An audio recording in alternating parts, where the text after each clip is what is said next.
Gather! Emerge!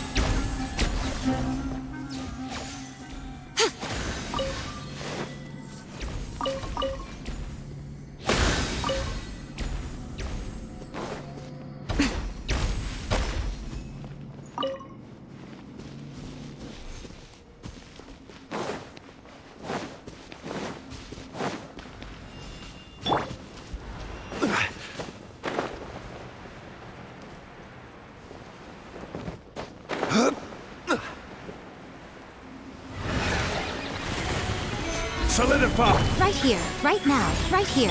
Game's up. Fun's over. Gotcha.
Emerge, right now, right here.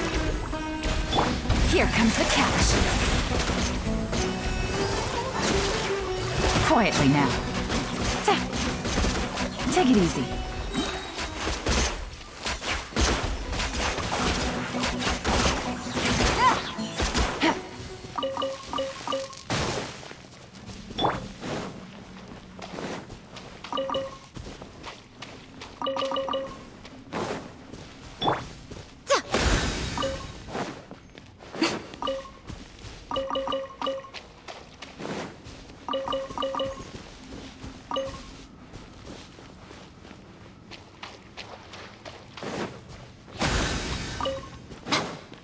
Right now, emerge, right now. Ha!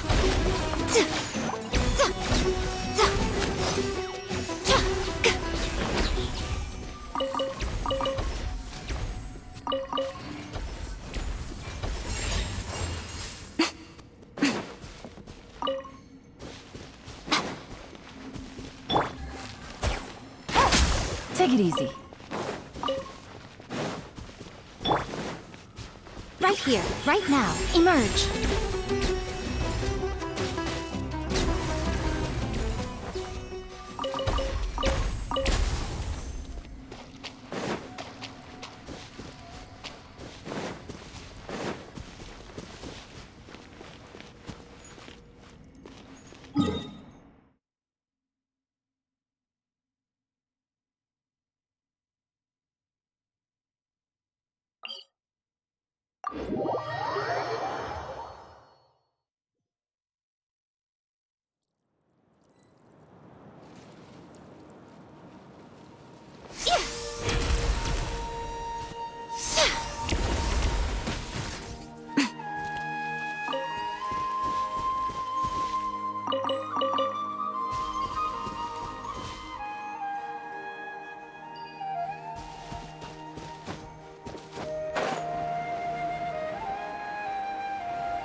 Right here.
Stabilize! Right now, emerge. Gotcha. Busted. Right here, Picked the wrong test. emerge.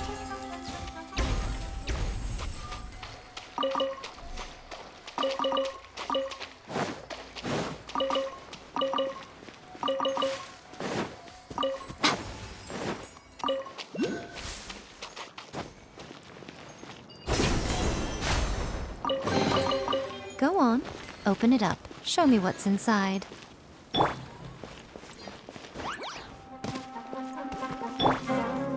Right here, emerge. Right here.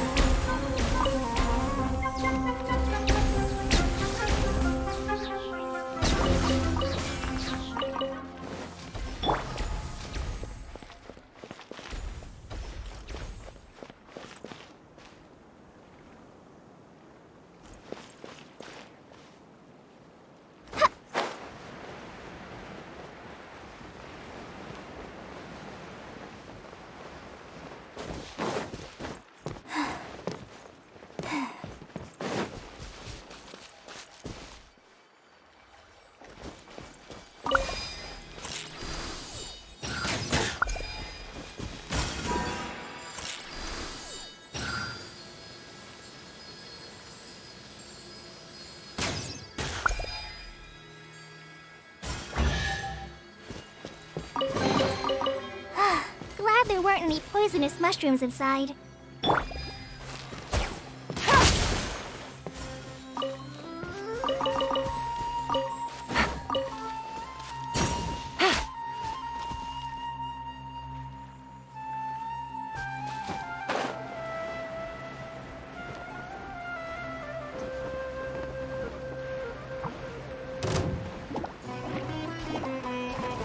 Emerge.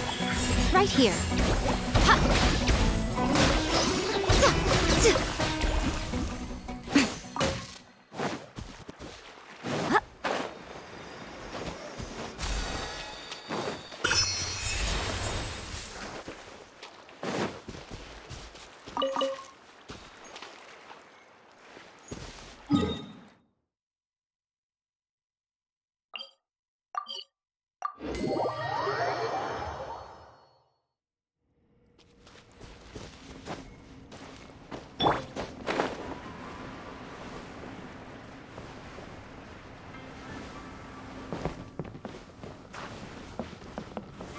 Gather! Right now. Things are about to get dicey. Gotcha.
important to replenish your supplies often when you're out in the wild.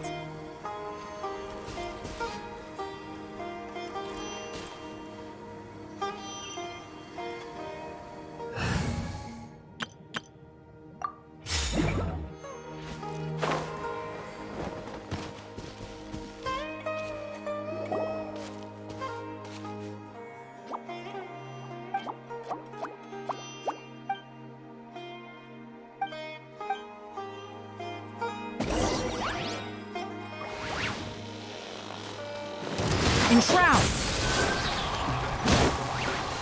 Ha! Whom? Can't see. Sa! Our bond is strong.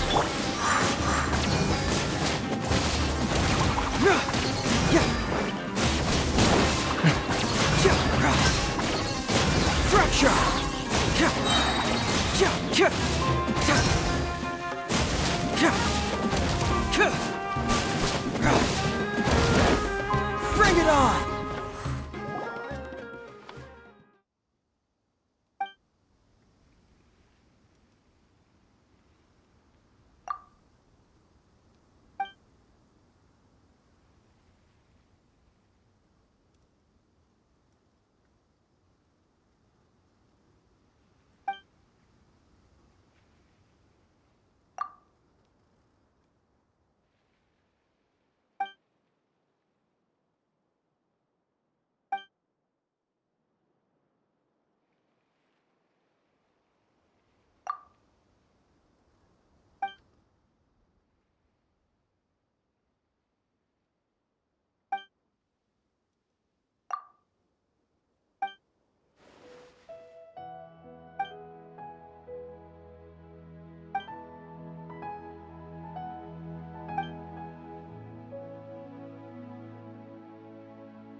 A new...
Get moving!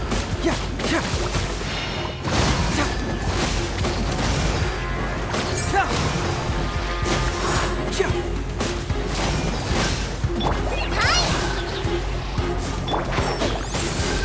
Our bond is strong.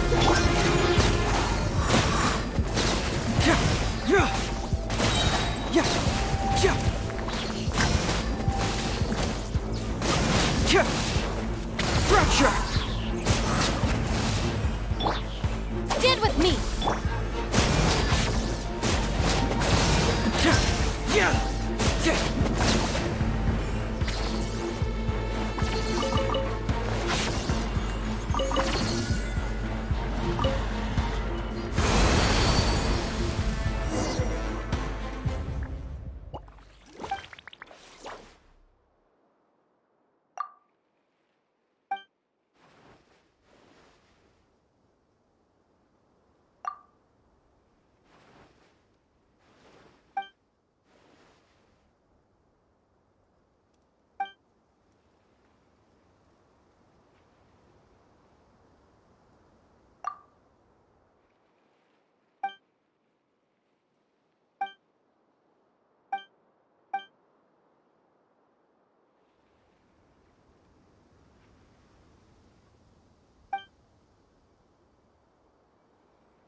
Feeling lucky today.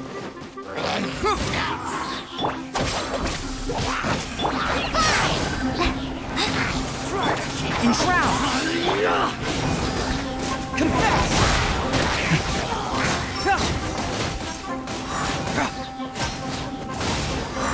Need!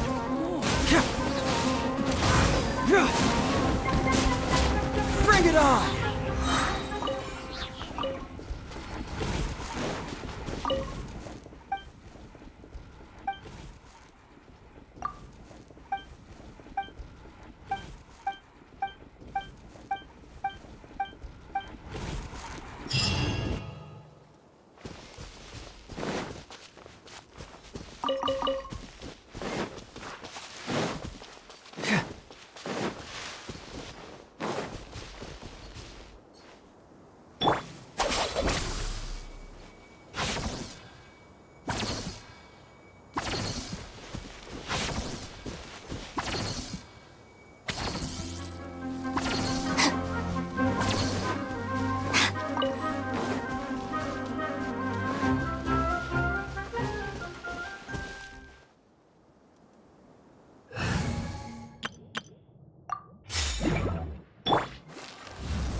Gandharvaville looking for inspiration.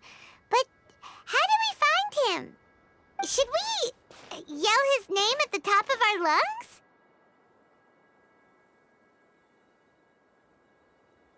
Hey, buddy. What's your name? What are you doing here all alone? Do you live in Gandharvaville? Regardless, don't worry. As a trainee forest ranger, I'll do everything I can to help you. Hi, Miss Forest Ranger.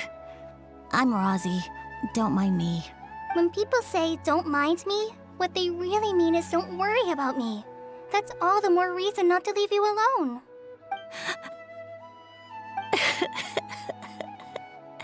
Hey, don't cry. What's wrong? Take your time. You can... Huh. That voice sounds familiar.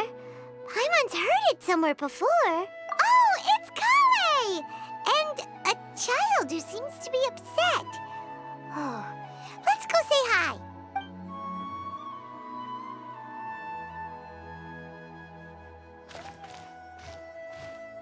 Hi, Kale. How have you been? Paimon and Traveler. I've been doing pretty well. Thanks for asking. I'm helping Master Tainari patrol the forest. What brings you here? We're here on an errand. We heard your voice, so we thought we'd come ask you for help. You seem kinda busy, though. I'll be fine. You go help them first, Miss Forest Ranger. I'm okay, really. The sand got into my eyes, that's all. What a well-mannered child. Sand? There is not a lot of sand in a forest. You keep saying you're okay because you don't want us to know what you're upset about, right? Maybe. That's exactly why you have to get it off your chest. Here's a trick. If you're keeping a secret that bothers you, you can try telling it all to a tree hollow. A tree hollow? Yeah, a tree hollow. Do you know Tanja's stories? The Aranara living in the forest will patiently listen to every word children say. Maybe there really are Aranara living in the tree hollows that will listen to you. You like the Aranara stories too? Of course. I love them.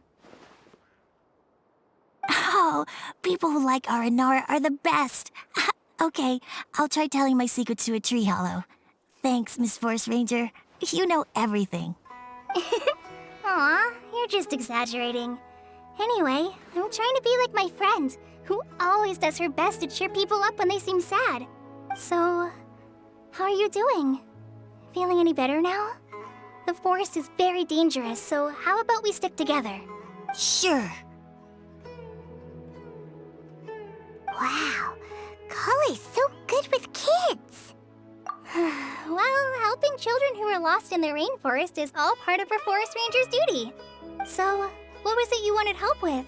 You're not lost too, are you? Okay, so you're looking for a children's author from Port Omos called Tanja.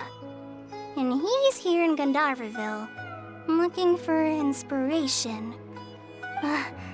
Wait. When you say Tanja, do you mean the Tanja? That's right, Uncle Tanger. So he's in the area? Looking for inspiration for a new story as we speak? This is amazing. Could you wait for me for a second? I'll run Razi back to Gandharvaville and then I'll be right back. I've always been curious what the man behind those incredible stories is like in person.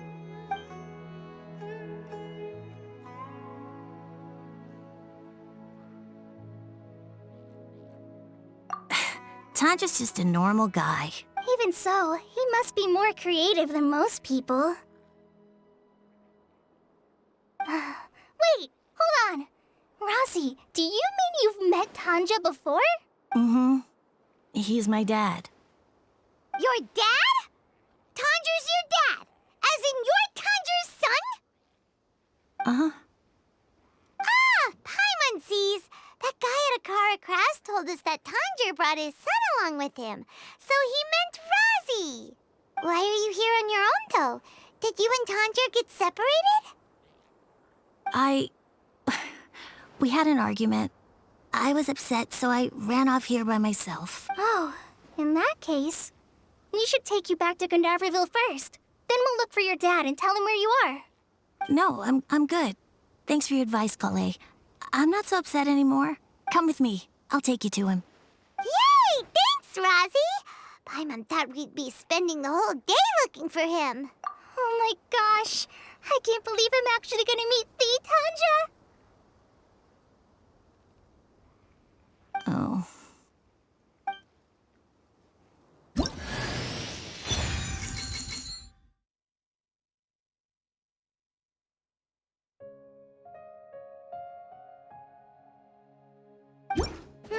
So Tanja headed this way. I know this place pretty well. Follow me. Stabilize. Emerge. Right here. Right now.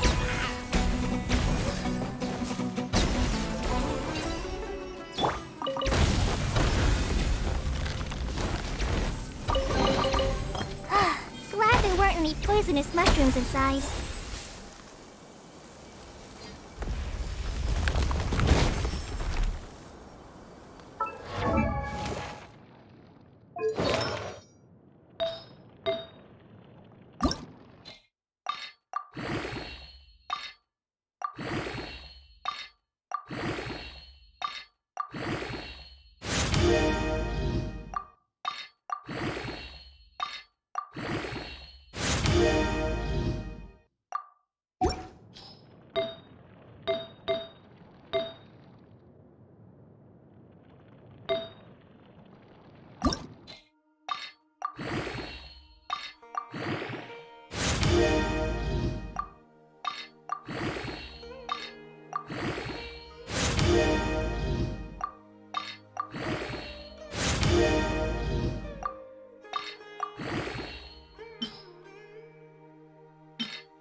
Rosie!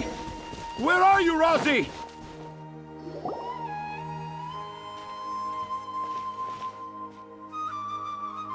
Oh, Rosie! Thank goodness I finally found you. What would I do without you, my son? Were you in danger? Did the wild beasts scare you? Did the stars guide your way? I'm okay. All thanks to their help. Thank you. Thank you all. I dare say that even the most cold-hearted Spino crocodile would be moved to tears by your kindness. Oh, it's nothing. It's all part of my responsibility as a trainee forest ranger. I'm the one who should thank you for creating so many wonderful stories for the children of Sumeru. I love them too. Really?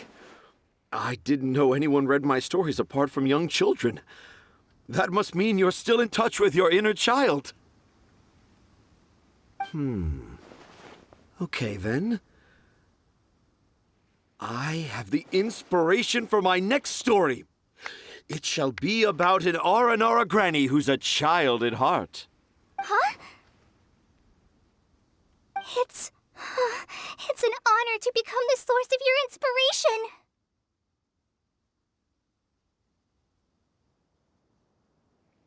Whoa, Kale looks like she's about to pass out. Hey Kale, are you okay?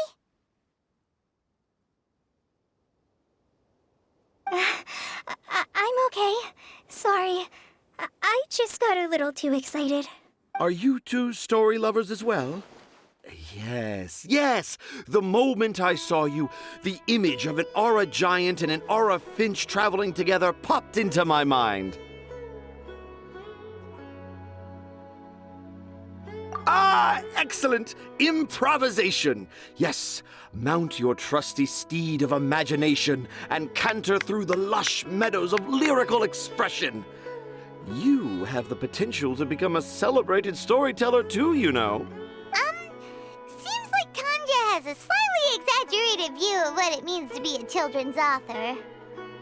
Also, Paimon's not a finch! That's nothing to get excited about!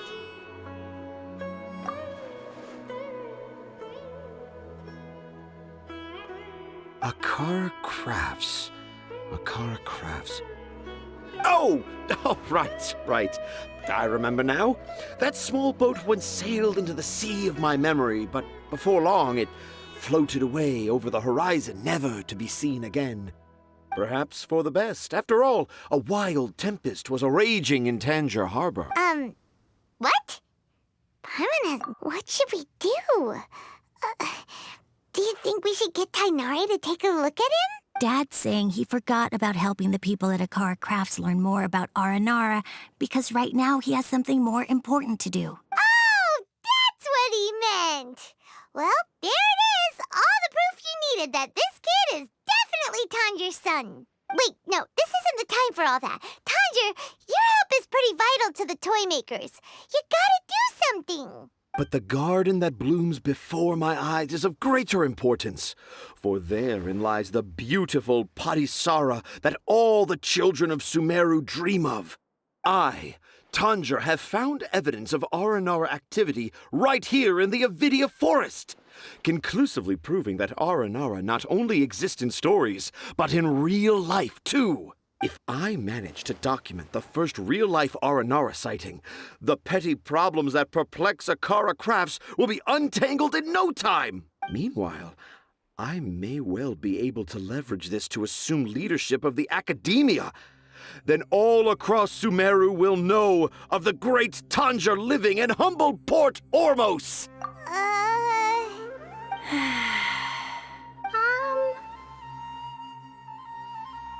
I haven't written any papers myself, but I think you need to have a bunch of them approved by the review board before entering the academia. You also need a detailed and objective experiment record. Anyway, Tanja, what did you mean by evidence of Aranara activity? The hook's what's important in a story. The great storyteller Tanger never gives his audience the bait right away. Come with me. Wait, not that way. Kale, what's wrong? Nothing, but that way leads us deeper into the Avidia forest. I'm just concerned for Tanja's safety. And I think I'm starting to understand why Razi and Tanja were fighting.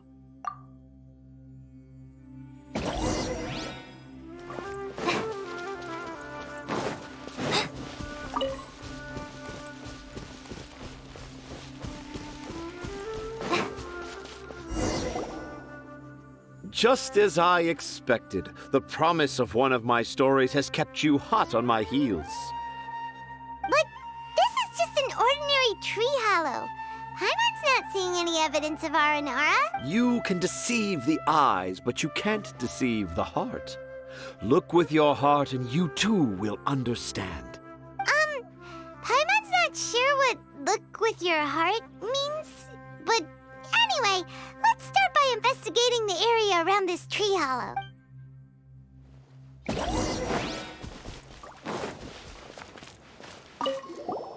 Hey, look! There's a note here! Could this be the evidence that Tanja was talking about? The handwriting's so hard to read. It's too hard. I can't remember the names of all these mushrooms. Do Aranara need to learn about mushroom classification?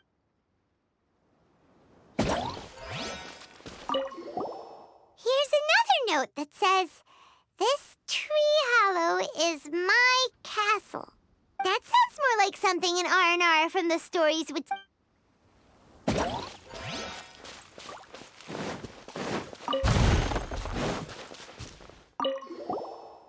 another one here! If only I were a clever Aranara. A clever Aranara. Is the emphasis on clever or Aranara?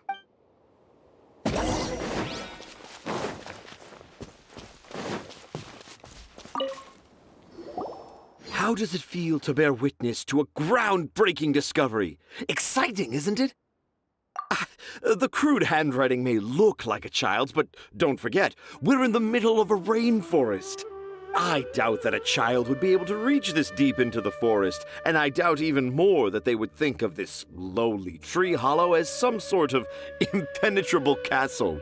I boldly hypothesize that this tree hollow is in fact the Aranara's academia. An Aranara that wasn't so bright left a note here wishing to become a clever Aranara. Oh, I shall craft a new story for them. How's that? Don't the very words just conjure up images of Aranara in your mind's eye? Nope. Well, many an adventurer knows how to take to the skies with their easily visible wind gliders, yet they do not possess the invisible wings of imagination. How about you, Miss Forest Ranger? Do you soar into the atmosphere on the wings of imagination? Huh? Me? I don't know. Maybe I do, but maybe not. Yeah, I'm fine. It's just that witnessing Tanja's creative process is a little... Overwhelming. Oh, yes. Yes, overwhelming. For now, I've decided to stay here with Razi until we witness the legendary moment when the Aranara appear in this hollow. Don't worry, I won't let the Akara Crafts toymakers down. When a real Aranara appears, their little troubles will be resolved in an instant. He seems pretty stubborn. Looks like... No, I think we should return to our camp first. Tanja, in Aranara and the Three Little Fungus, it says that Aranara are very sensitive creatures. I don't think they'll show up if we stay here. Oh? Was that in the story? Ah, yes, I remember now. Miss Forest Ranger, you sure know your stuff. In that case, let's go back to camp and call it a day. We'll continue our search for evidence first thing in the morning.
worried about Kale since last night.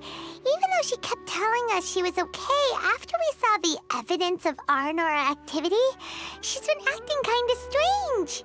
Anyway, let's go find her. Hey, look! Aren't these Kale's footprints? But why are they headed towards the tree hollow?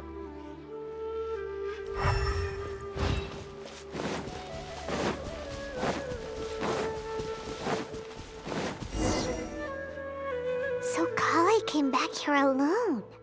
Is she waiting for the Aranara to show up? And I thought this was a place nobody knew about. I never thought Tanja would find it, or that I would run into the Traveler and Paimon.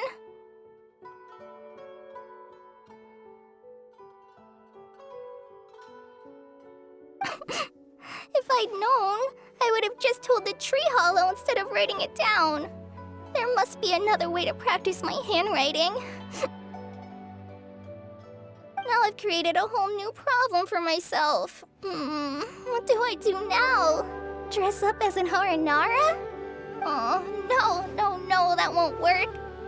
I should be writing something that an Aranara would never say, so that Tanja won't mistake me for one of them. But what should I write? Oh, I've got it! There's no way Tanja could see this as the work of an Aranara. So the evidence of Aranara activity we saw during the day was actually evidence of Kale's activity. But why didn't she just tell Tanja? Oh, right! Kale told Razi that he could tell any secret to a tree hollow. Must be because that's what she does. And now she even writes it down. Yeah, you're right. We'll keep her secret for her. Oh, looks like she's almost done writing. Let's head back.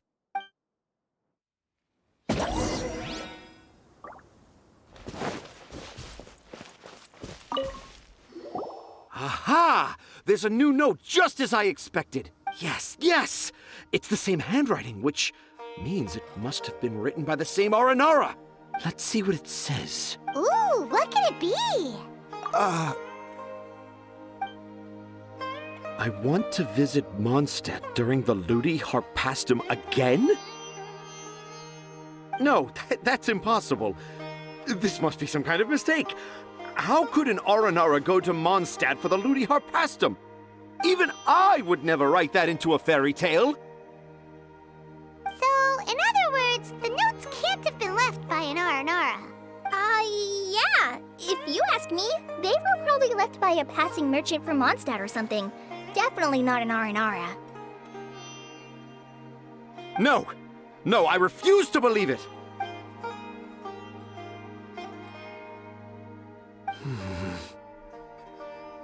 I can't. What do you mean you can't? It's not like it'll take you a huge amount of effort. You've written so many stories beloved by the children. I'm sure you can help create carvings that are just as successful.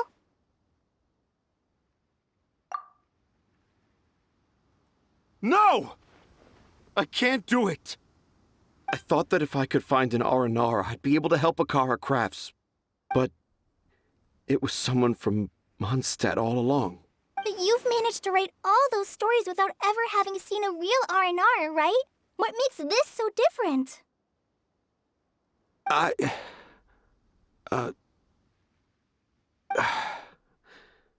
Razi, you tell them. Really? Can I? Yes, it's fine. Tell them. I know this is the moment you've been waiting for. Okay. Kale, Traveler, Paimon, do you remember when I said that there was a secret I didn't want to tell anyone? I didn't want to tell anyone the secret, but it made me feel very sad and also turned Dad into a completely different person. So, I think I should tell you. Dad isn't the one who came up with all those Aranara stories. What? Hold on. So if Uncle Tanja wasn't the author, then who was it? Wait. You don't mean... It was me. Dad's been telling stories in Port Ormos for as long as I can remember. I always got to listen to all his new stories. Every night, Dad would give me a Zaytun peach for dinner, and I'd eat it while he told his stories. The Zaytun peaches were delicious, but Dad's stories were really bad. He always uses sentences that are really hard to understand and strange, metaphors, I think they're called. But Dad kept on going, telling his stories again and again. One time, he even borrowed a camera from Lord Sangema Bey's shop and got me to take pictures of him in action. Dad showed me the picture and said that it shall become the precious record of Sumeru's best storyteller early in his career. Even though I only had Zaytun peaches to eat and not so great stories to listen to, I was happy. Then one day, I tried telling Dad a story I came up with. Dad seemed really excited from the very beginning. He looked really happy. He lifted me up high into the air and told me to continue. He lifted me up so high that I was looking down at him. As I continued with my story, I saw his expression gradually change. And when I got to my favorite part, Dad started crying. I guess he must have been moved by my story. When Dad put me back down, I looked up at him again, but now he had a scary look in his eyes. You remember it so vividly. It's not only Rosie. I, too, remember every detail of what happened that day. After that, I gradually grew in fame and started making money. I became Sumeru's best storyteller, just as I always dreamed. Finally, we could afford more than just Zaytun peaches for dinner. I thought it would make Rosie happy. I was really happy at first, but then everyone started calling me Tanja's son instead of Rosie. I kinda guessed why, but I also didn't want to believe it. Dad got busier with things that had nothing to do with storytelling, like that request from Akara Crafts.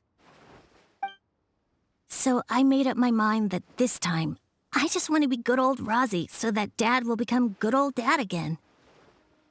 Instead of Dad the way he is now, starting every story with, "Dedicated to my dearest Rosie." I prefer my dad how he used to be, stumbling over words and not knowing how to end the story. That's why I decided to keep how I imagine Aranara to look like a secret.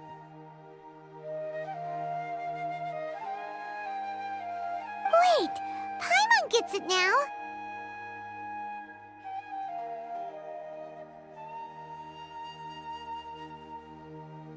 To sum up, all of Uncle Tanjer's fairy tales were actually stories written by Rosie.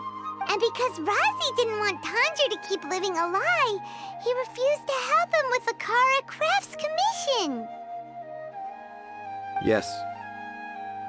That's why I tried looking for possible evidence of Aranara.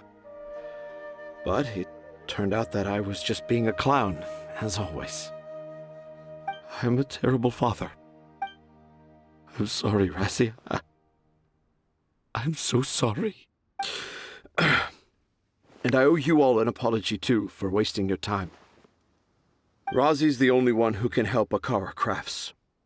If you can manage to persuade him, that is.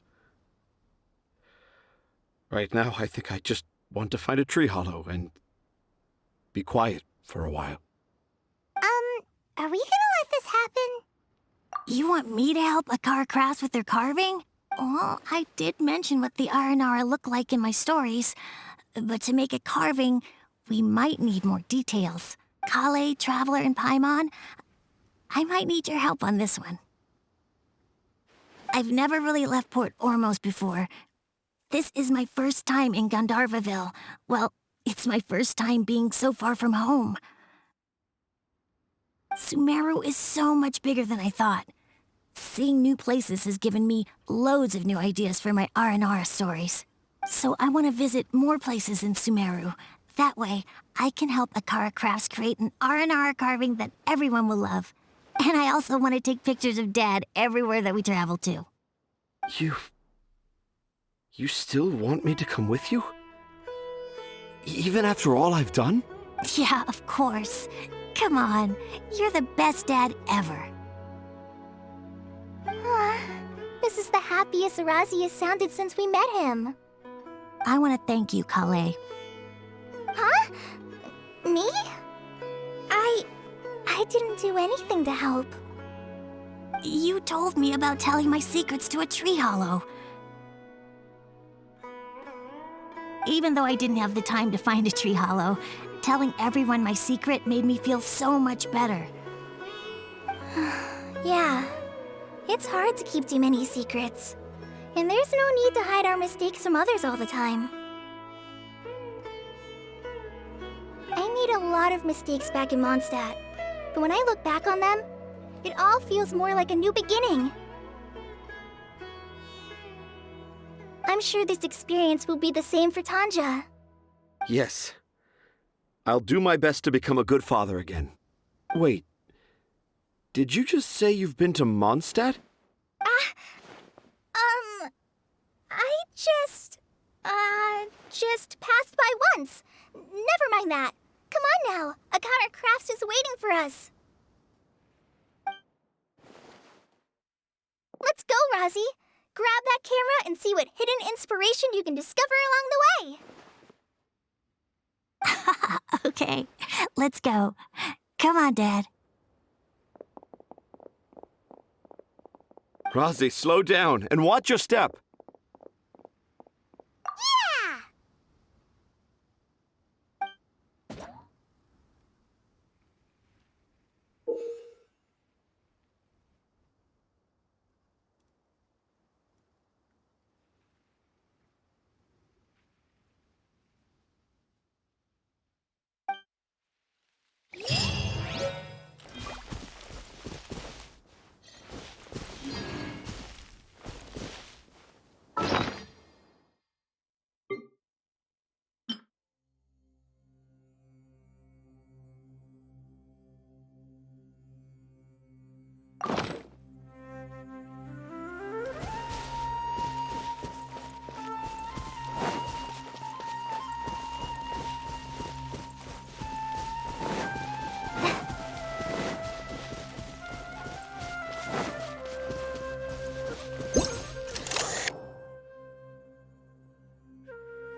Much to keep me occupied?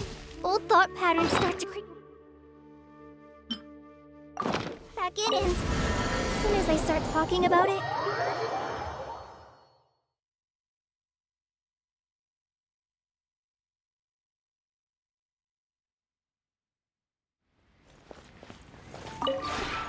This realm.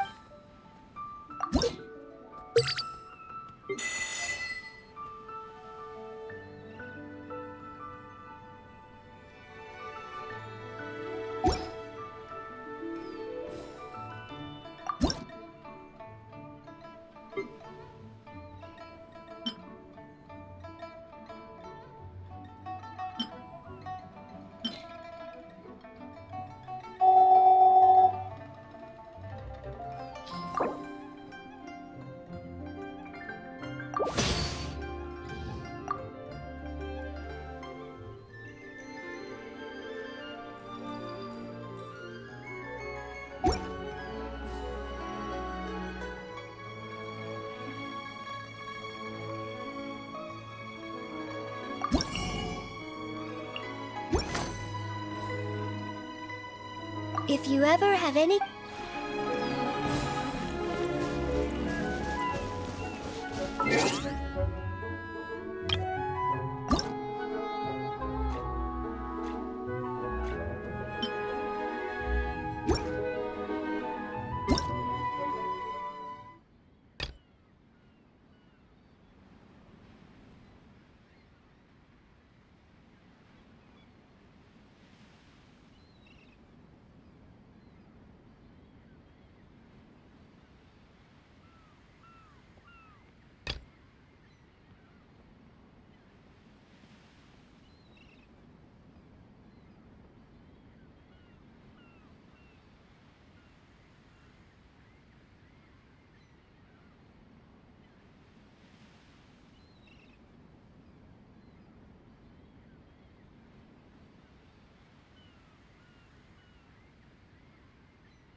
I'm feeling all right today.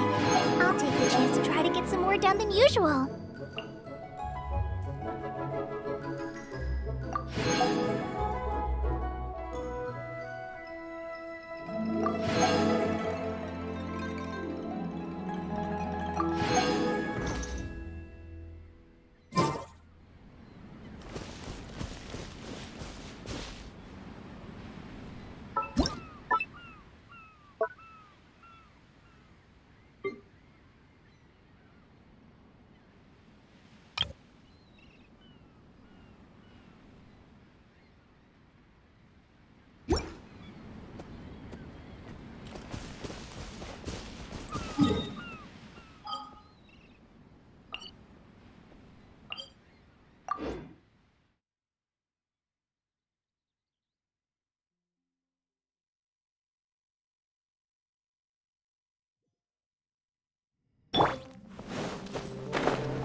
Gather!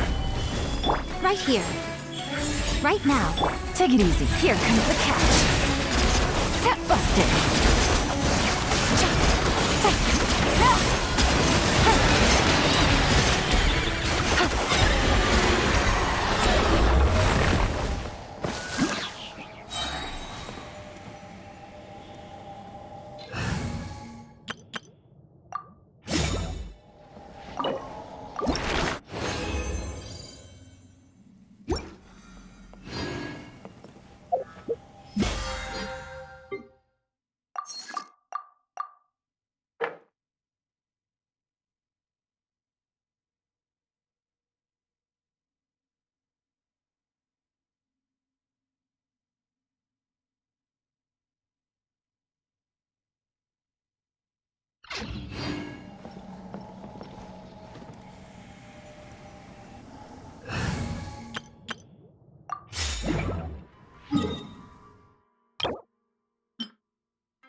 thank you so much. Here is your compensation as promised. We hope to see you at Akara Crafts again. We'll offer both of you very generous discounts in the future.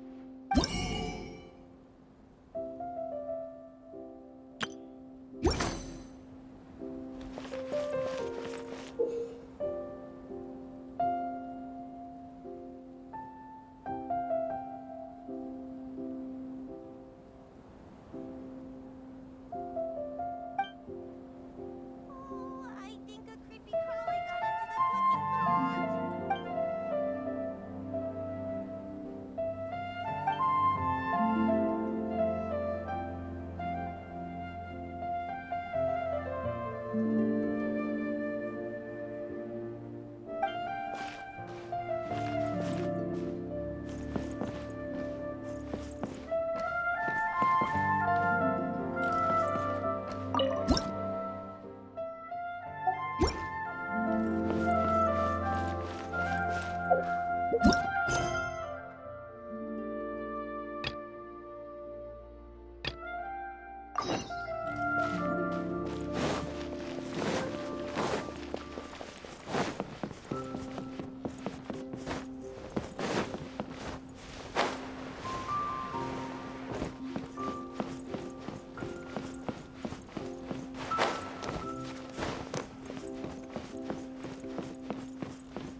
Come and have a good look yourself. Traditional spices of the highest quality, made with pride and experience.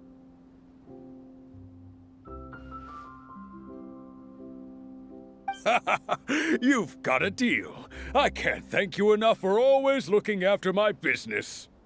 Believe me, I'm not making this up. Several Eremite mercenary groups are nearly in open conflict, but does the core of 30 care? And that's not all. Did you know that... Wow! Talk about hurly-burly! This place is busy!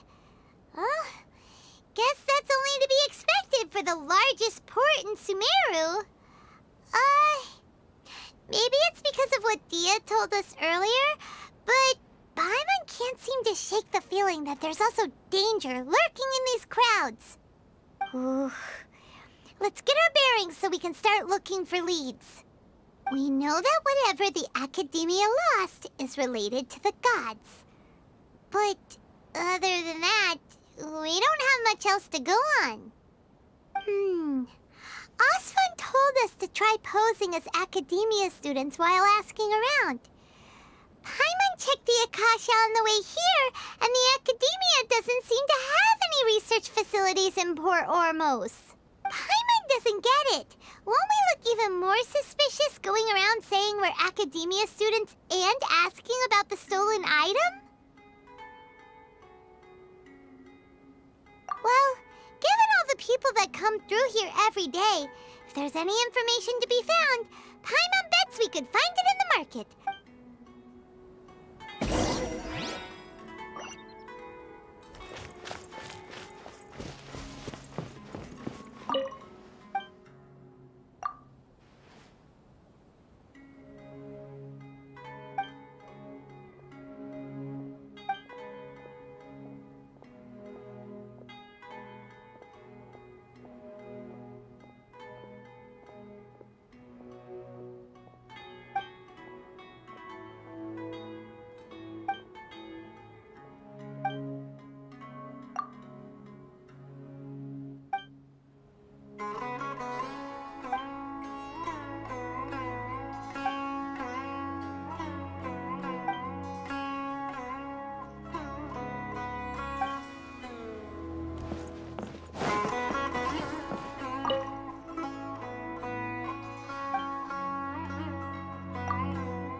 Welcome. Welcome.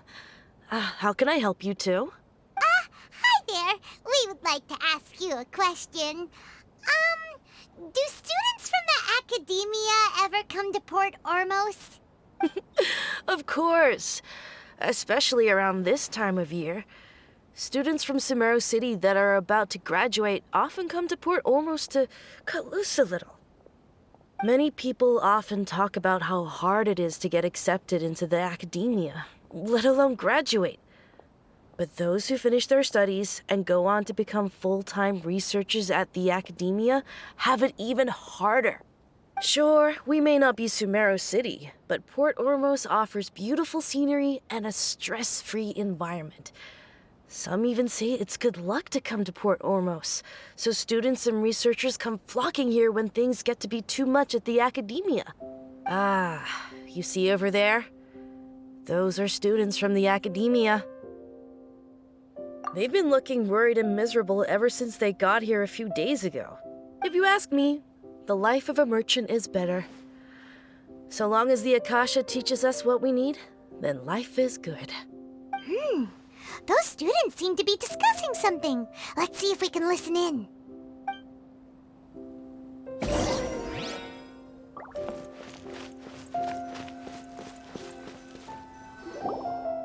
It's no good. I've tried asking around, but I haven't been able to learn anything useful. Not to mention that a bunch of scary-looking Eremite mercenaries have been posted along the streets now. There's been a lot of fighting between the different Eremite factions in Port Ormos. If we choose to move on our own, then it would be wise to steer clear of them. Especially the group that's constantly shouting some stuff about the Scarlet King and some resurrection. I've even heard that the Citadel of Regzar is starting to get fed up with them. What was that group called again? Ein something or other? They're called Ein El Akhmar. Today, I heard that the thing we're after might be in their possession at the moment. Wait, come again? Don't you see? Many of the Eremites in Port Ormos deal with trading this kind of thing. They're usually pretty wary of outsiders, but not so with students of the academia. It's because the kind of goods that students are looking for aren't the kind of goods that Eremites are after. As long as they know you're a student, then deals can be made. I've heard that Ein al-Hakmar likes to set up shop at the Jafar Tavern. Supposedly, if you're willing to part with 500,000 mora, they'll give you info on anything. Wait, did you say 500,000?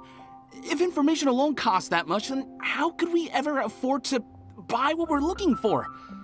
I guess we might as well give up on trying to graduate this way. I wouldn't worry too much. Our field of research is very niche. Who else could possibly be after that kind of shady knowledge? I bet it's practically worthless to anyone aside from us. Well, I guess that makes sense. Then the only thing left for us now is to find a way in. Why don't we all just pool our money together and pay for the information? Whoa! Did you hear that? A niche field of research and shady knowledge? It all sounds pretty suspicious to Paimon. Is knowledge something people just buy and sell like that? So, what's our plan? Wait, didn't you hear what they just said? Buying information is going to cost us 500,000 mora! Have you lost your mind? Oh, all right. Paimon never thought she'd agree to parting with that kind of mora. But if you know what you're doing, then we should give it a shot.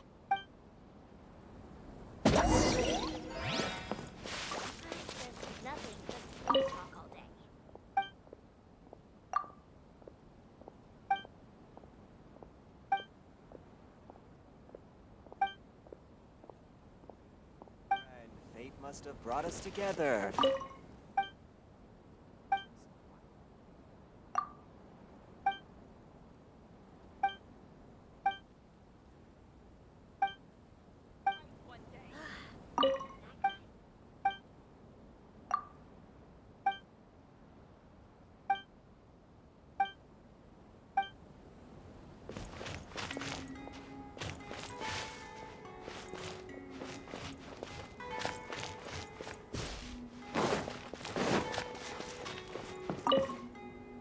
$500,000? That's a lot of mora. Do you really think that Ein El Akhmar group can give us reliable info about what... We should discuss things thoroughly, but...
poisonous mushrooms inside.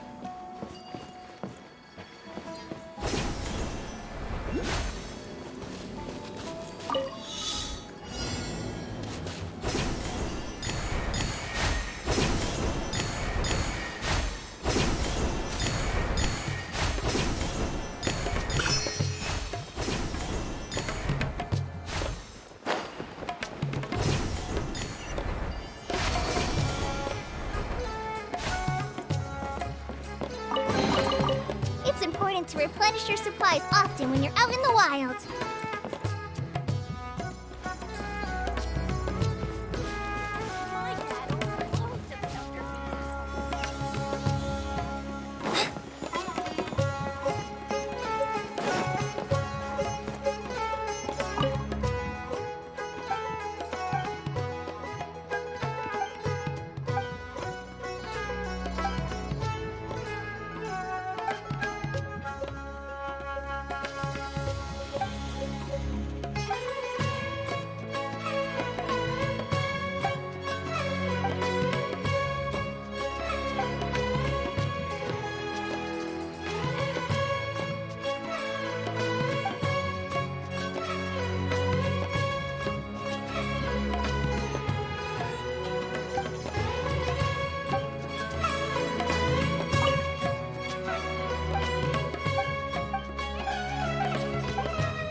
Thanks to the Academia's help, we can stay safe when we go out to sea.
Come to the right place.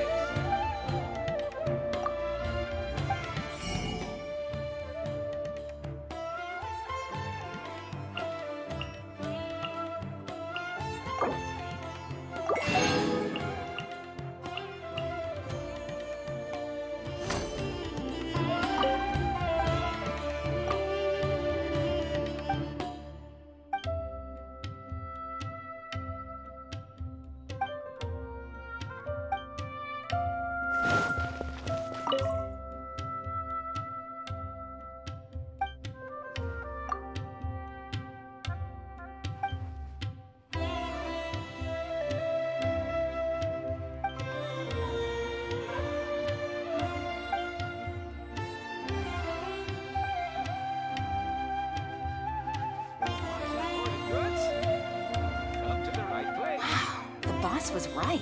These rugs are of the highest quality.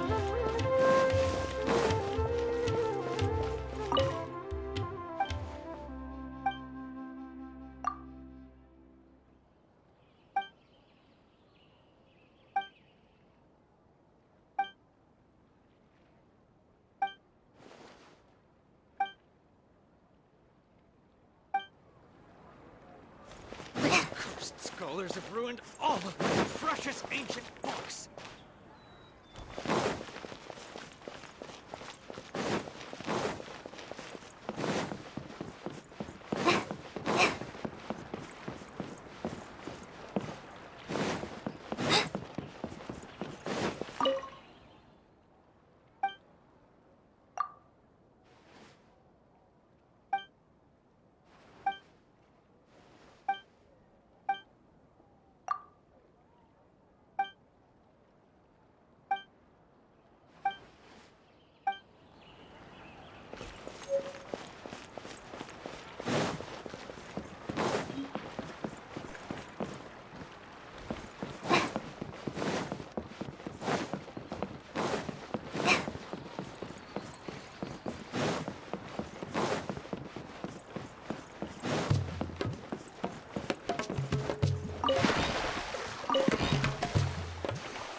Anyone that makes lots of money.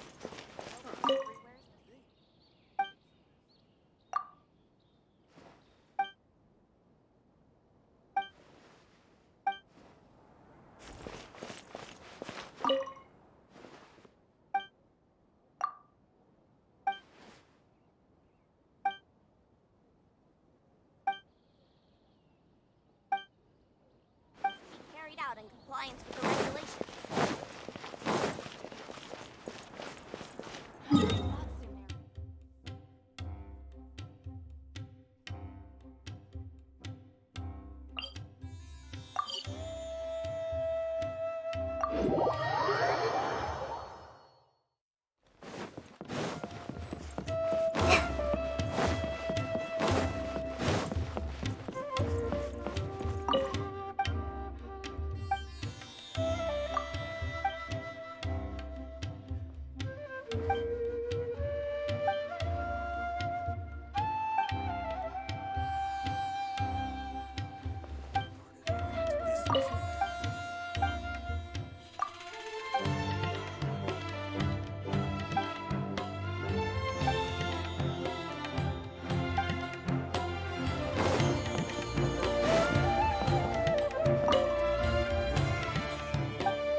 True history is sometimes even more exciting than legend.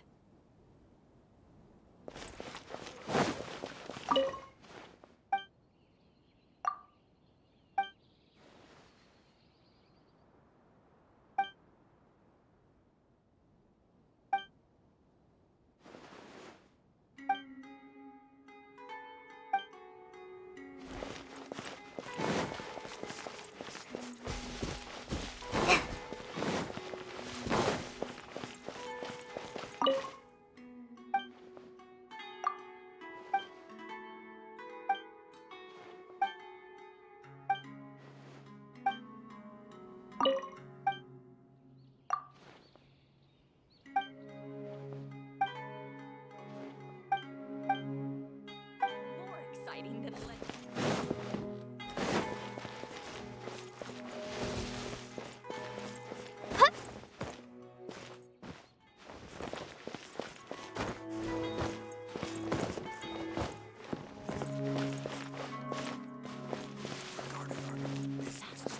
Makes sense to you, Cece?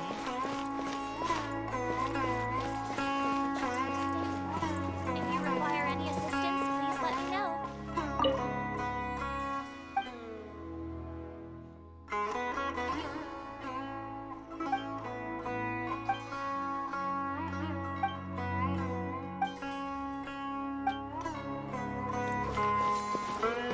That will depend on when the old cargo ships will arrive.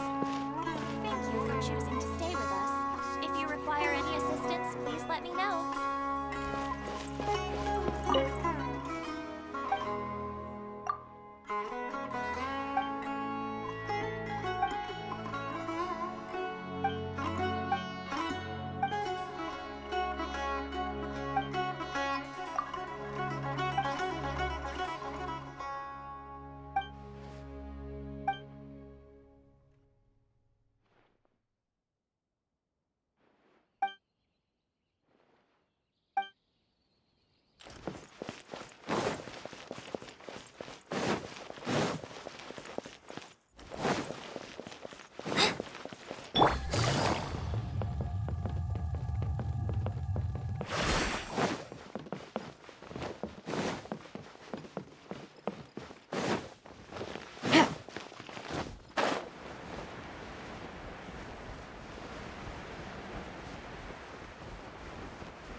Oh, I think a creepy crawly got into.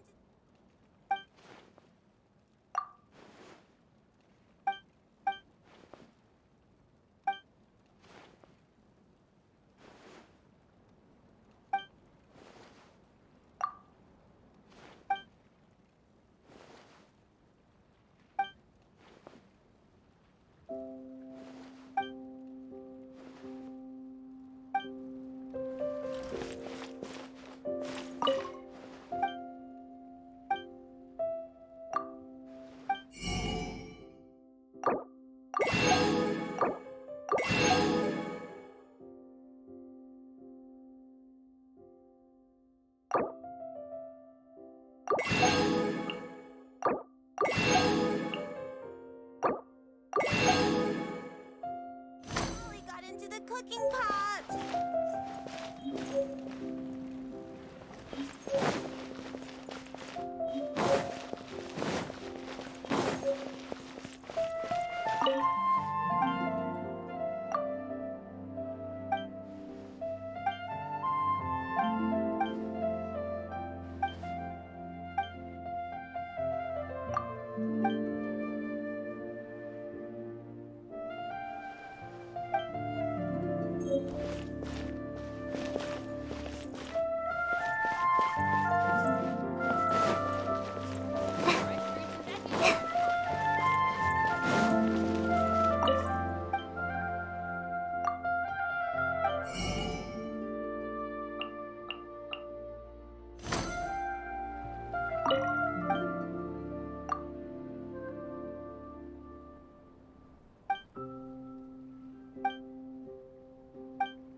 aren't any poisonous mushrooms inside.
It's best if you don't stare at the sea for too long.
Can't see.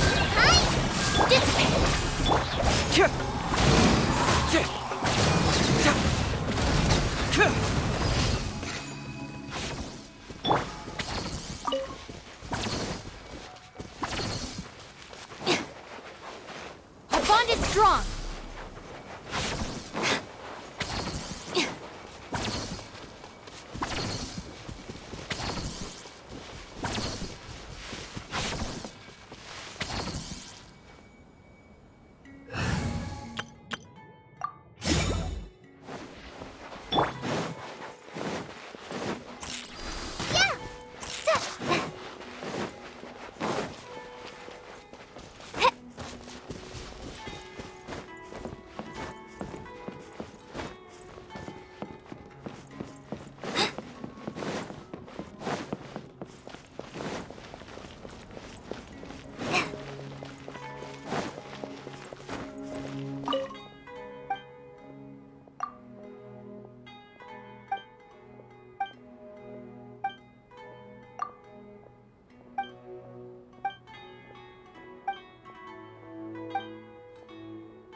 What you see is what we've got. Feel free to look around.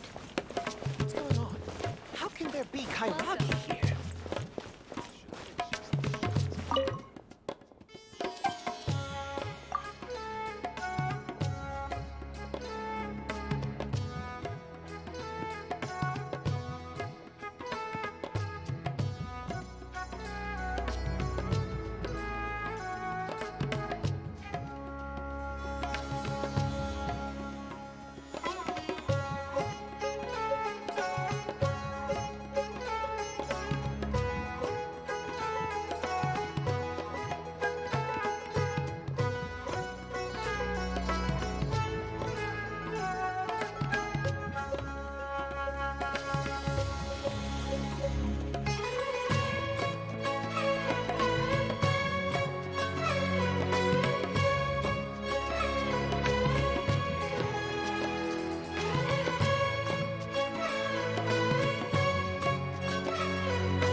bartender if you want to drink. So cold.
Your work is crucial.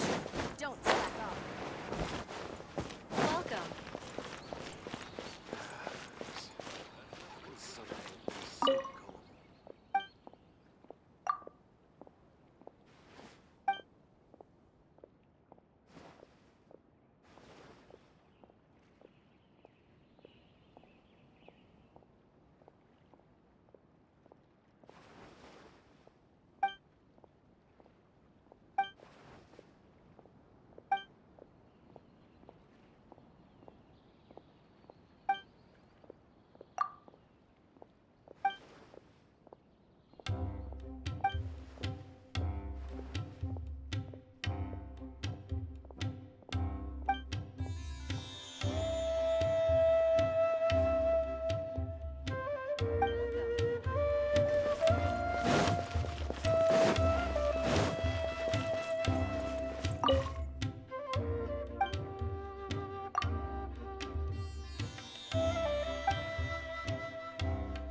Fresh fruits and veggies, both quantity.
place we heard those students talking about. Let's find a seat somewhere and see if we can spot the group they mentioned. Oh, you've arrived. Please take a seat. So, they think that they can go toe-to-toe with the boss? Ha! Once we reclaim the power of the Scarlet King, they'll be the first that the boss punishes.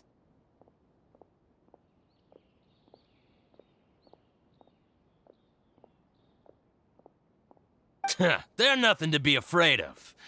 Our main rival now is the Caracal Battalion.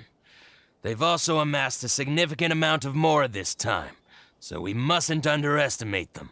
How can the Caracal Battalion compete with the boss when they're nothing but a bunch of money-grubbing opportunists out for a quick mora? Yeah, with Boss's fervent devotion, he'll be able to use this power to bring our god back this time. All these guys talk about is the Scarlet King, so they're probably the ones we're looking for. Greater Lord Ruka Devata. That traitor and her followers must not be spared. The day will come when the Scarlet King exacts vengeance on Sumeru, and all of them shall be punished. Yeah, Paimon was wondering what they meant too. We should ask about that if we get the chance later.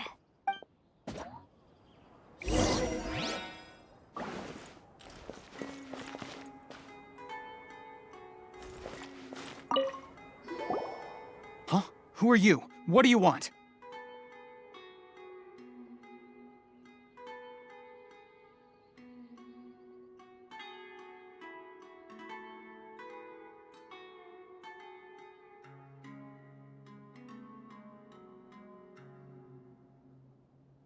A student?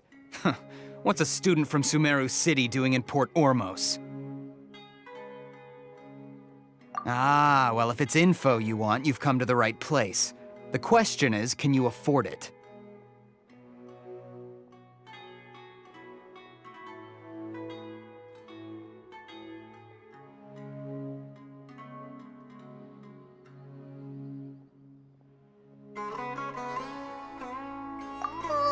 Paimon can't stand to see so much more go. But there's no other choice right now. Here, this is the merchant's address. Whatever you're looking for, you'll find it there. Hmm? Well, what are you waiting for? Oh, that's right. We heard you mention the Scarlet King just now. We're actually interested to know more because we're archaeology students. Fine. Since you've already handed over the Mora, I guess I can throw in a little extra info. As you can see, members of Ain al-Ahmar are devout believers of the Scarlet King. Years ago, the Scarlet King founded the great desert nation that was our homeland. It was an advanced civilization, far beyond anything you'll see in present-day Sumeru. The Scarlet King was the rightful god of wisdom, but he was betrayed by a companion he trusted.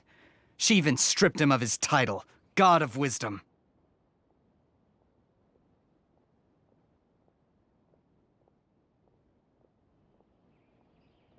So, you mean the traitor was... Greater Lord Ruka Devata, yes. That shameless wretch destroyed the Scarlet King's civilization, and our ancestors were forced to flee to this land where we were made to suffer the tyranny of our enemies. Furthermore, she conspired with the Academia to cover up the truth of her actions, and create the merciful and benevolent facade for which she is now known. Ugh, just thinking about it sickens me.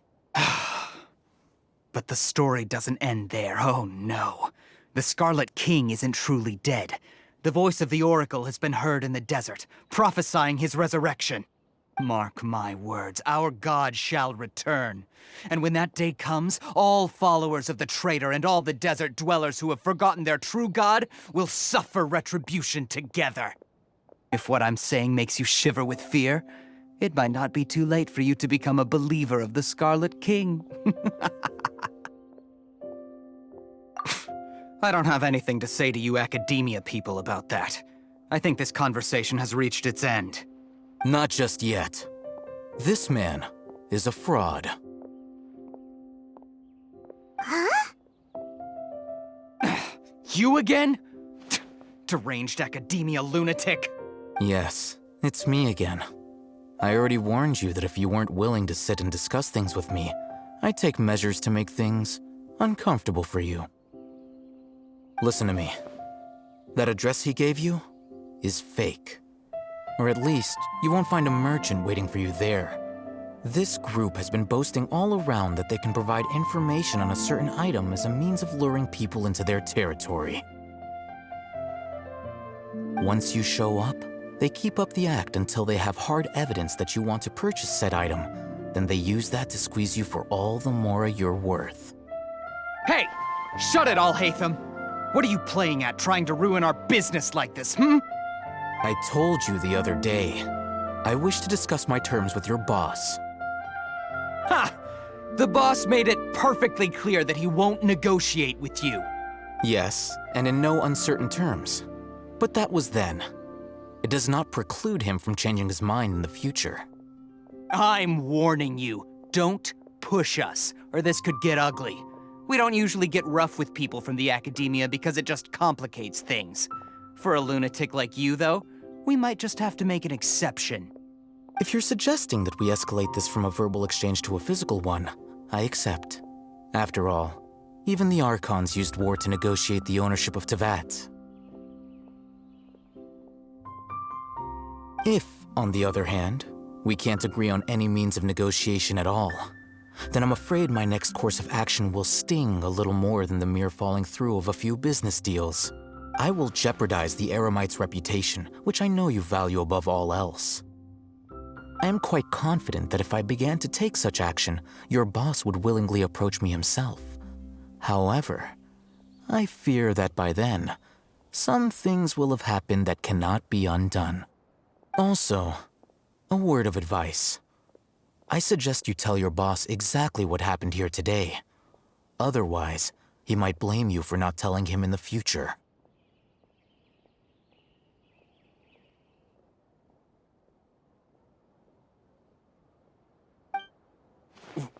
What did you say? Consider this. Have I ever failed to follow through on my word in the past? This guy is really out of his mind. Okay then. If you really have a death wish, let's meet a week from today. The pier in front of the Pharos Lighthouse, 4 o'clock in the afternoon, sharp. Don't expect us to hold back. Not so fast. First, you return the 500,000 mora to them.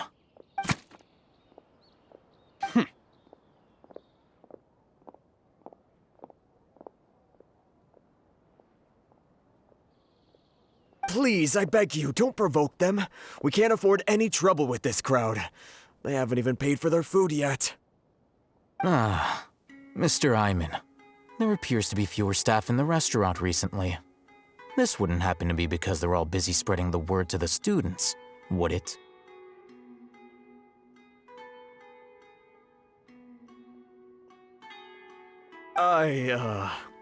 Well... Someone who chooses to do business with a group like that really can't afford to get so flustered the instant someone confronts them about it.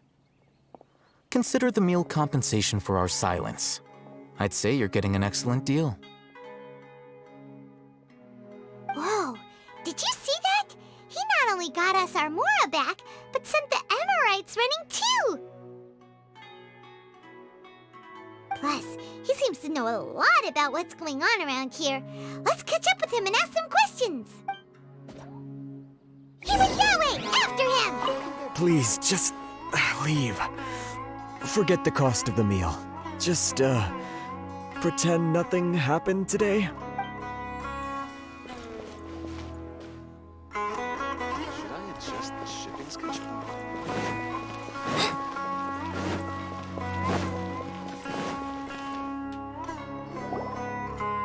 Wait up! It's Al-Haytham, right? What do you want? No need for thanks. My goal was to get to them, and you two gave me just the opportunity I needed. We're even. Oh, I advise you to keep your distance from them. Since they weren't able to make off with your Mora in the end, they might harass you again in the future. All right. Goodbye.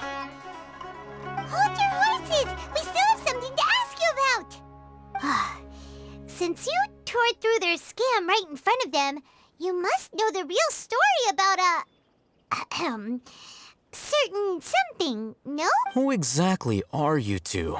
And why are you inquiring about that? A student. Right.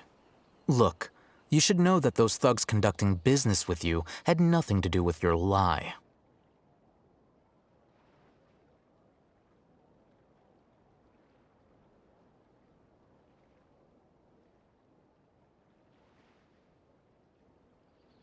Huh?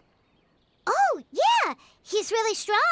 Weren't you saying something about a physical exchange? We can help with that. He doesn't even have a vision. Forget it. Maybe not, but he can still use elemental energy. Otherwise, there's no way we'd go asking for info from from guys like that. Those hot-headed thugs are definitely gonna bring a lot of backup for your next meeting. Even if you don't go alone, you won't regret taking us with you.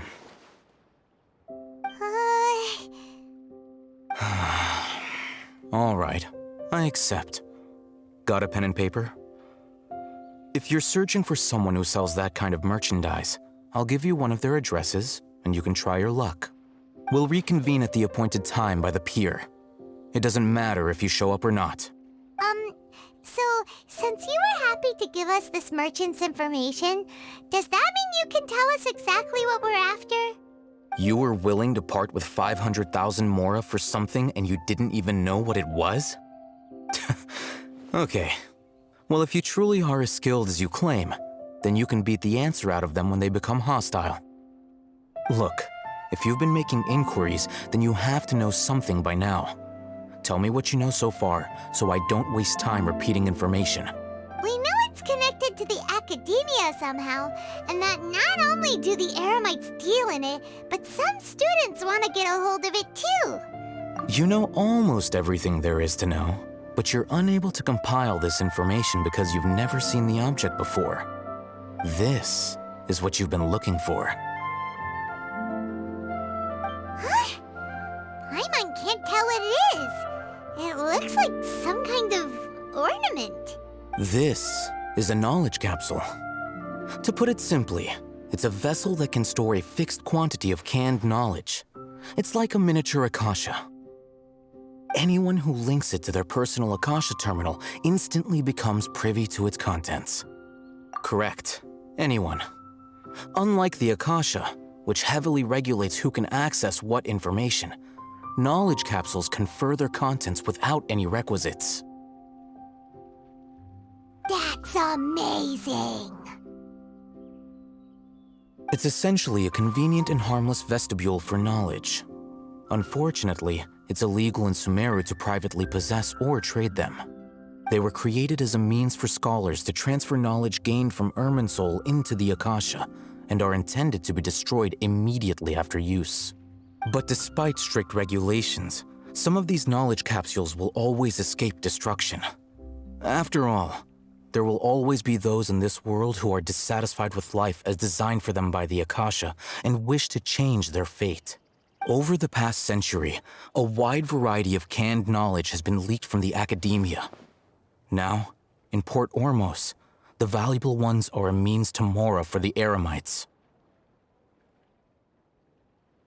Meanwhile, those which the Eremites deem to be useless to them occasionally prove useful to the common citizens and hapless academia students. Well, I think that about sums it up.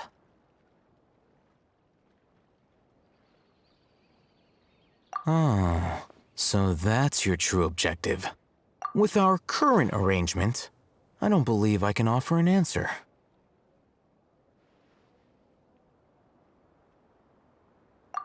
You're still resolved. Fine. Let's talk somewhere with fewer people.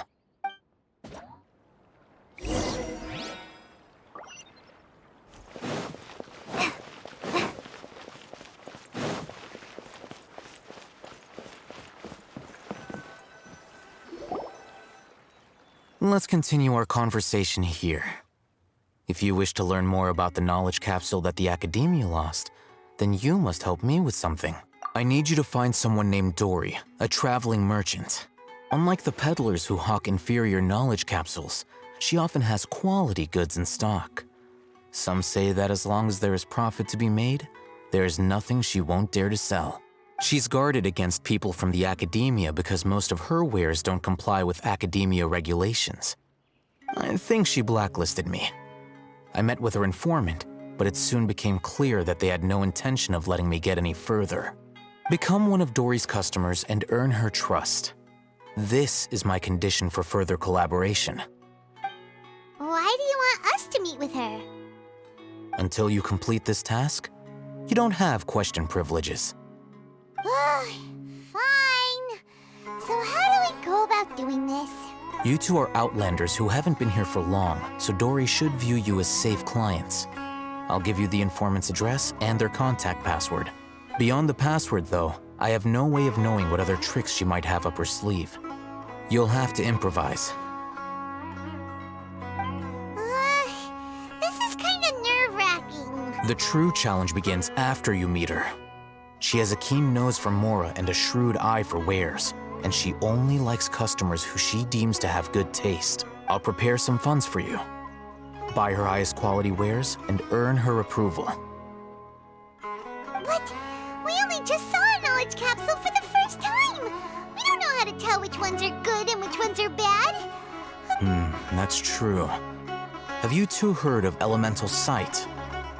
Oh, that's a surprise. Guess I'll have to hold you in higher regard. Anyway, that ability should resolve your issue.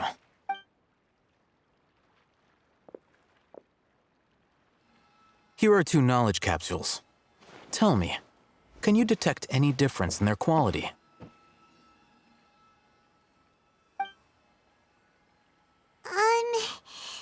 They look the same to Paimon. Try inspecting them with elemental sight. How'd it go? Did you see anything? Rumor has it that higher quality knowledge capsules generally appear brighter when viewed through elemental sight.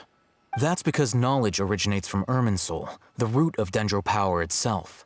The more powerful the knowledge, the richer it is in Dendro energy. However, some canned knowledge with a high concentration of elemental energy is of little use in contemporary times, so those capsules are of little value.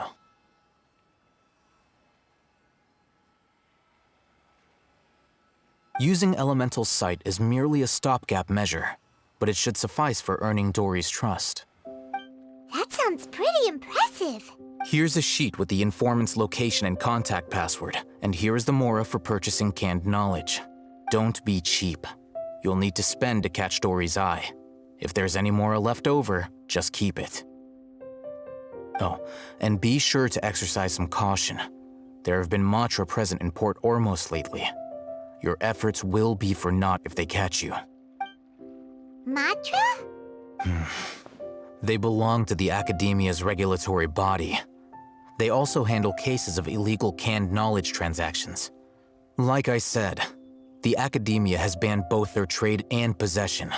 The Matra are razor sharp. You're in for nothing good if they lock their sights onto you. If you two want to back out, now's the time. Okay, then we have a deal. If you succeed in your dealings with Dory, come find me at the Wikela Funduk. We'll have an open discussion then. Looking at what Al Haytham wrote, Dory's informant is a trader near Old Ormos. Let's follow these instructions and try to get in contact with him.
Solidify! Right here. Emerge. Game's up. Time's over. Gotcha.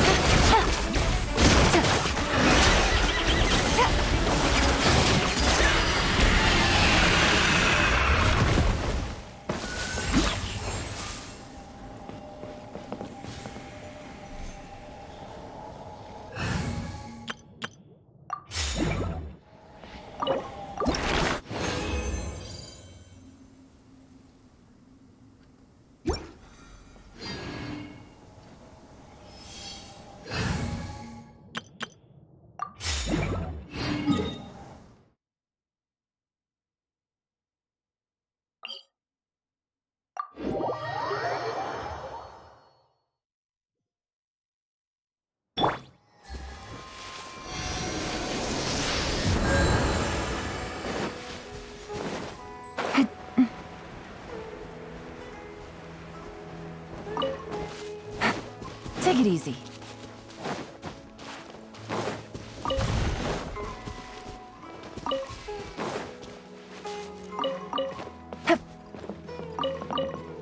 Like lamb to the sea.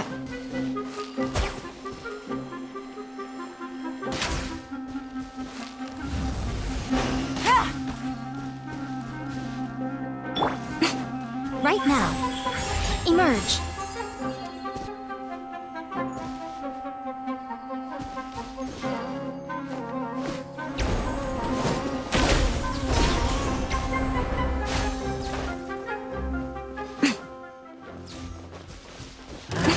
A new punching bag. Right now. Right here. Emerge. Gather! Busted.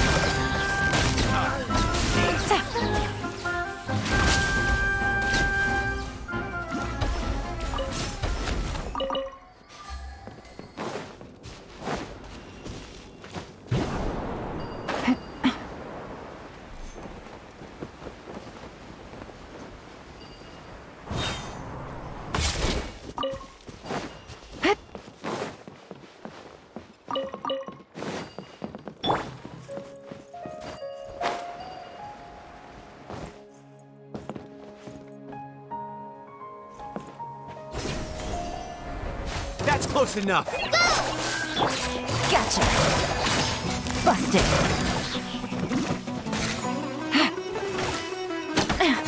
Where do you think you're going? I'll be back.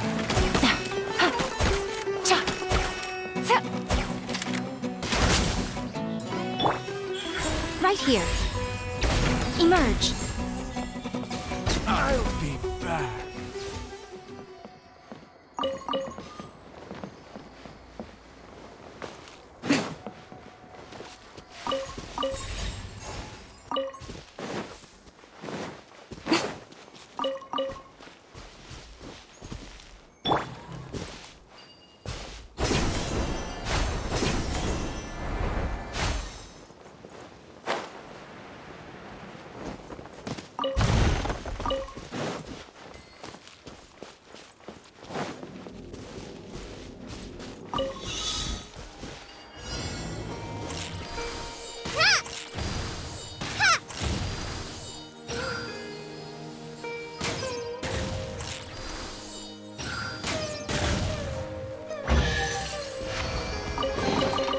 Wow, this is so lucky.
Solidify!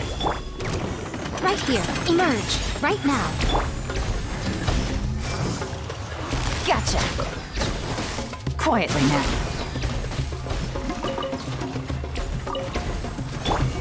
Emerge. Right here. Right now.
Take it easy.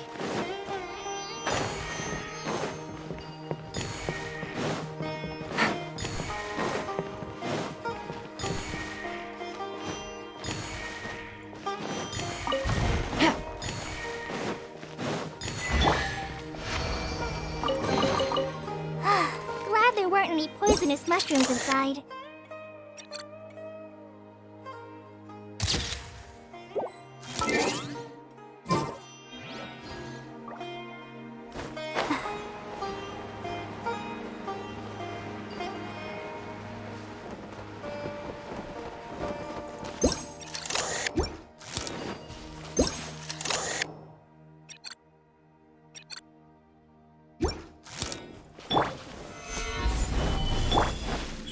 Right here. Emerge. Busted.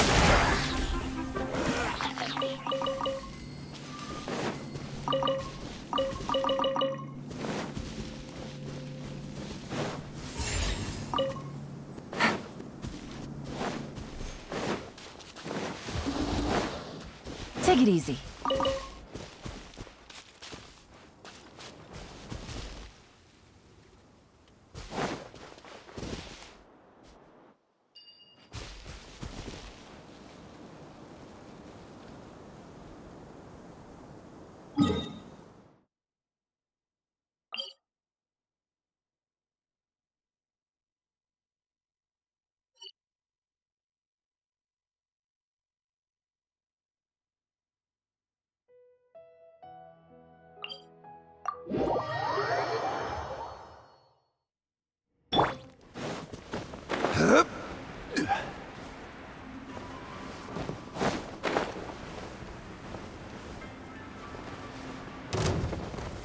Gather!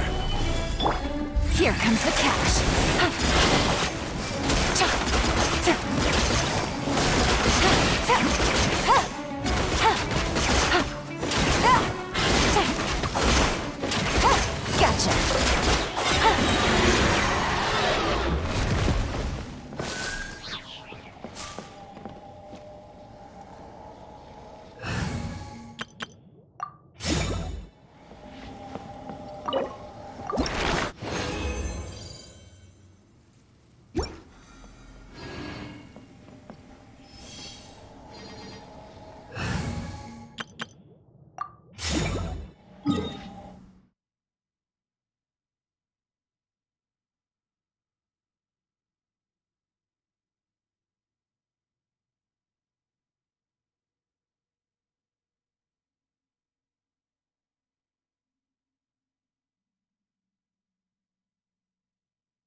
Hello.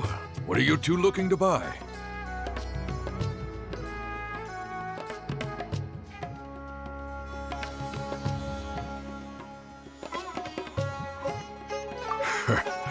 What a unique palate. We have unripe horror fruits, but we usually keep them in the back. I'll have someone escort you. Following the paper got us past the first round. Ronak, these two want to buy unripe horror fruits. Show them to the warehouse. Got it. You two, please follow me. You two have a fascinating fashion sense. We haven't seen a customer wearing a Sumeru from us for quite some time. Sumeru Rose means common merch. No, look again. We're obviously wearing mourning flowers. Ah, my mistake. I do apologize. Whew. That pop quiz sure was scary. The warehouse is up ahead. Please follow me.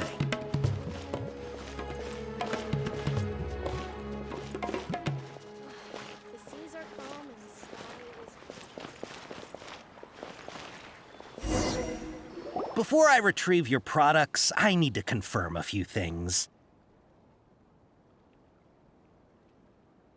Please forgive me, but we may not have sufficient stock for you today.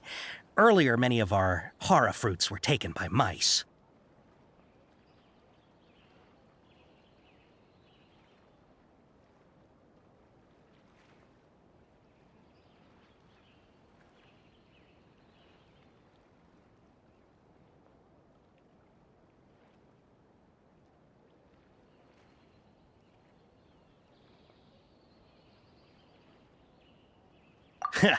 Thanks. If better goods come in, you'll be the first to know.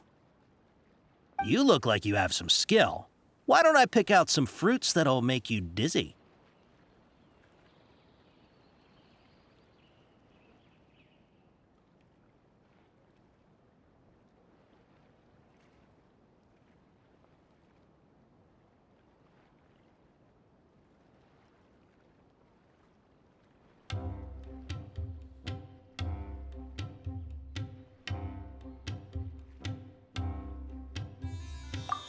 Yep, that's the right answer.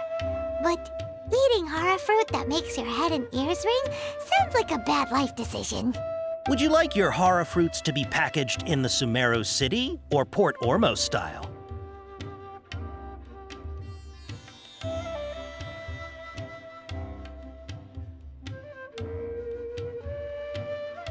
Wow, you two sure are generous customers. We'll be sure to package your products beautifully. Okay, everything has been confirmed. Miss Dory is waiting for you up at... Shoot, it's the Matra! Run! What? The matcha? Where? I'll hate them said we're done for if they catch us. We gotta get out of here. We don't know this area, so let's follow that informant.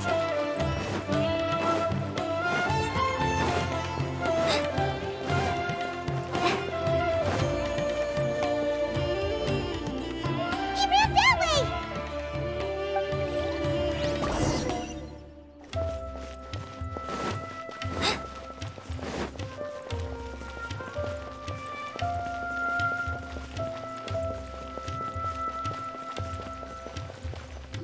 Look, he's over there.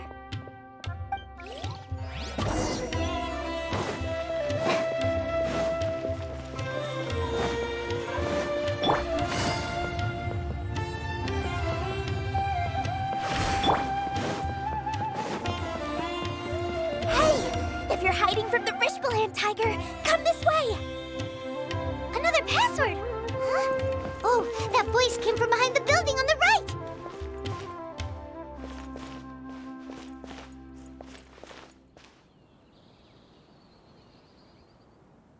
Regarding our new business plan, does this make sense to you, Trust me, CC? I'll find you your perfect color. If you require any assistance, please let me know. Here, over here. You can stop running now.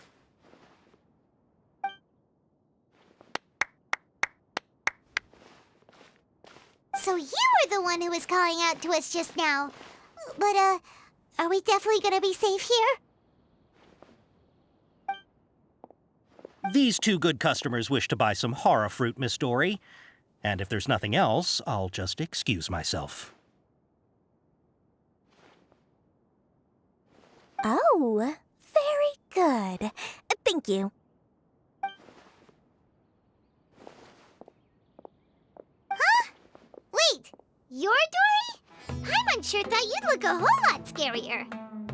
Hey, what are you trying to say, Princess Pea-Brain? I can be scary enough when I need to be, believe you me. If you don't watch what you say, then you can forget about doing any business.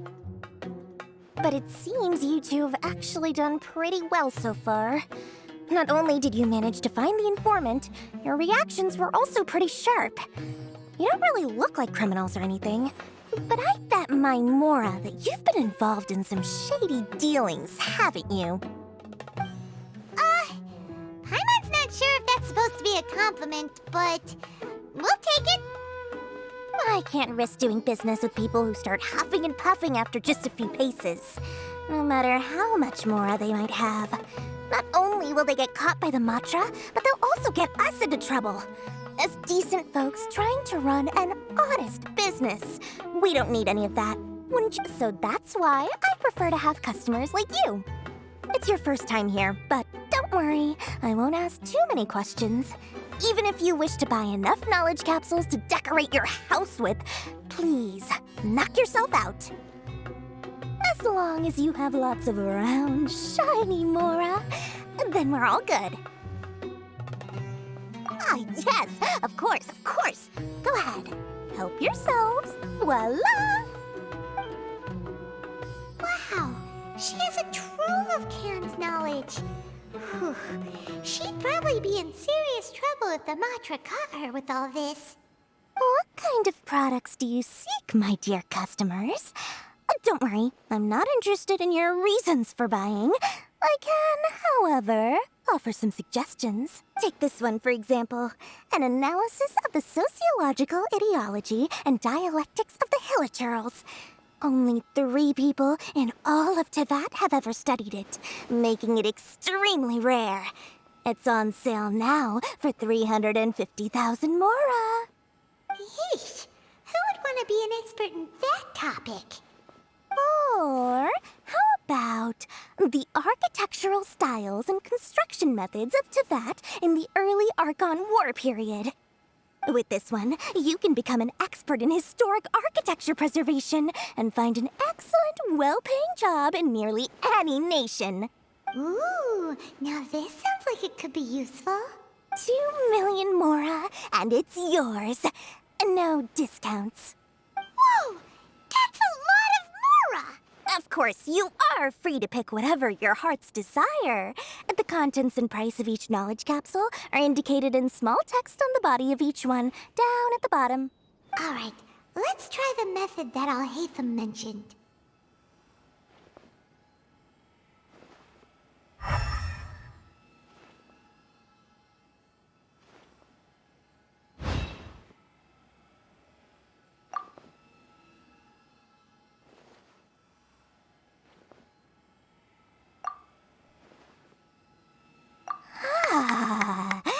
You've really got a good head on your shoulders, and quite the eye for quality. We'll take these, please and thank you. My, oh my, you are blessed with a taste for both the exquisite and the extravagant. Customers like you are a rare breed. 1 in 100. No, 1 in 1,000 even. Listen, I have a special offer for you two. If you spend just 100,000 more, you can pick any knowledge capsule of your choice up to a value of 1 million Mora. Say what now? Hey, did you hear that? Spend another 100K and we get a capsule worth a whole 1,000,000! But all the canned knowledge we just bought is easily worth 500,000 Mora. If we spend just a little more, we can get something worth 1,000,000 Mora. Isn't that a fantastic deal? Think about it. We've gone to all this trouble to get this canned knowledge. And so far, everything we bought belongs to Al-Haytham. Aren't you even the least bit curious about how this whole canned knowledge thing works? We're talking instant knowledge here. Don't you want to try it yourself? Come on. We still have around 100,000 of Al-Haytham's Mora left. So let's put it to good use by finding something useful for you. Excellent. Then please, select from this fine collection of canned knowledge over here. Hold on a second. Paimon thought we could choose whatever we wanted. Why can't we choose the ones from over there? Oh, but my dear customer, the knowledge capsules over here are worth 1 million more each. I'm sure discerning customers like yourselves will be able to find something to your liking. Please. Oh, Paimon has a bad feeling about this. Let's use Elemental Sight again to check these.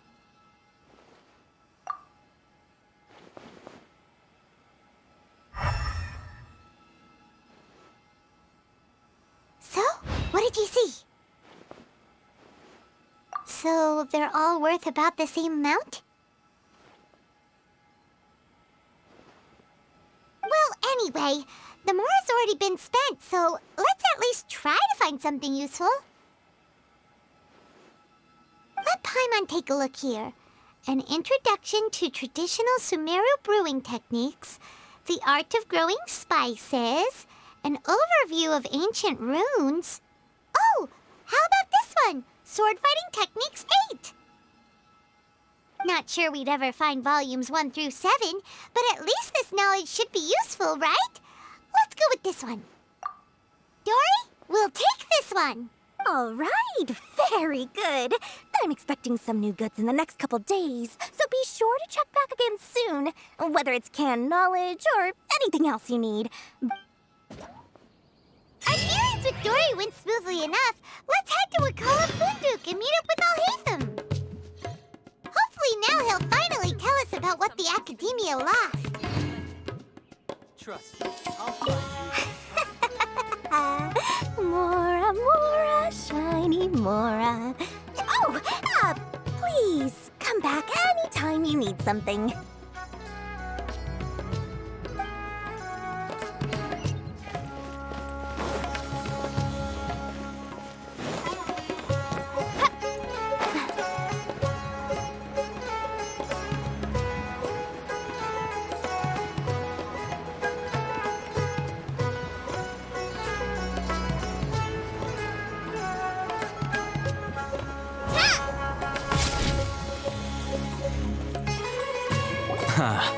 You two made it. And from the looks on your faces, you were successful.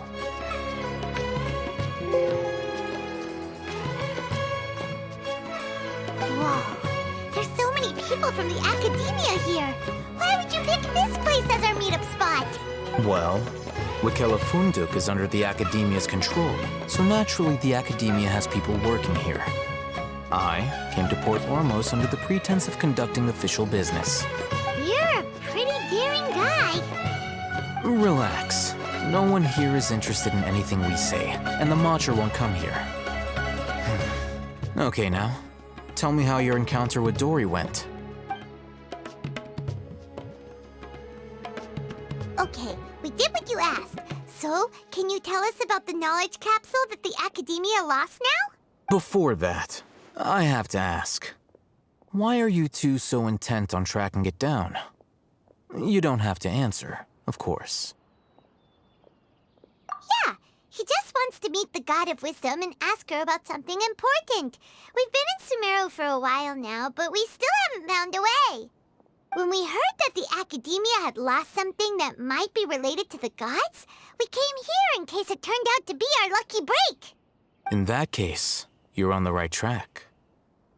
A short while ago, the Academia lost a knowledge capsule in the desert. It's supposedly a divine knowledge capsule. Use it, and you'll gain the wisdom of the gods. Wow, there's really such a thing as that? Hey, if we find it, do you think we could learn how to meet the Dendro Archon? Ooh, or how to find your sister? I highly doubt it has any mystical properties, but it does indeed exist. And it's right here, in Port Ormos. So, where exactly? That's what we need to find out next. I won't deny that. I am investigating because I'm curious as to what the divine knowledge capsule truly is. As you know, the Eremites in Port Ormos also have their eyes on it. It is an extremely precious item. The knowledge contained within may bring great power or wealth to whoever has it in their possession. Several brigades have been vying for ownership of it as of late, but there is still no victor. My personal finances and connections cannot compete with those of the Eremites. After attempting various methods, I finally managed to reach a tentative agreement with several brigades. I agreed to forego ownership of the Divine Knowledge Capsule in exchange for the opportunity to study it. After all, there's no harm in understanding what it is. However, there are those who are less amenable to negotiation, such as those from Ain al-Ahmar.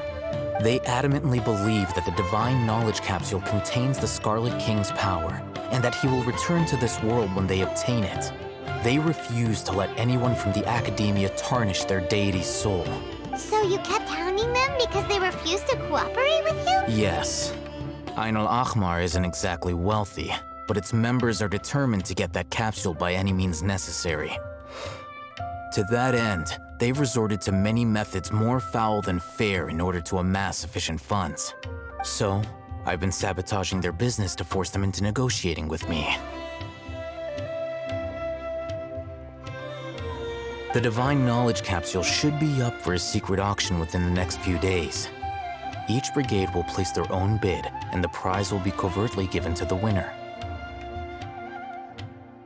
To ensure the capsule's security and to evade the Matra's notice, the winning brigade will not publicly disclose their victory. Unless I know whose hands the Divine Knowledge Capsule ends up in, my agreements with them will fall through. Dory is the most reliable source of information, but that avenue was previously closed to me. With you on board now, the situation is different. In other words, you wanted us to befriend Dory so you could find out where the Divine Knowledge Capsule is. Yes, you can say that. But this arrangement harms none of us. The day after tomorrow, go back to Dory and try to purchase information on the Divine Knowledge Capsule's whereabouts.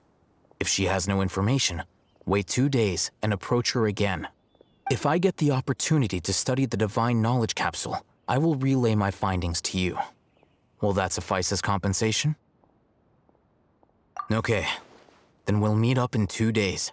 Alhaitham, before you go, we actually bought a knowledge capsule for ourselves, but we're not sure how to use it. You two want to try using a knowledge capsule?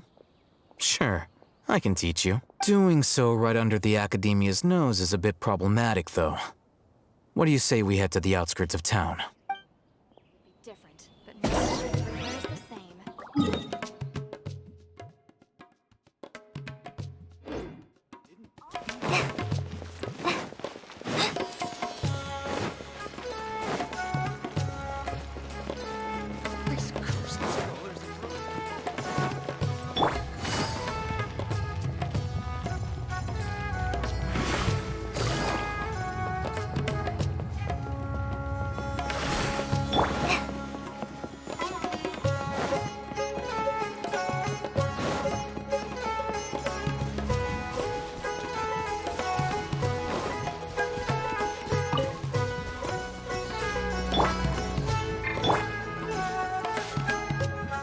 All right, this place works. Show me the capsule you purchased. Here. Sword Fighting Techniques 8. Huh. A combat class knowledge capsule. This class is something of a rare find these days, since most have been taken by the Eremites to augment their battle capabilities. Really? Ah, yeah, what a great buy! If you want to determine the efficacy of this capsule, I can evaluate your combat ability. However, effects will likely be minimal if you already possess a high amount of strength. We can conduct a controlled experiment where you fight 2 battles, one before using this knowledge capsule and one after. While you fight, we can use an Akasha terminal to monitor your various physical parameters. There may be variances in your physical strength between the 2 tests, as well as a disparity in your opponent's abilities. But don't worry, I'll run statistical analyses afterward to mitigate any confounding effects. Wow! Alhaitham! You must have been one of those guys at the Academia who got top grades on everything. Paimon's curious about something, though. You definitely weren't one of those students who needed canned knowledge to graduate from the Academia, right? So why are you risking getting caught by the Matra for this capsule? When you are unable to understand a researcher's actions, most cases can be attributed to curiosity. This is but one theory. trying to avoid the question. All right, let's begin the test. Just fight as you normally do.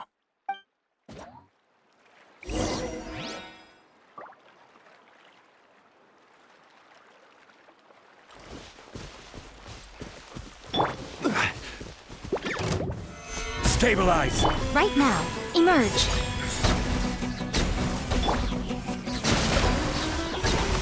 Busted.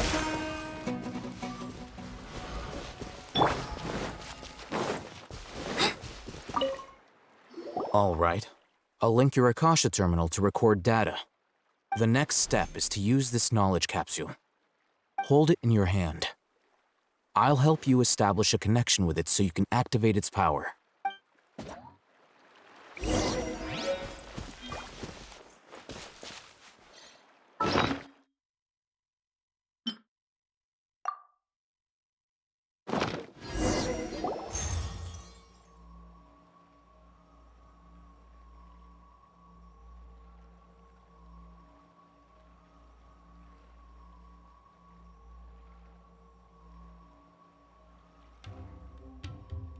Hey, how are you feeling?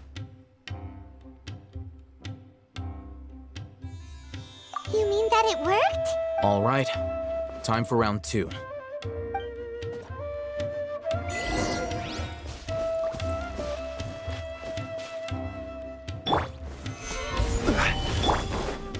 Right now, right here. Quietly now.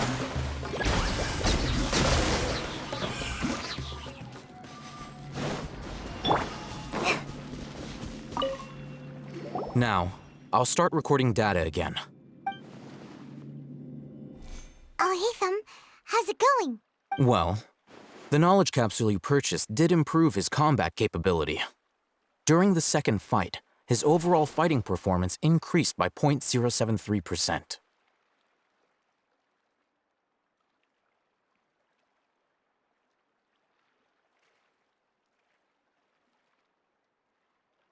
Wait, how much?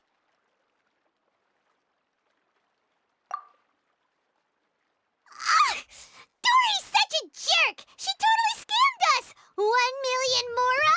This thing isn't worth a tenth of that amount! Of course, this could be because he is so powerful that the capsule's contents were unable to produce a substantial increase. At the very least, this test allowed me to gain more insight into you two. Our deal seems increasingly worth my investment. I'm heading back to Akela Funduk. I await your response in 2 days' time. This is Mora for when you ask Dory for information. Pay her.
can I do for you this time? You name it. Can knowledge, supplies, or anything else you need. I'll find a way to get it. Where there's a waterfall of Mora, there's a way. Can you really get us anything we want? Anything at all? Aha! So it appears that canned knowledge alone is no longer sufficient for your opulent appetite. Then please oblige me. Tell me what you have in mind. Oh! I knew customers with pockets as deep as yours would undoubtedly crave something more profound than ordinary canned knowledge. But you know, that kind of information isn't going to be cheap. After all, I had to work really hard to weasel my way into the auction site. Not to mention that if anyone found out that I was the leaker, I would be in big trouble. But how can we be sure your information is accurate? Paimon's curious how you just happen to have this kind of info the moment we need it. Because to me, anything of value is what I consider to be my supply. Therefore, I must always be aware of what's hot on the market in order to secure more sales.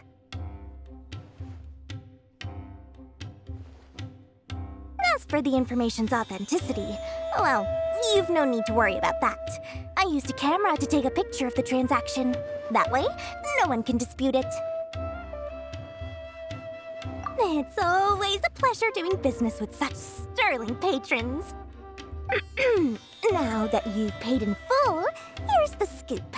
The Divine Knowledge Capsule was purchased yesterday by a certain Misery, the leader of Ain el-Ahmar. Ain el-Ahmar? You mean the Aramites who worship the Scarlet King? Ah, so you're already familiar with them. The group has done everything in their power to obtain the Divine Knowledge Capsule. After all, they believe it contains the power of the Scarlet King. That Divine Knowledge Capsule is unlike any other canned knowledge I've seen before. It was glowing bright red. The capsule is clearly visible in the picture I took. You can look for yourself. Thanks for the info, Dory. Please, it's my pleasure. It's all thanks to discerning customers such as yourselves that my efforts yesterday were not in vain.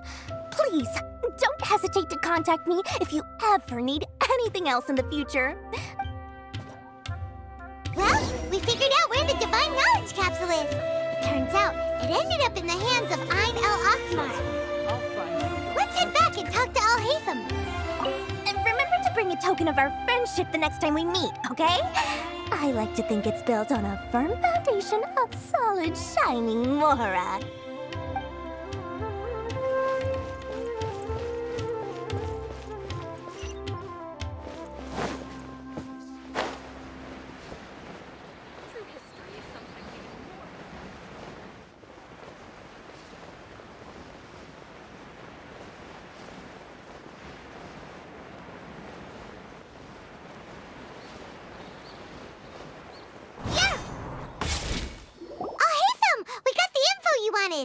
Really? All right. Let's hear it. Dory even gave us evidence to verify the intel. Have a look. Huh, look at that. Clear as day. It must have taken some guts just to infiltrate the scene of the Eremites transaction. But then to get close enough to take a picture like this. Bold. All right. The person in this picture is indeed Misery, the leader of Ain el-Ahmar. And the glowing red capsule he's holding appears to be the Divine Knowledge Capsule.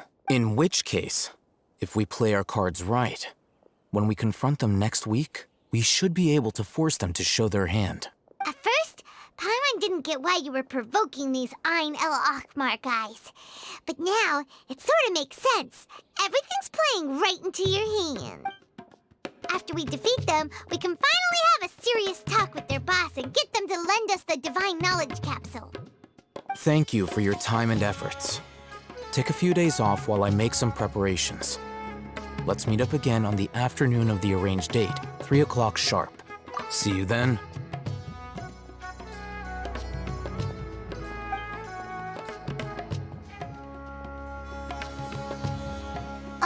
I'm sure is taking his time. Where could he be? Oh, there he is. Sorry to keep you waiting. Let's head to the pier in front of Faros Lighthouse. Yep, let's go.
Alhaitham. I knew you were crazy, but I didn't know you were crazy enough to actually show up. It was I who demanded that these negotiations take place. I was more worried that you might go back on your promise. But to your credit, it appears that you're sticking to your word. This is turning into quite an occasion. I also brought some backup. I assume you don't mind. Backup? Aren't you the brat from the restaurant the other day? You've come to support this lunatic because he helped you out? Fine, your funeral. I'm not going to mince my words. Once we're done with you, you'll be nothing more than fish food. Get 'em, boys! Uh-oh, here they come. Good luck, you two. Solidify! Right now, right here, right now. Following orders. Busted.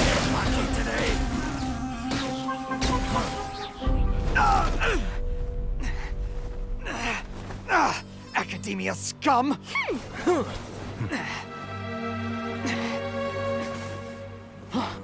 Boss! Finally! Did you use it? Great! Now we can...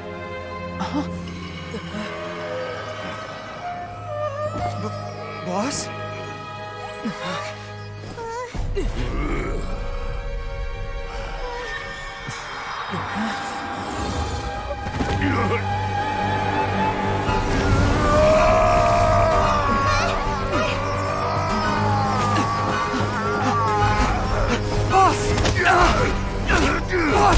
What's wrong? What happened to him? We have to cut his Akasha connection, now.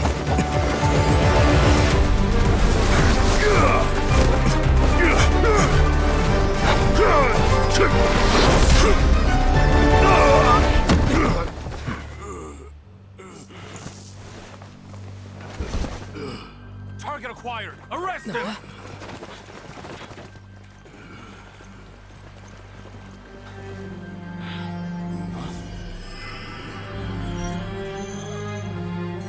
Do not impede our work. Is that understood, Alhaitham? Of course. I was only trying to help. Take him away!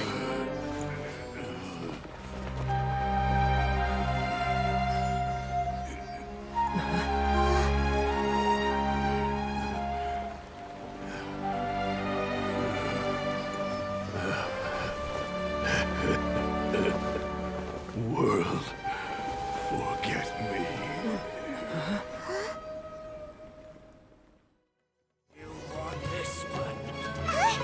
What in Tibet just happened? It's like that big guy suddenly lost his mind.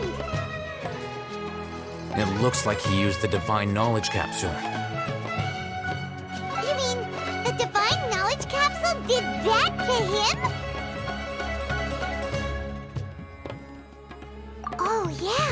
You mean how some researchers go insane after getting knowledge from Irminsul? I've heard of numerous incidents of researchers in Satyavada life going insane. The state that man is now in suggests that this is a similar situation. This divine knowledge capsule does appear to be linked to the gods, but beyond that, it doesn't seem anything like the rumors suggest. Possessing it doesn't grant you divine wisdom or power. Did you hear what he said? World, forget me. What could that possibly mean? If the mantra took him away, then that means the Academia got the divine knowledge capsule back too. What a shame. We were so close. Still, Paimon didn't expect the divine knowledge capsule would be so dangerous. Imagine if we tried to open it. As things stand, there is no reason for me to remain in Port Ormos. I believe our collaboration has also reached its end. Oh, we were so busy trying to find the divine knowledge capsule that Paimon forgot to ask you something. Since you're a member of the Academia, do you have any idea how we can go about meeting Lesser Lord Kusanali? Truthfully, I don't. Lesser Lord Kusanali appears to exist outside of Sumeru's entire administration. Most of the time, you wouldn't know she exists at all. Moreover, since the Academia possesses the Akasha, a symbol of our deity's wisdom, scholars have no reason to desire to make contact with the deity herself anyway. Everything about Lesser Lord Kusanali is such a mystery.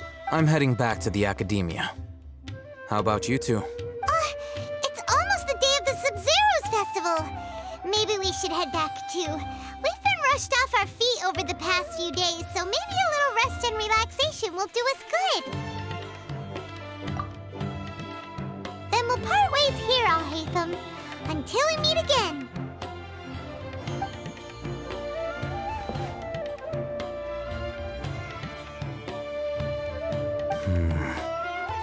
Now, do I deal with this thing first? Or should I produce the report that the higher-ups require?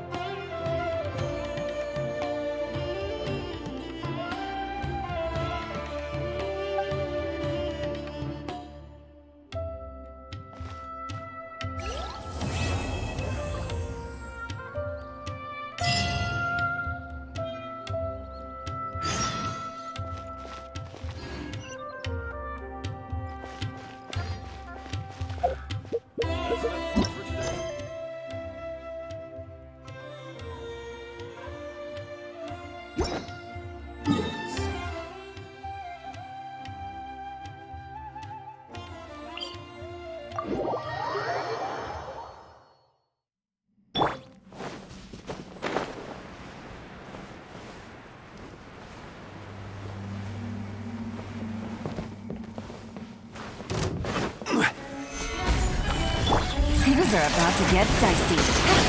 Gotcha.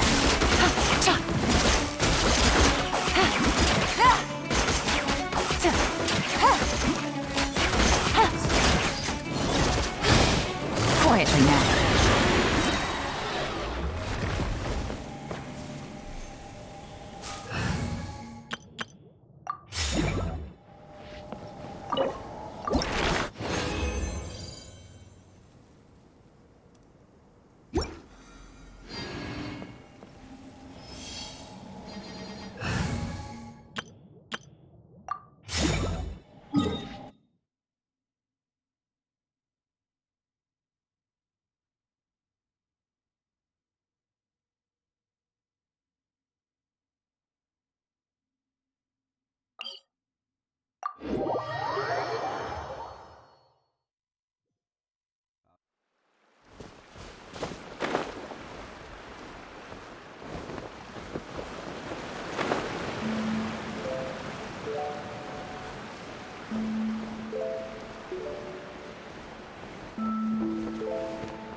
replenish your supplies often when you're out in the wild.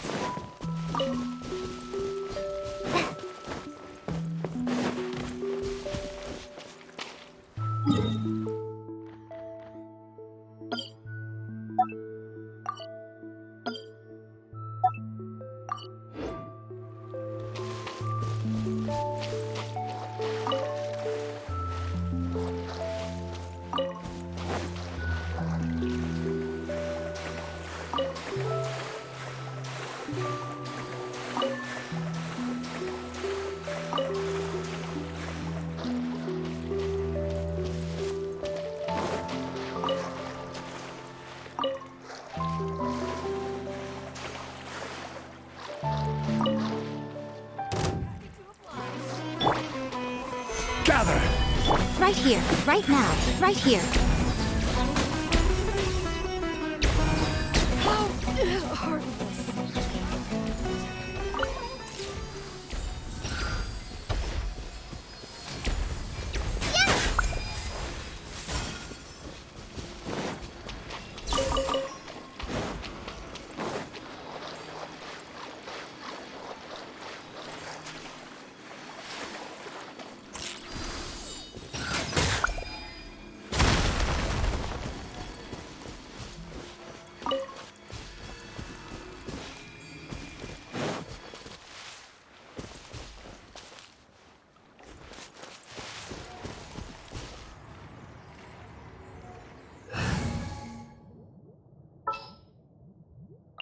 Are you going to hold a festival?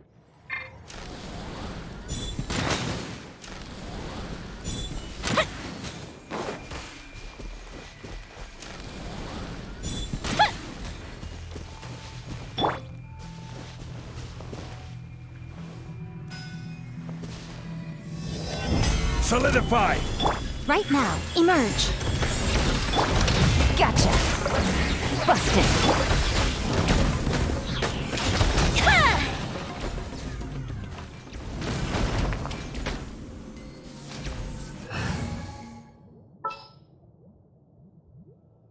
I'll ensure your safety. It's important to replenish your supplies often when you're out in the wild.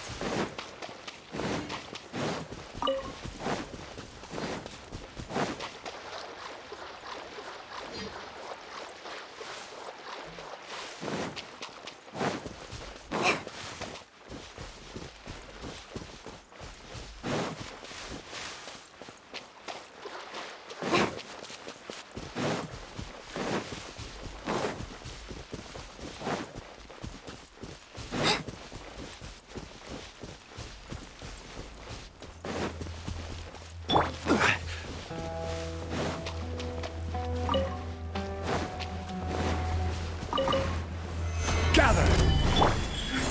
Right here, emerge.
We didn't miss the Sumeru's festival, right?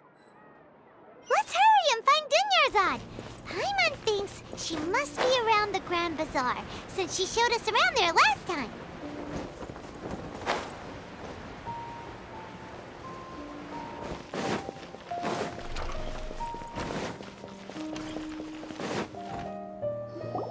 There she is! Dunyarzad, we're back!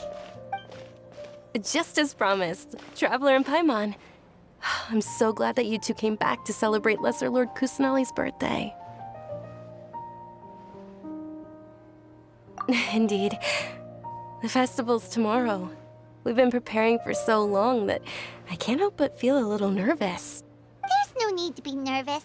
Paimon's sure that Lesser Lord Kusanali will feel everyone's gratitude. Thanks, Paimon. I hope that everyone who comes to the festival will also have a good time.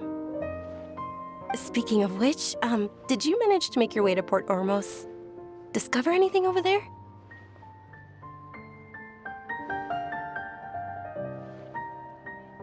Of course we went. A lot of things happened there. I see. Sounds like you two had another exciting adventure. If there is another chance, I would love to join. My lady, if you went to Port Ormos in your current state, we'd both be in for a lifetime of trouble. Dia! You were eavesdropping! It's called covert protection. Keeping an ear out for what's going on around my employer is part of the job. It's all right, Dia. I merely said I would like to go. I know better than to think my body could handle it. The festival's tomorrow. I've been doing nothing but causing trouble for you. So, Dia, please take some time to relax. I'll be fine. Even when you put it that way, it still doesn't feel right. Don't worry, my guardian knight. Okay, fine, but only tonight. Tomorrow's a big day, and many no-good scumbags are gonna try to take advantage of that. Oh, you two must be exhausted from your long journey back to the city. My apologies for not realizing this sooner. I've already prepared a room for you to rest. Please follow me. Whoa, you're so thoughtful. Paimon's so ready.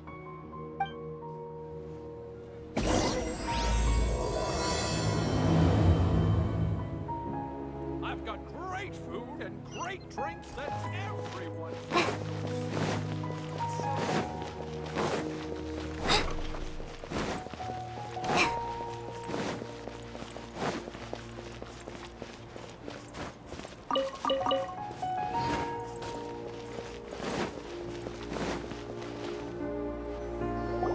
Here we are. It's also fairly close to where I've been staying. It looks really nice.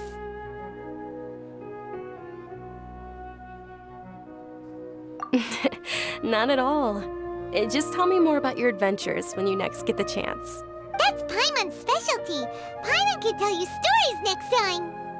Oh, if you don't mind, how about we all walk around together tomorrow? All of my friends will be working the festival, and Dia is still insisting on her covert protection. Yeah, it'll be pretty hard to relax and enjoy the festival if Dia's constantly hovering over you. Then let's meet at the nearby bazaar first thing tomorrow morning. Have a great night. It's a deal. Good night, Dunyarzad. I may be too excited to fall asleep tonight. See you tomorrow. Paimon's starting to really look forward to the Sumeru festival too. Will there be lots of yummy food? Oh, no. Thinking about food is just gonna keep Paimon up all night. The earlier we sleep, the better. Let's go.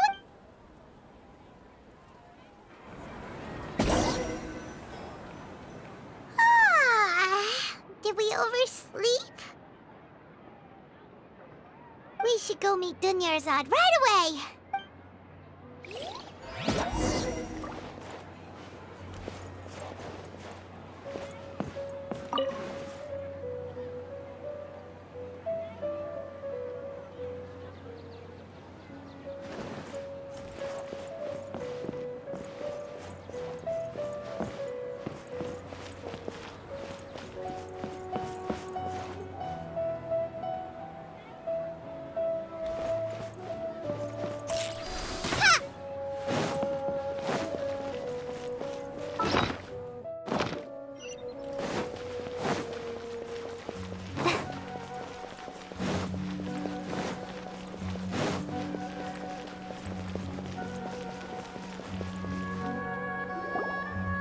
Traveler, Paimon, I've been waiting for you two.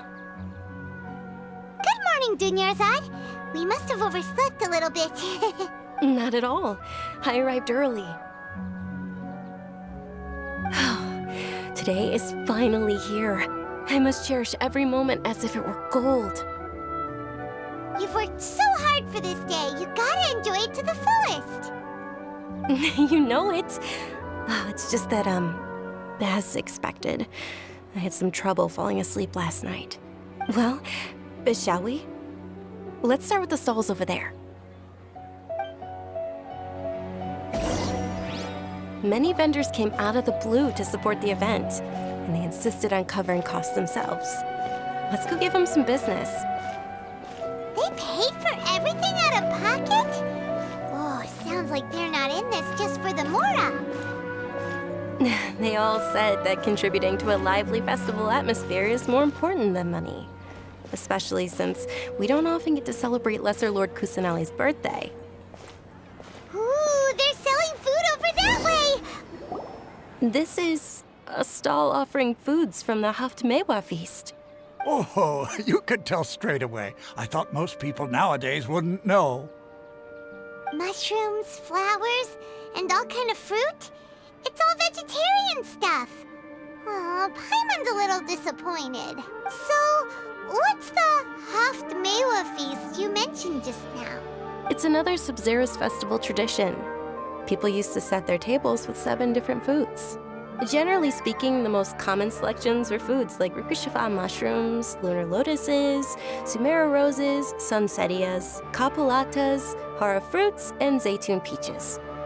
So, the Sub-Zero festival is a vegetarian holiday? You don't have to be a vegetarian to enjoy the spread. We just use the 7 foods to symbolize the 7 virtues of the Dendro Archon. Wait, but if that's the case, if Sumeru uses vegetarian food to represent the Dendro Archon, then wouldn't the Pyro Archon's festival be full of food like roasted fowl, juicy meatballs, grilled steak?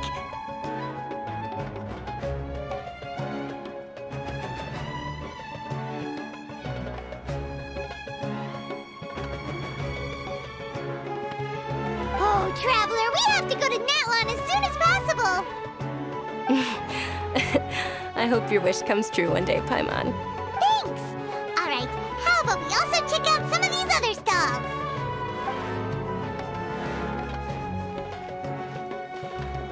Dear customers, would you like to try your hand at alchemical divination? What's alchemical divination? Those 2 things sound like they'd be fun to try together. Right? I thought the same when I first heard about it. It is said to be a mysterious craft invented by none other than Lesser Lord Kusanali herself. So, how does it work? It's quite simple. After you give me any 2 alchemical reagents, I'll use them to perform a random transmutation. Sure sounds random. So random that it will probably fail. That is precisely what we need. After the transmutation fails, your one and only diviner here will interpret the remnants. Well, according to Lesser Lord Kusanali, everything is interconnected, and all that occurs can be traced back to fate. You could say this is a pearl of old wisdom. Why does everything sound so much more credible when Dunyarzad says it? Are you guys working together? So that's the true wisdom behind it. This young lady sure knows her stuff. So, how about it? Want to give it...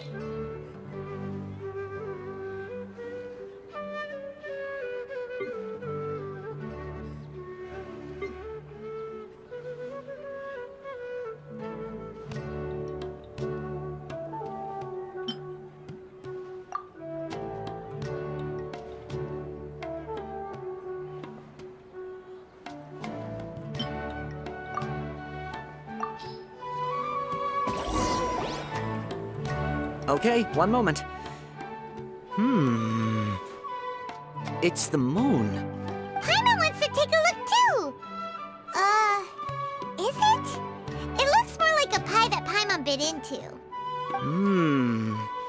Generally speaking, the moon signifies...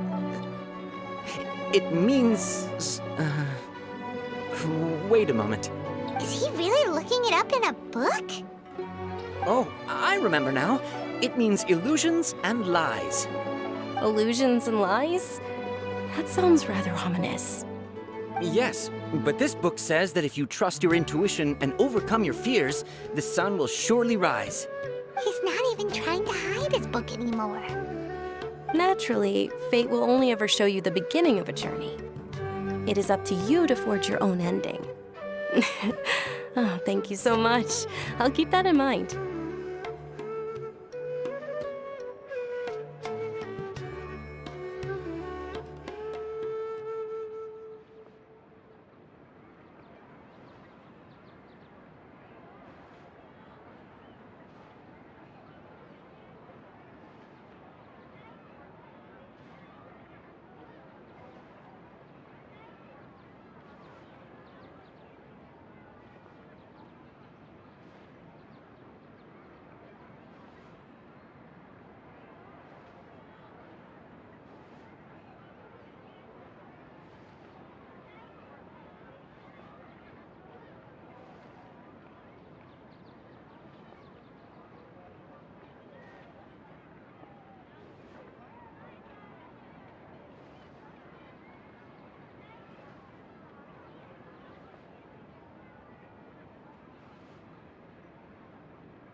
Oh, it's nothing. I'm just learning as I go. Guess that was still pretty interesting. Okay, on to the next stop.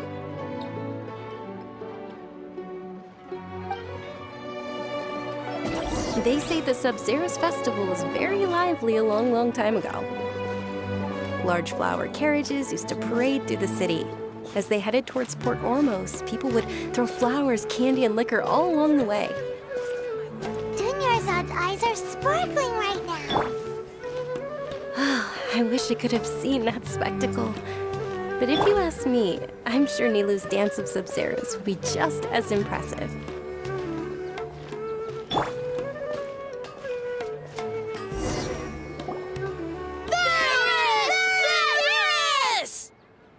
Attention!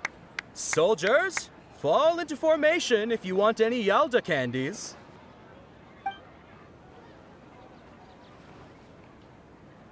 It's a weird guy with a weird hat. Hey, it's Dunyarzad! Wow!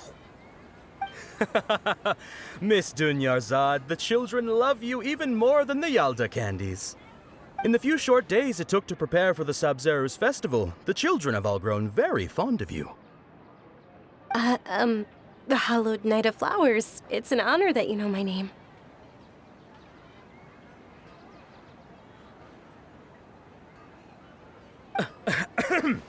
Attention!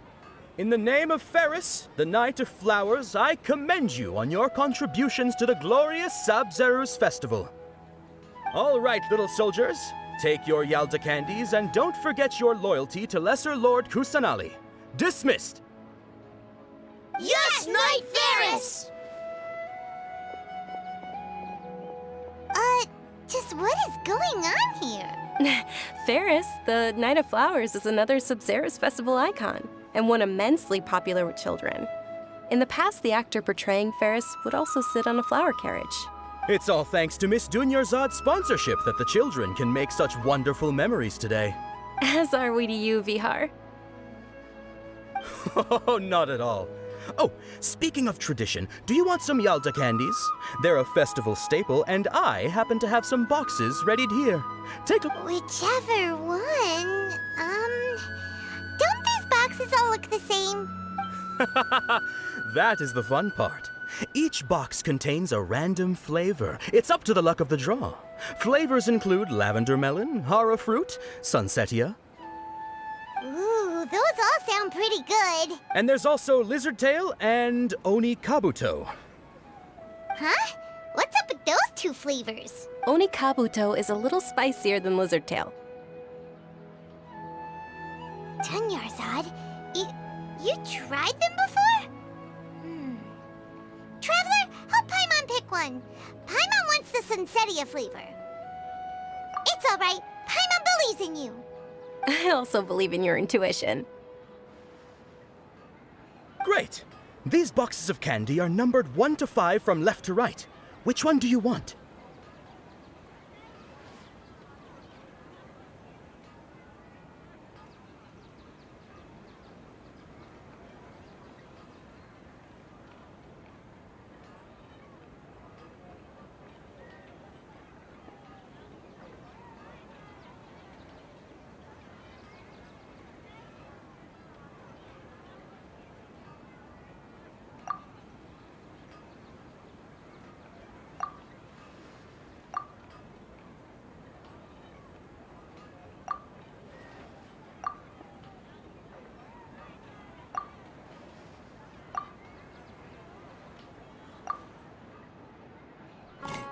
Attention! That's unfortunately lizard tail. Oh, Paimon thought you survived so many epic battles because you had incredible luck. But looks like Paimon was wrong. The Sunsetia flavored candy was in box number 4. How about this? The most important thing is that everyone has a good time at the festival. So please, take both boxes. Really? Thanks a lot, Knight of Candies. It's Night of Flowers, not Night of Candies. Paimon really wilted the carriageless Night of Flowers. They'll basically sound the same. We got our candy, so let's keep going. Oh, actually, I just remembered that I left something behind. Since you're here, can you come with me to get it? Dunyarzad, you probably forgot because you're so excited about the Sub-Zero's festival. How embarrassing.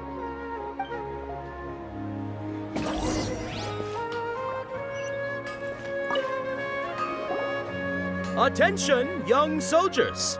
Are you here to join our ranks?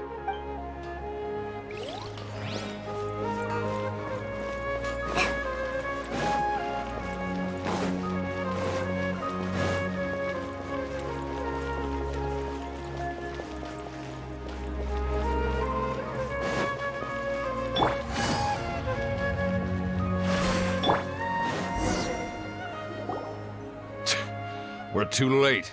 Who knew the little lady was such an early riser? I know, right? Hey, wait a minute. Boss, isn't that her? Oh, that most certainly is. We're in luck. She's walking right into our clutches. Those Eremites don't look like they're up to any good. Who are you? I don't believe the Homayanis hired you. That's right. We haven't received any of their mora, but I wonder how much the Homayanis would shell out to get you back. They're a gang of kidnappers! Traveler, hurry and protect Dunyarzad! Hey, did you scumbags even consider that the Homayanis might have hired a merc that outclasses you? You're... Dia! Dia the Flame Mane! No wonder we mercs haven't heard anything about you for so long. You sold your unruly mane to the highest bidder. Don't speak so disrespectfully. My family started working with her as gratitude for her past kindness to us. Don't worry about it, my lady. Just some friendly banter between mercs. One punch and those rabid dogs will expose themselves for what they really are. Aren't your claws all dull by now? Don't get too cocky! Traveler, take Miss Dunyarzad to a safe location. No, we're gonna stay and help. There's too many of them.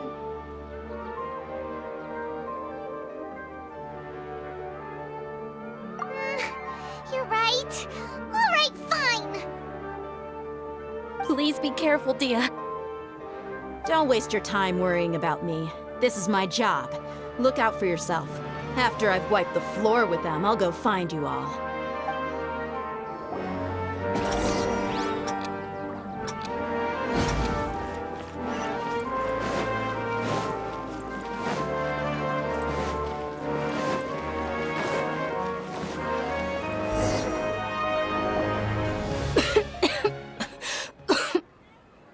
Dunyarzad, are you okay? You look a little pale. Are you in shock? I'm fine. My body always reacts like this whenever I exert myself too much. You sure you're okay? I'll be fine after some rest. I'm more worried about Dia.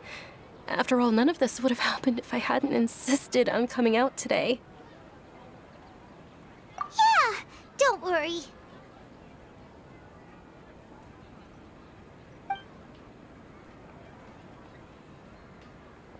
My lady, Traveler, found ya. Dia! You took care of them so fast! Any more of them? Or rather, did anyone follow you? Dia, your arm!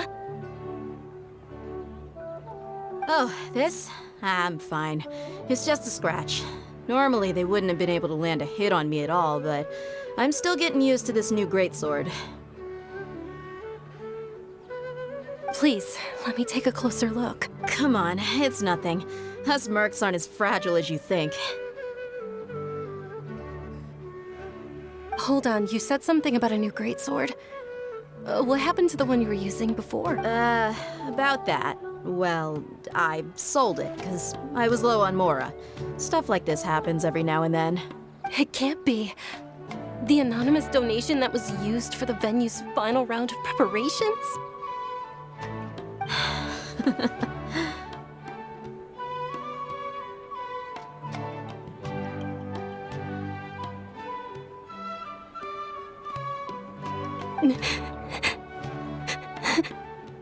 Hey, Miss Dunyarzad, I wasn't trying to make you cry, and I'm not gonna lose my commission because I made my employer cry, am I?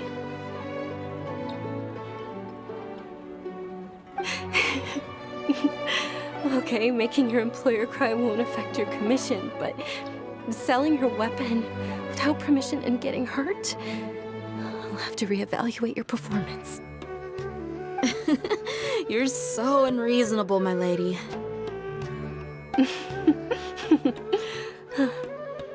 Thank you very much, Dia. Don't be like that. I get embarrassed really easily.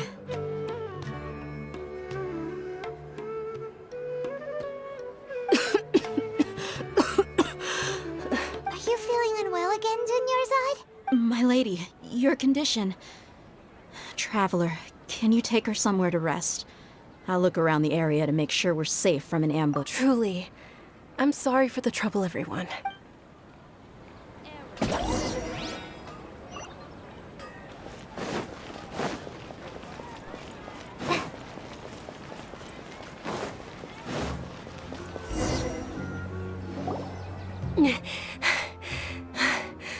Are you feeling better, Dunyarzad?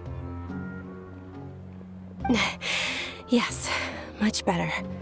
Just give me a few moments and I'll be good to go. I didn't realize you were concerned about it. I guess I shouldn't continue to keep it a secret. I was actually born with Elazar. It's terminal now. Can't believe it's Elazar! Oh, you've already heard of Elazar. In that case, you probably know about its severity. Sumeru's current medical advancements still haven't been able to find a cure. The disease's progression can only be delayed through environmental therapy. Dunyarzad. There's no need to be sad. I've always lived with Elazar and I came to terms with it a long time ago. Compared to the simple fact that I'm afflicted with this, its effects on my life have been much more painful. I know that my family loves me dearly.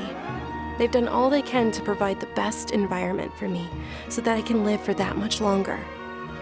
However, I know I will one day succumb to this. Did you know?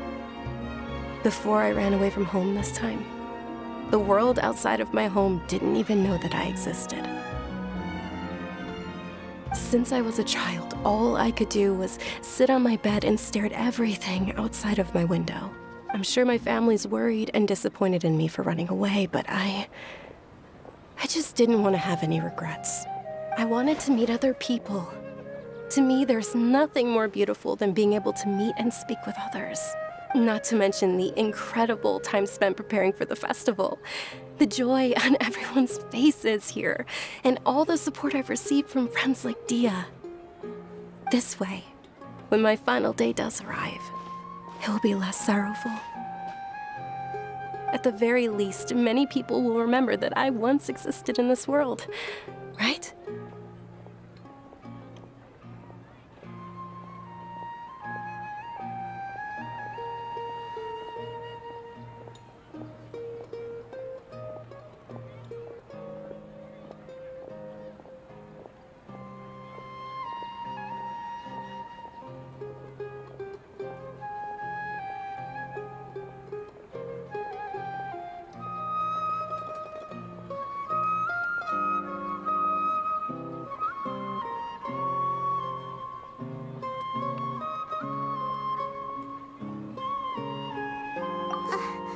As long as you don't forget Paimon, Paimon also won't forget about you.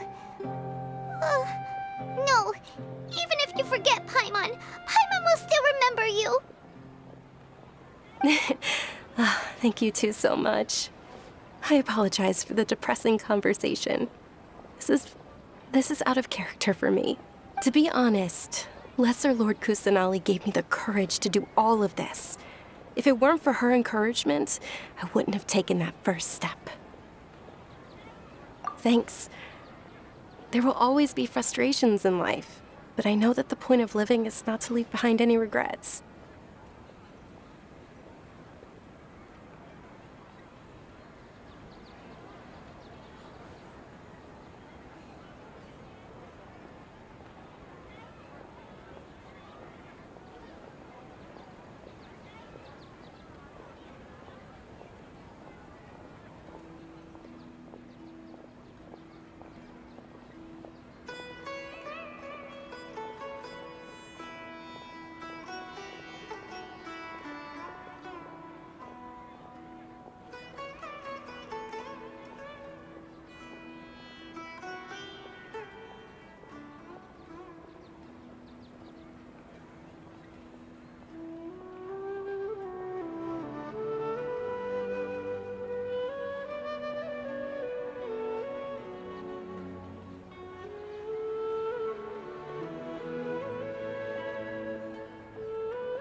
Oh, right. Isn't it almost time? Huh? Almost time for what? Isn't the Dance of Sub-Zeros about to begin? It's the part of the festival that I've been looking forward to the most. Nilu will recreate that legendary scene with her most splendid dancing. And the Sub-Zeros festival will conclude amid everyone's applause and blessings. And with that, my wish will also... Then what are we waiting for? Let's go to the stage! Yeah, we should still make it in time.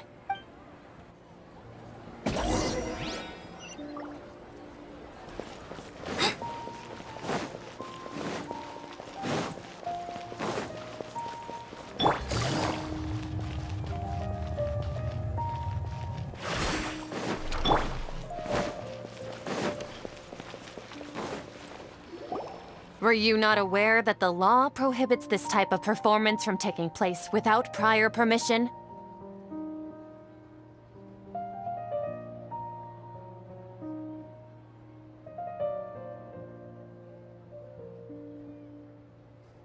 Over there! Someone's yelling at Nilu! I think I just saw the Academia's Grand Sage. Why is he here in person? But the Dance of Sub-Zeros is one of the key parts of the Sub-Zeros festival. If we can't perform it... The Sub-Zeros festival. The law also prohibits the private hosting of large-scale religious festivals. Only the Academia can host such an event.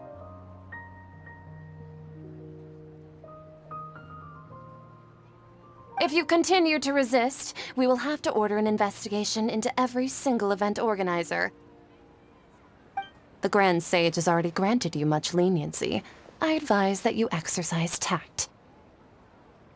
How did things turn out like this?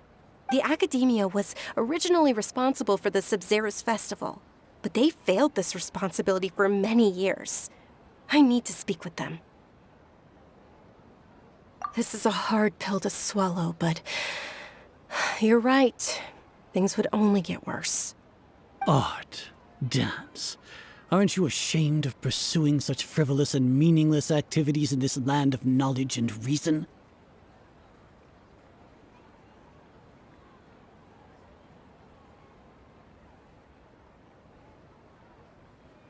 Our Archon created the utopia that is Sumeru City for all scholars who sought validity, verity, and truth, while people like you wish to defile it. No. I believe that our Archon never rejected the arts. Even the Goddess of Flowers dedicated a dance to her.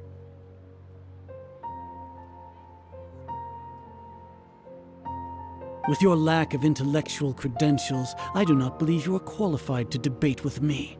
What you should be doing is finding workers to tear down this ridiculous eyesore.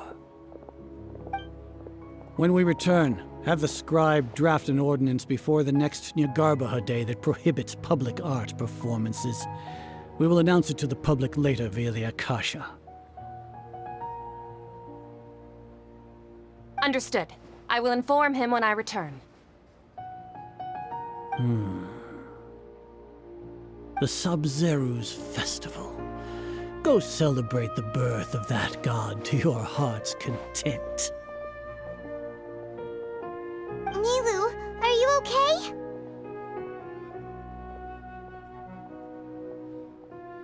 Oh, Dunyarzad. You all saw that just now? The Grand Sage ordered us to stop the performance. Yeah. Let's go somewhere the Academia can't find us and perform there. But how do we let everyone know? And what about the atmosphere and the stage? Or we could get people to block them off so they can't interrupt the performance. No. They just threatened to investigate the organizers. If we were caught... Nilu, it's all right. Don't worry about it.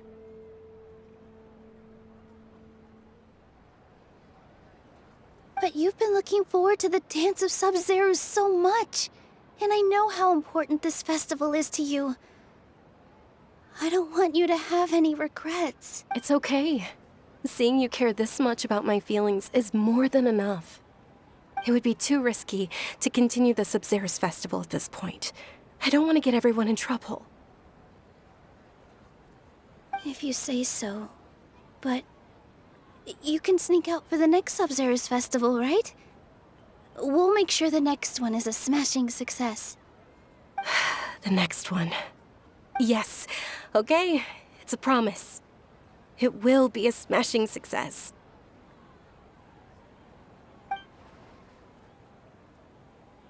I can't believe this is how things turned out. Those heartless geezers. It really is okay. There's nothing we can do about it. Still, I'd be lying if I said I had no regrets.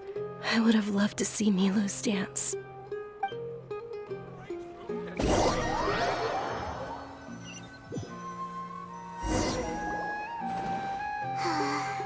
A lot happened today.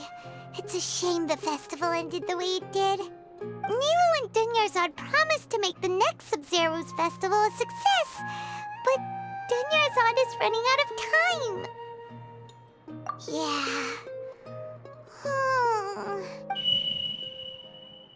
All connections have been secured to construct the most stable framework possible.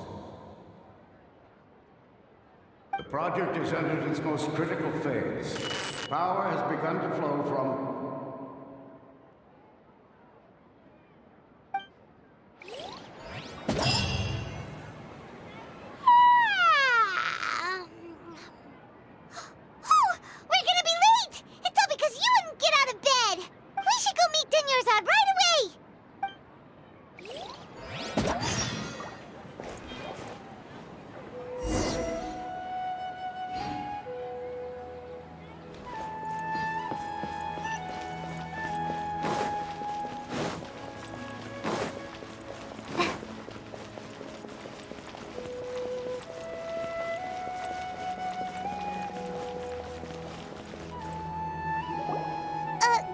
Dunyarzad.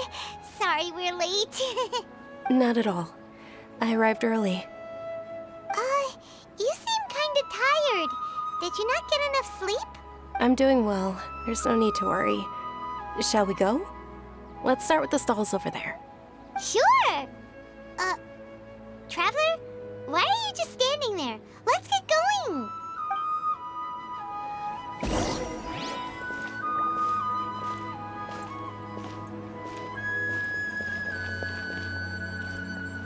Ooh, they're selling food over that way! Let's go take a look!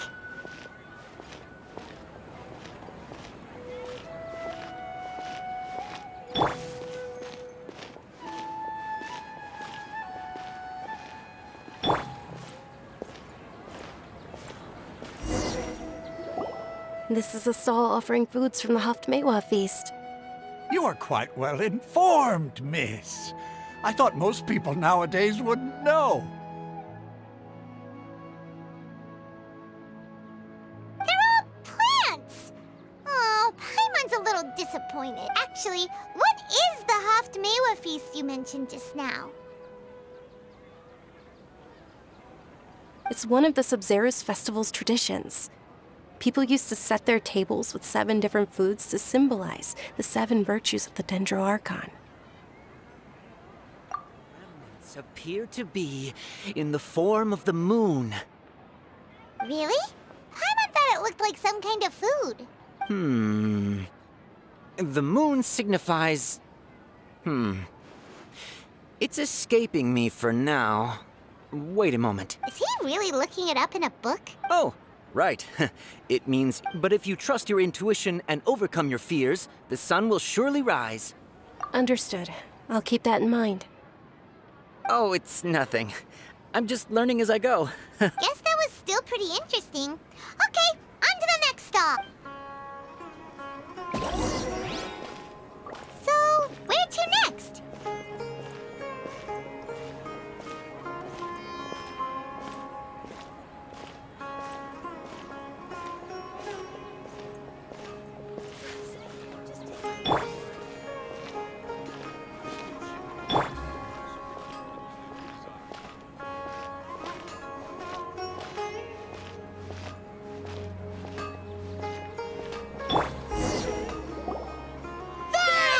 right, soldiers. Now that you have your Yalda candies, don't... Yes, Knight Ferris! What's going on? Ferris, the Knight of Flowers, is another Sub-Zerus festival icon and one immensely popular with children. It's all thanks to Miss... Oh, do you want some Yalda candies? What's the pick? It's not that... Ooh, how... And there's also lizard tail. Ugh, why do those flavors even exist? Traveler, help... Great! These boxes of candy are numbered what?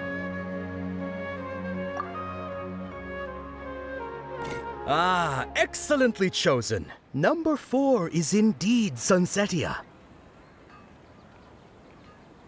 Ha-ha! Paimon bet you had incredible luck, and Paimon was right!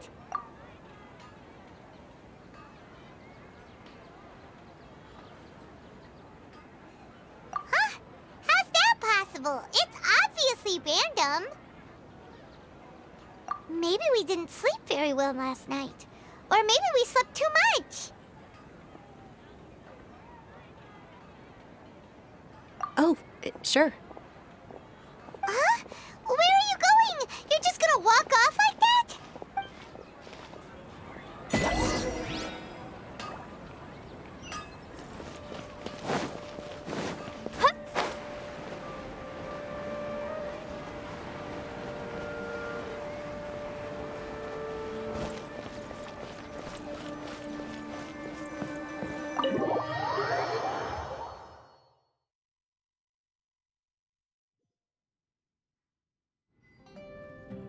A feeling of deja vu?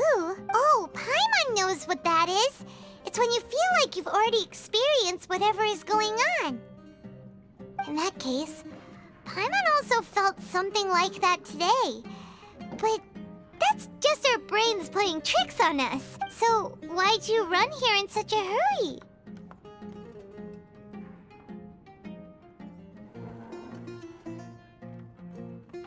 So that's it! You're intentionally doing things you usually wouldn't and seeing if you still get that same feeling of deja vu. Welcome, you two. Are you here for lunch? What would you like to eat? Got it. You don't look like you're from these parts, but I gotta say, you've got good taste. I'll give this order to the kitchen. Coconut charcoal cake? Isn't it that burned thing that didn't look tasty at all? Oh, Paimon understands what you're trying to do now. You'd never normally order something like this.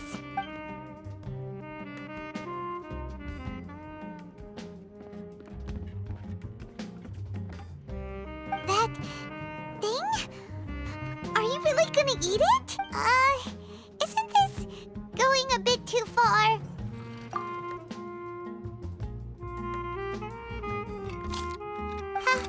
How was it?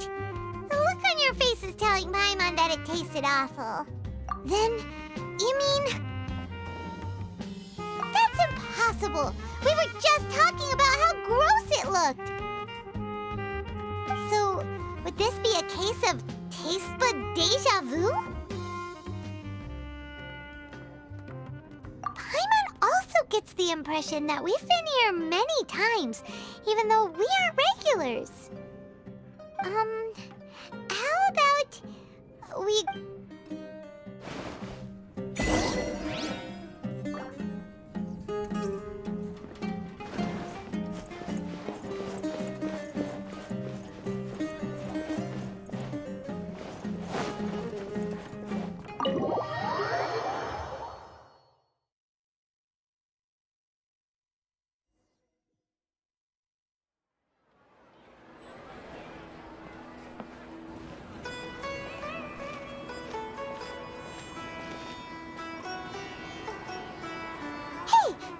is sitting by yourself on that bench over there.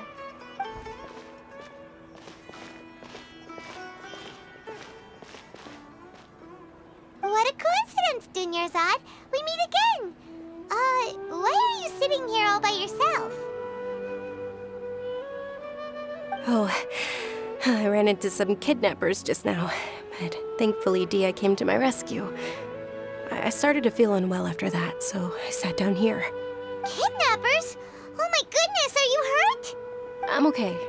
Dia's arm got scratched, but it isn't serious. Whew. That's a big relief. But, Dunyarzad, you seem a little down. Not at all. I've always been like this. Excessive physical exertion or strong emotions tend to aggravate my illness. Besides, no matter how amazing today may be, it is but a single day. After however many more days, my time will come to an end. Paimon doesn't quite follow you, and Paimon feels like something's really got you down right now. It really is fine. I don't mind. Huh? Did something happen? Dunyarzad, have you ever felt deja vu? You know, like when you've already experienced something that's happening right now?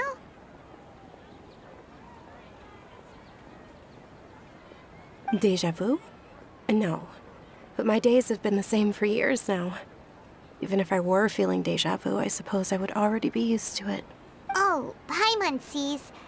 Then, is it only the two of us? It's almost time. Huh? Time for what? Nilou's Dance of Sub-Zerus is about to begin. Let's go.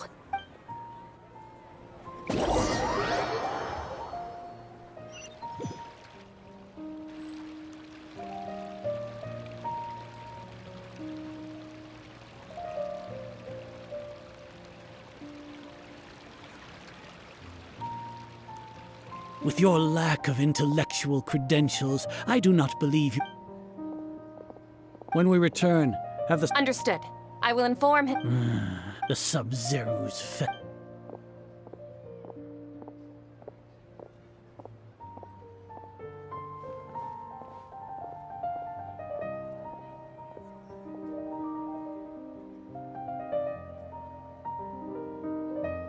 Nilou, are you okay? Oh, Dunyarzad. It's okay. There's nothing we can do about it. But you've been really looking forward to this. I don't want you to have any... It truly is unfortunate, but I don't want to cause trouble for anyone. Didn't the great... True, but... Well, okay. The next festival. Wait, what did no, nothing. I'll be heading back to rest. Paimon can't believe what those heartless geezers did!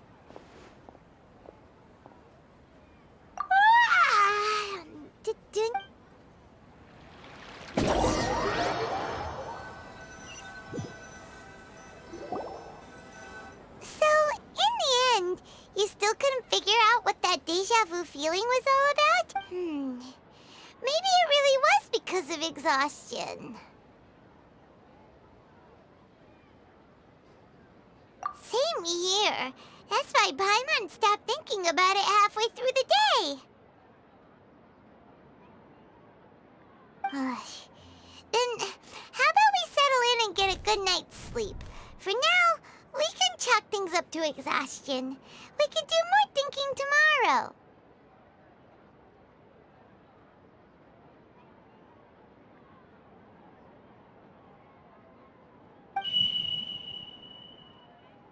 Observing a modest drop in the output of jnana energy, but values still remain within normal parameters.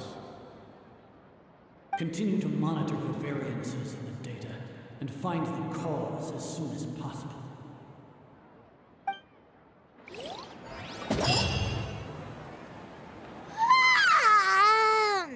Why does Paimon feel so tired after so much sleep? Anyway...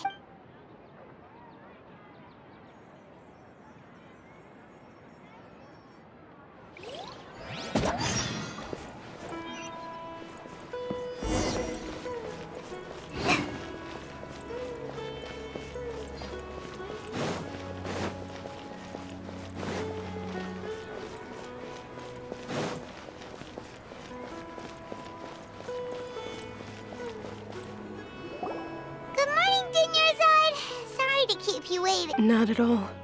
Huh? Paimon thinks you sound kinda tough. I'm doing well. There's no need to worry. Shall we go? Great idea! Let's get going! Traveler?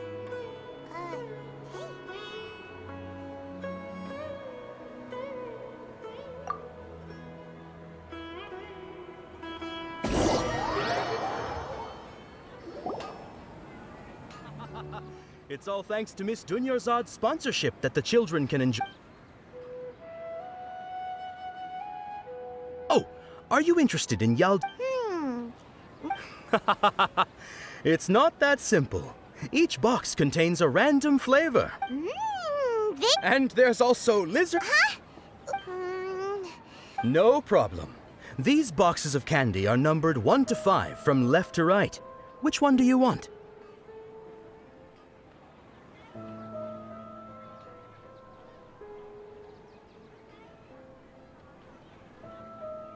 Oh, I like your confidence. No hesitation at all. Oh, congratulations! Number 4 is in...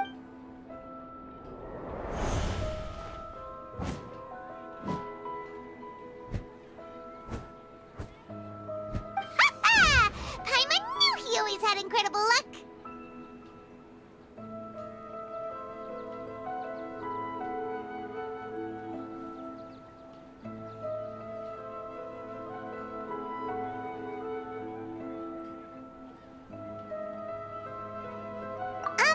Paimon's not really interested in the other flavors. Ah! Wait. How did you know? Don't tell me that you already knew which flavor was in each... What? He was right about all of them? That couldn't have been luck. How is this possible? I packed all those boxes this morning and they've been sealed ever since. You couldn't have known beforehand. Mind reading? X-ray vision? Or some kind of magic trick? This is way too freaky. Tell us what's going on! Since when did you get superpowers? Traveler?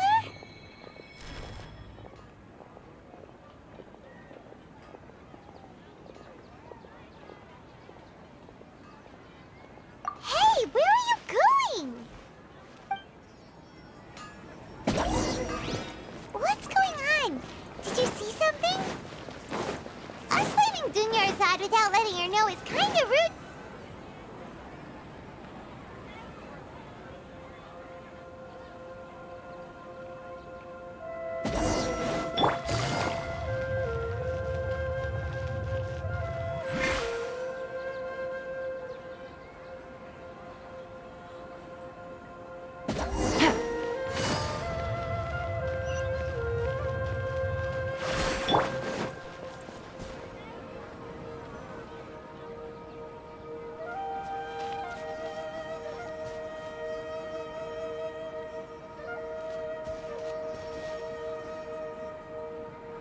What are you looking for? Why did we come here?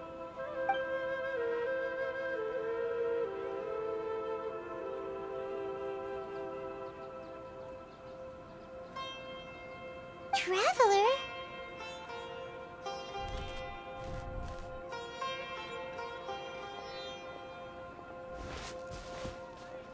That's...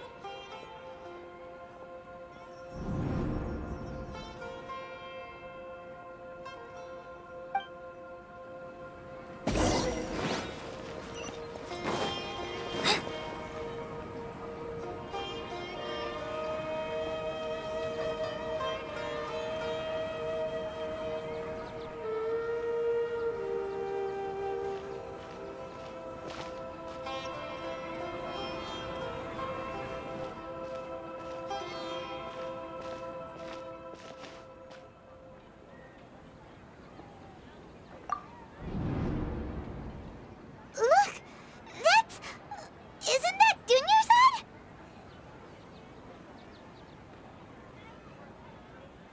What's happening here? Why are there 2 Dunyarzads? You already know that this isn't your first Sub-Zero's festival, don't you?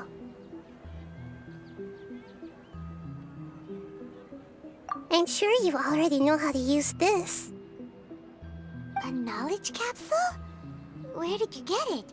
What's inside? You should use it too, Paimon. You know Paimon? Well, this seems kinda sketchy, but Paimon feels like this is what we should do.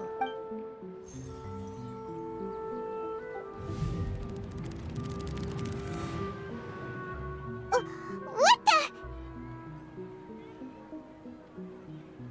This is our 20th time at the Sub-Zero's festival? Huh? No. The 30th? 40th?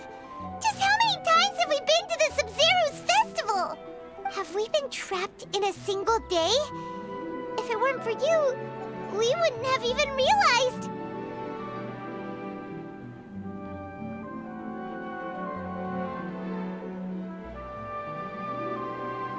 What the heck was inside that knowledge capsule? Your memories are still scrambled? Try your best to remember. This isn't the first time we've met, and I answered that question a long time ago. Let Paimon think. Oh, it's coming back. Meeting you was the real catalyst for restoring our memories, and the knowledge capsule was just your means of showing our minds the way. What about everyone else? Why are you only helping the two of us? Your sense of deja vu is stronger than everyone else's, yes? As for an explanation, you two received the blessing of Dendro, and you also have special, sensitive constitutions.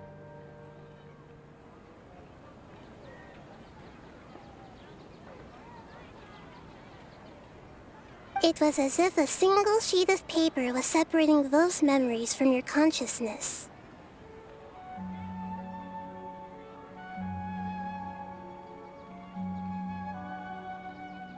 A familiar question. I think this is the 7th time you asked that. As you can see, she isn't doing well. You probably sensed it too. The Dunyarzad you were just with is different from the first Dunyarzad you met. That first Dunyarzad is in front of you right now, and she doesn't have a lot of time left.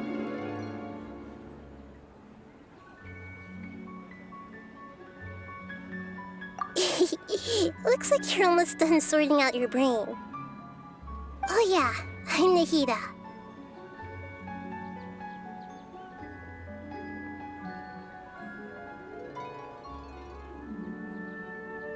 Good, you passed the test. What's happening? You can awaken our memories, and you seem like you know what's going on. Oh, wait, please don't tell Paimon even you don't know. Everything in this world runs in a loop. This cycle is called a samsara. You, me, and everyone else are all stuck inside a one-day samsara.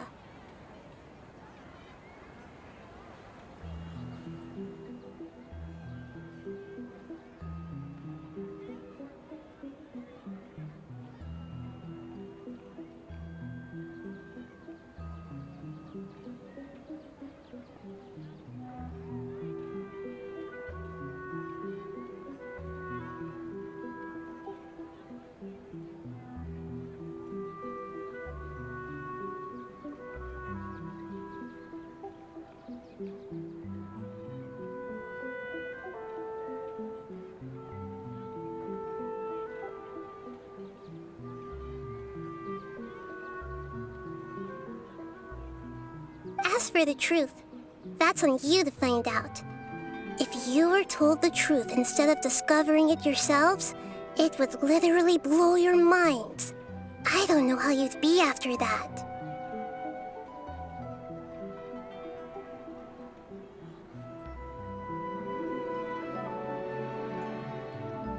I can only give you surface-level help, like bits of information and subtle hints. For the rest of the time, I'll be doing all I can to slow down Dunyarzad's illness. She looks like she isn't doing well at all. Her illness gets worse after each Sub-Zero's festival. If we can break out of the samsara, I might be able to save her. But bad as things are right now. She's just a small bird in the sky that's about to lose its last feathers. All I can do is raise a gale to delay her fall. You sure love to use weird analogies. Analogies are wonderful tools. They let you use existing knowledge to understand unfamiliar things. Okay, so, with what you know so far, what do you think the truth is?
We've already experienced the Sub-Zeru's festival many times, and the day of the festival seems to be in a perpetual samsara.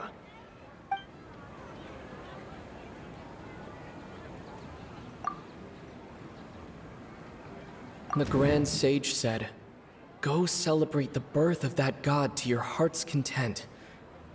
Did he mean something more?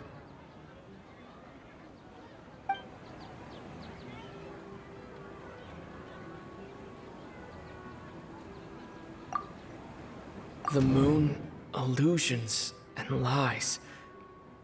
What do they all mean?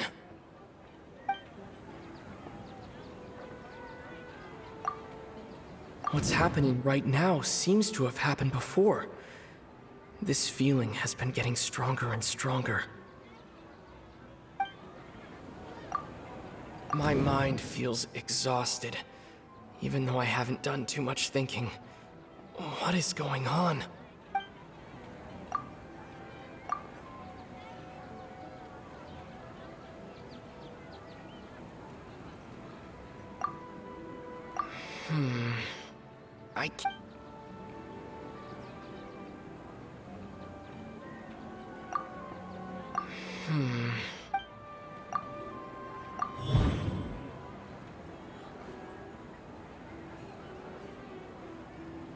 That should be it. The flow of time is endlessly cycling within one single day.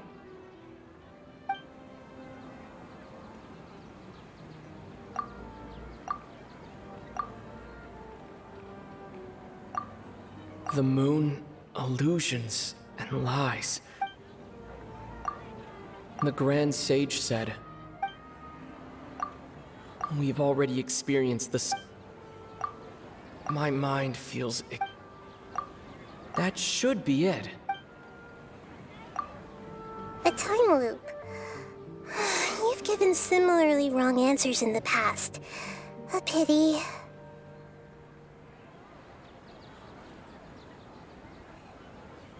Still the wrong answer? Paimon thought that made a lot of sense. It feels like time's just repeating itself. A simple time loop can't explain some of the phenomena. You two are still missing a lot of information. Unfortunately, I can't give you any more hints.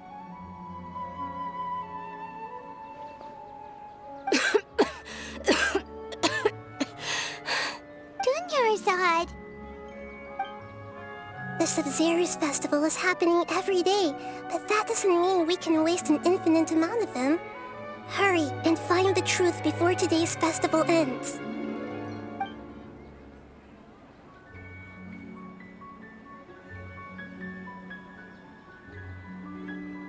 let's think about our current situation. To save Dunyarzad, we have to escape the samsara of the Sub-Zeru's festival. And to do that, we need to figure out what's happening. The truth. Nahida rejected the idea of a time loop, so we must have missed something, right? Paimon's memories say that we've already done this many times, but let's go talk to people again. It's more productive than sitting here and scratching our heads. Why don't we start with the...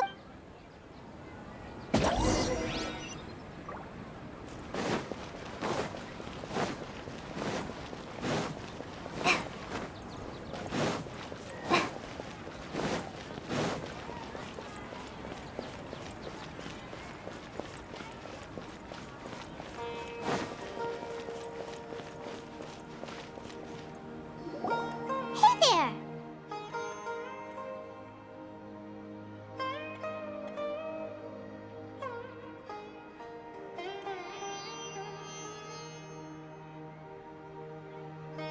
Hey, it's you guys again. Where's your cultured friend? She's feeling a little unwell. I see. Did you come back to buy something? I guarantee the freshness of my products. I harvested them from the forest just yesterday. Huh? What brought this about? I hurried back from the forest yesterday, and I'm selling produce here today. To put it another way, if you really think about it, was yesterday truly yesterday? What kind of philosophical nonsense is this? Are you two daydreaming? Didn't you know that no one dreams in Sumeru? Go somewhere else if you want to find someone to daydream with. He actually has a point. Is this a dream? Is everyone dreaming? True. It's so weird that people here don't dream. Why is that?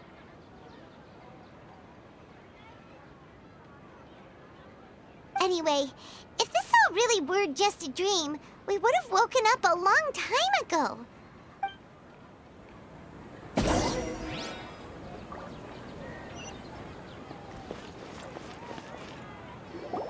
Oh, it's you two. Was my divination so accurate that you felt compelled to compliment me in person? Ooh, I knew it! I told you, the god's divination is highly accurate. You just hadn't fully understood its— You're really excited about this, huh? That's... help you better understand— So, you're admitting that you don't have a clue? Anyway, what kind of situation did you get into? Huh? Hold on a second. I thought you guys just lost your wallet or fell for a scam. What you just said, are you serious? Does that kind of thing actually happen in— I knew you weren't going to believe it. Marvelous. Truly marvelous. I believe you. Recall the interpretation of your divination. The moon, illusions, and lies. It really felt like an omen. When you say it like that, the divination does sound like it's related to what's going on. I believe that the Archon's revelations are never more than vague hints. Anything more specific is beyond the reach of mere mortals. The book only says, if you trust your instincts and overcome your fears, the sun will surely rise. So that's how it is. Looks like fortune-telling is just fortune-telling. It's no good for practical problems. We haven't made any progress. Who else can we talk to? Paimon remembers that we tried talking to her a couple of times, but she always thinks we're playing pranks on her. You think she'll brush us off again?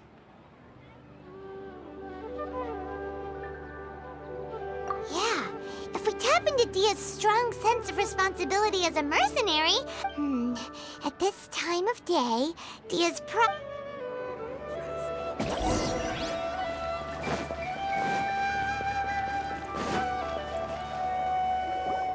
I'm fine, my lady. It's just a... Perfect timing. Both of you are here.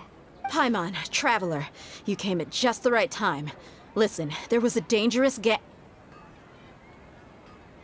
Huh? You saw? Then why didn't you jump in earlier? If someone was protecting Miss Dunyarzad, I could have went all out. Anyway, can you do something for me? You want the Traveler to take Dunyarzad somewhere to rest up while you check to see if there's still any kidnappers around. Did Paimon get that right? How did you know what I was going to say? We need to say something convincing.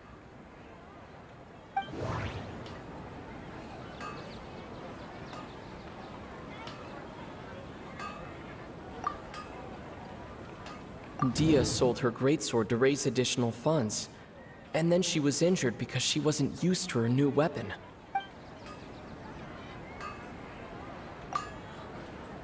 People in Sumeru don't dream.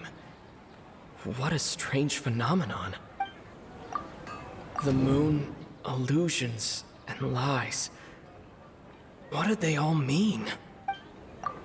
My mind feels exhausted, even though I haven't done too much thinking.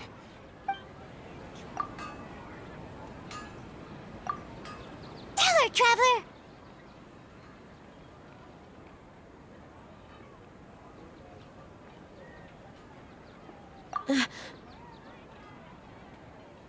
I didn't tell anyone about that.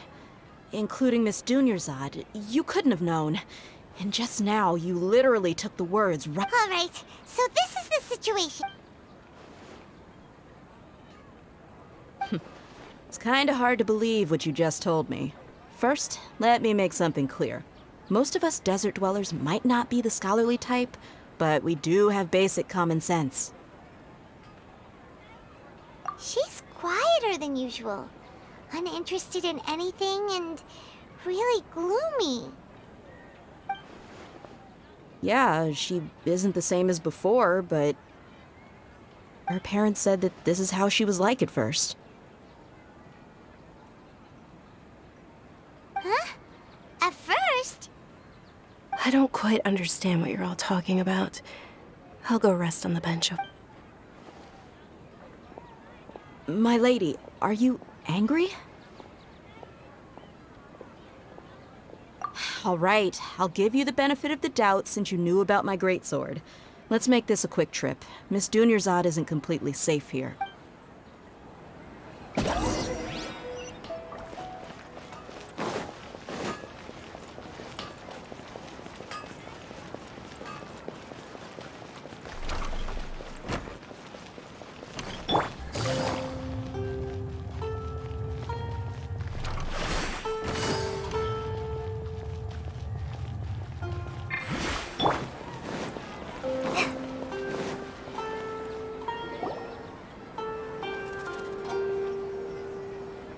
Nahida! We brought a friend! Are you busy? I thought I told you that it won't help to bring anyone here. We just wanted her to see the real Dunyarzad's condition. The real Dunyarzad? Where and who are you talking to? Huh? I told you that you two are special. Other people can't see me or Miss Dunyarzad here.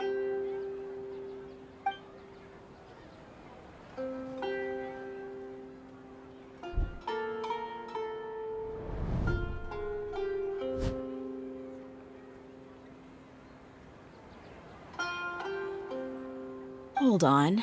Over there. Is that?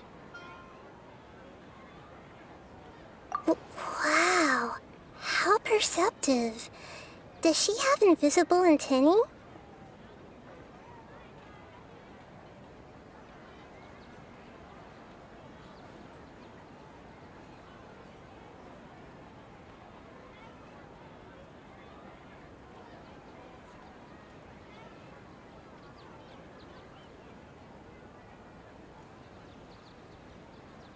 Miss Dunyarzad, she's lying down here, isn't she? How's she doing? Her condition's really bad, and she's basically in a coma. How did you know she was here? I can sense her aura. there are also lingering feelings of something like regret or disappointment. What happened? Do you believe us now? The Sumeru's festival has been repeating itself. So, you think the sages are behind this?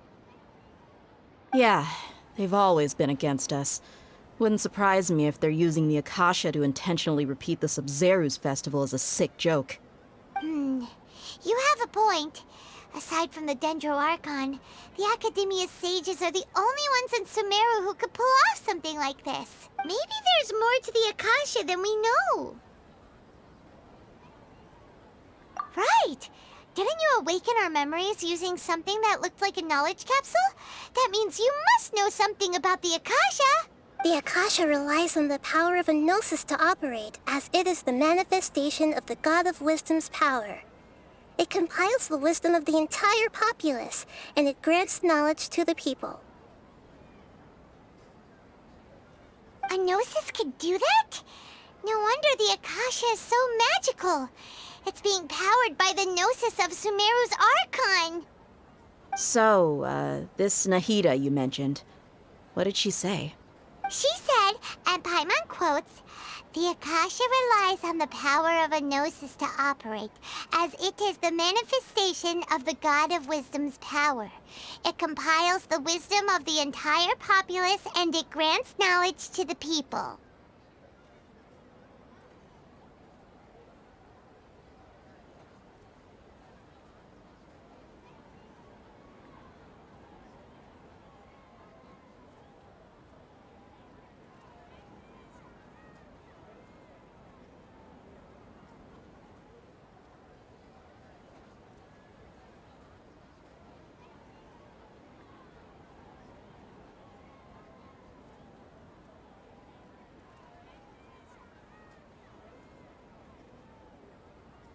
Compiles the wisdom of the entire populace and grants knowledge to the people. Wait. I get the grants knowledge part. That's what people have always used the Akasha for. But compiling the entire populace's wisdom? How does that work? Did she mean that the sages enter new knowledge into the Akasha? Oh, yeah. That sounds about right. What do you think?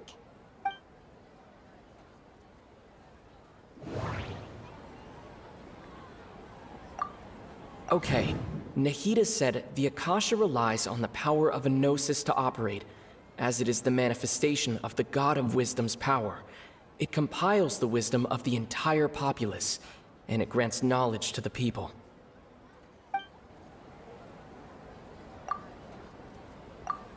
What's happening right now seems to have happened before. My mind feels... People in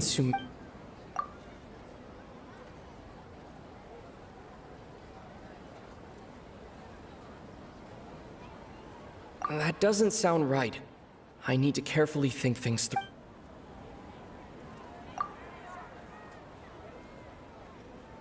That doesn't sound right. That doesn't sound... You mean the Akasha is causing our mental fatigue? Huh. Now that I think about it, my head's been feeling unusually heavy. When the desert dwellers set off on their quest for knowledge, a sage once said, "Knowledge always comes at a price." Compiling the entire country's knowledge. You think the Akasha pulled a 180 and is extracting information from us? Who knows? The Akasha can put knowledge into our heads, so who's to say that it can't also poke around in there? We don't know any specifics.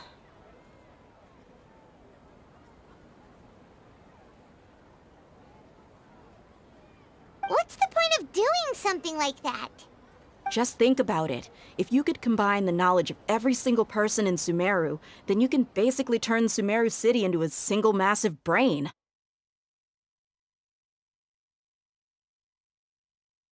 This hive mind could make breakthroughs in problems that even the smartest geniuses can't crack.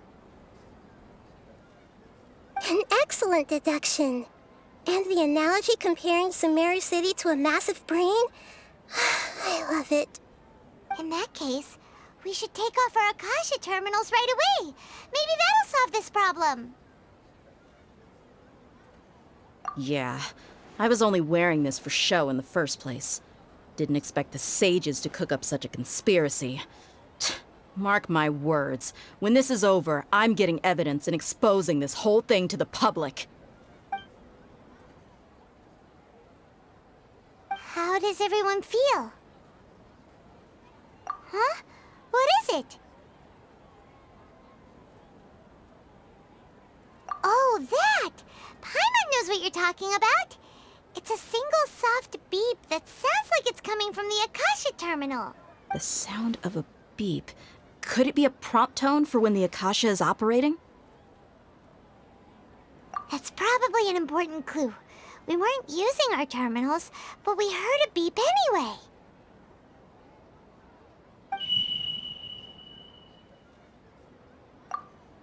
Traveler, did you hear that? I heard it too.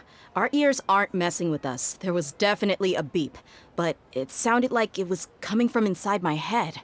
We took off our Akasha terminals.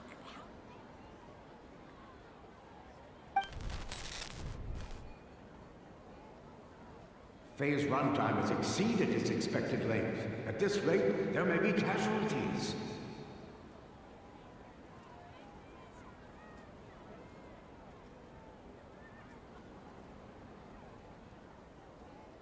But we cannot lose all of our progress.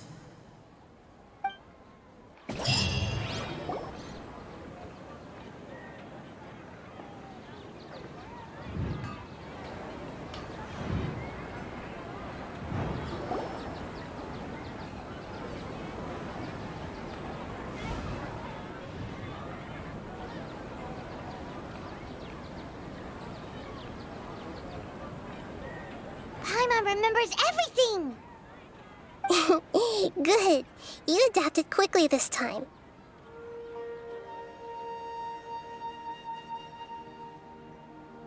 We definitely took off our Akasha terminals last night, but we still heard that beep. Why is that?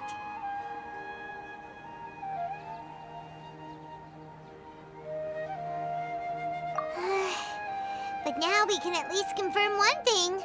The Akasha definitely has something to do with whatever's trapping us in this cycle. Oh, Paimon doesn't get it. Why would the Akasha go this far if all it wants is everybody's wisdom? It's extremely difficult for lab rats in an experiment to understand why they're being treated the way they are.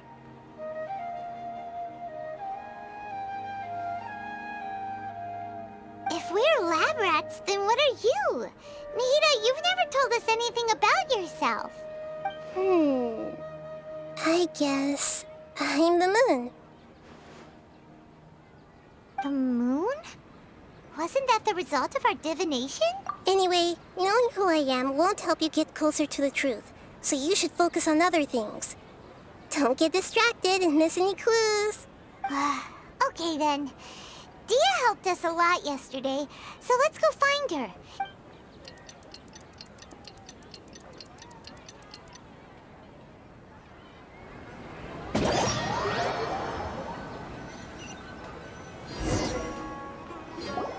Ah, there you are.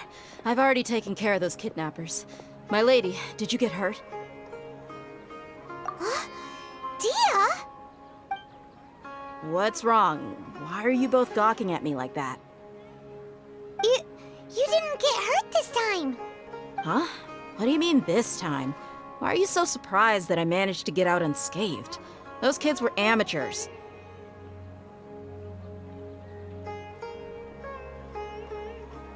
Shh!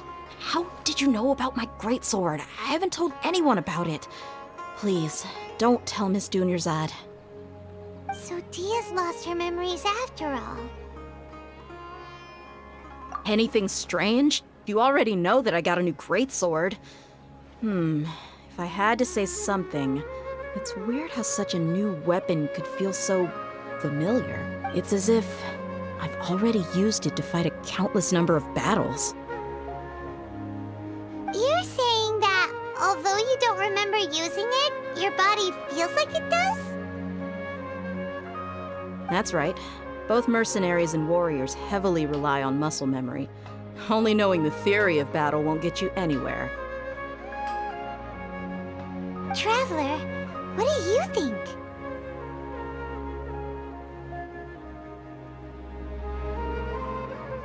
Yeah, Paimon's feeling really hopeful.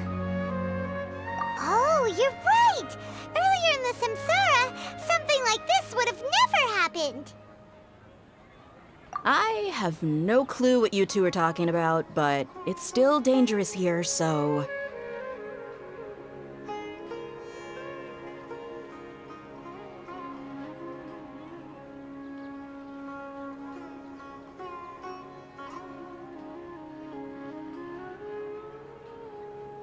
So you want us to take Dunyarzad somewhere else to rest while you check if there are still more kidnappers around, right? How did you know what I was gonna say? Can you read minds? Forget it. Go.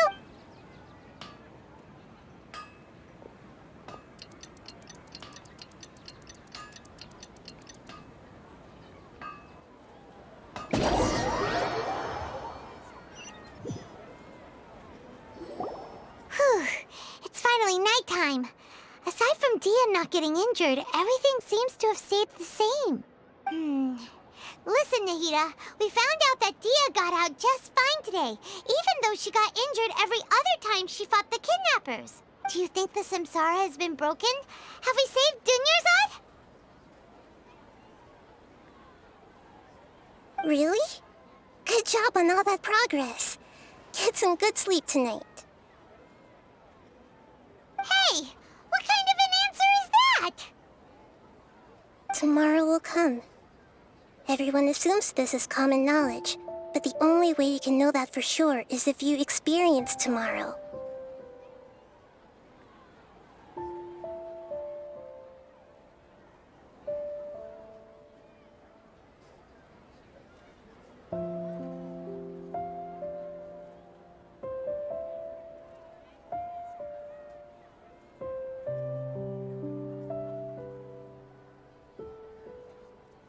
How many todays has it been? Is it possible that today will be followed by yesterday? Does tomorrow truly exist as anything beyond a made-up concept?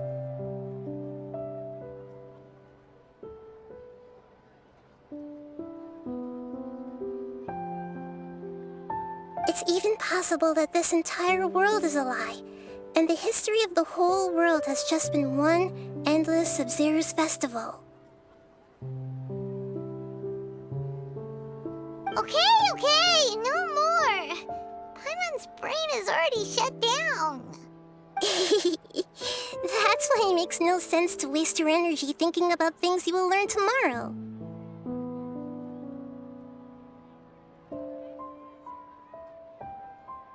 Get some good rest.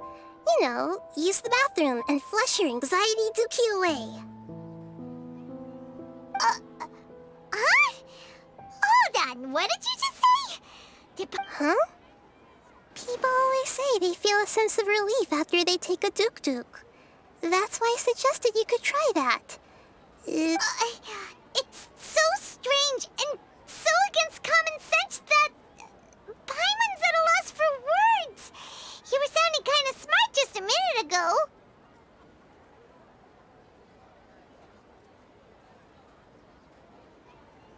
Yeah, even though it's happy and lively at the Sub-Zero's festival every day, it feels like it's been a long time since we've really gotten to relax.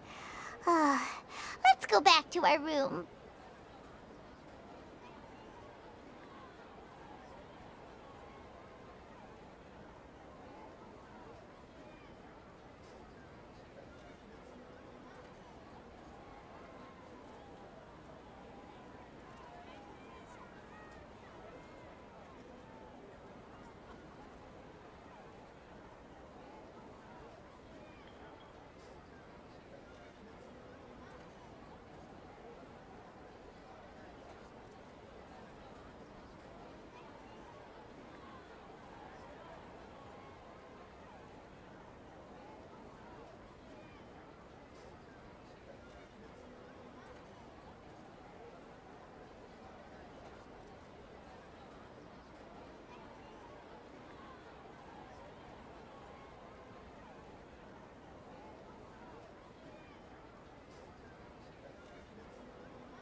Continue the harvest.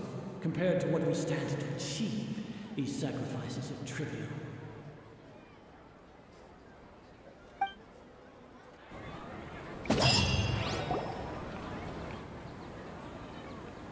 We're still in the same day!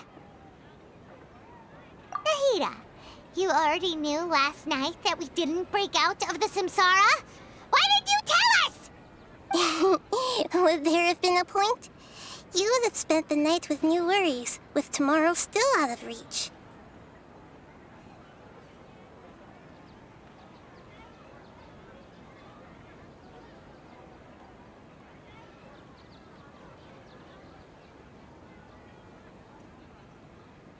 In that case, you might as well rest within that brief moment of hope. An opportunity like that doesn't come by often, and I thought it might help you clear your minds. Paimon thought that Duke did that! Whatever. Guess you were looking out for us after all. Of course. In the time we've been together, you two have been everything to me.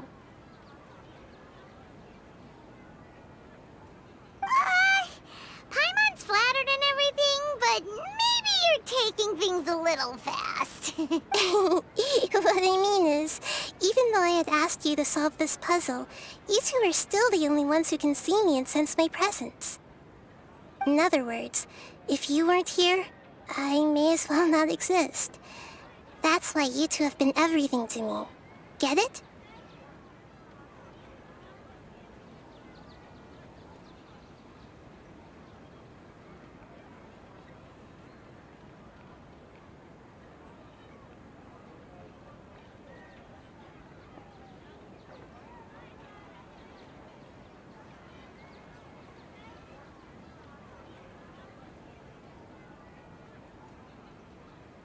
Nahida's talking about confusing stuff again.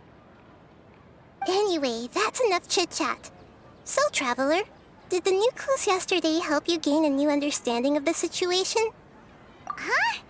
Why are you scrapping your previous theory?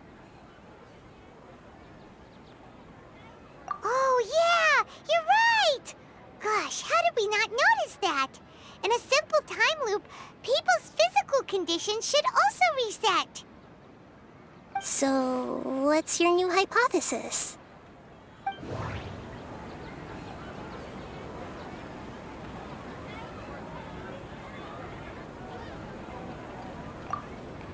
The beep is a prompt tone for Akasha operations. We still hear it every night, even though we removed our Akasha terminals. Okay, Nahida said the Akasha relies on the power of a gnosis to operate, as it is the manifestation of the God of Wisdom's power. It compiles the wisdom of the entire populace, and it grants knowledge to the people. Mercenaries rely heavily on muscle memory, and Dia was able to use her experiences to avoid injury in later samsara cycles.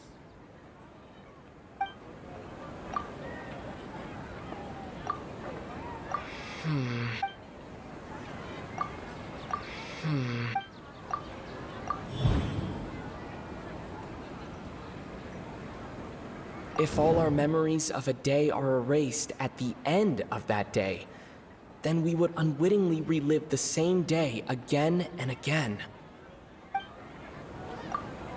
We've already experienced the Sumeru's festival many times, and the day of the festival seems to be in a perpetual samsara.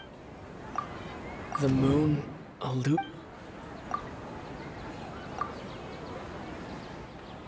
Oh!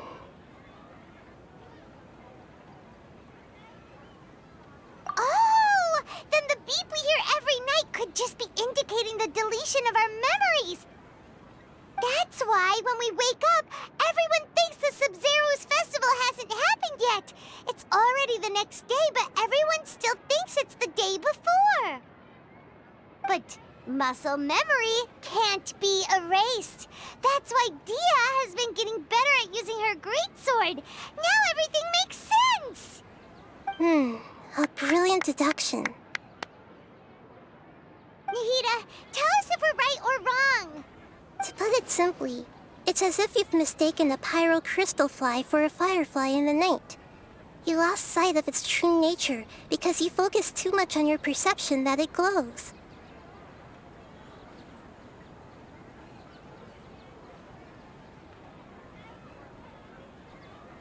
That isn't simple at all!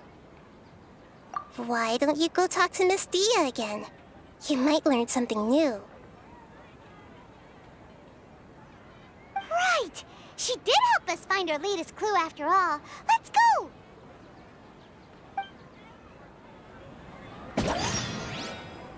We don't have many more festivals to waste. Hurry and find the truth.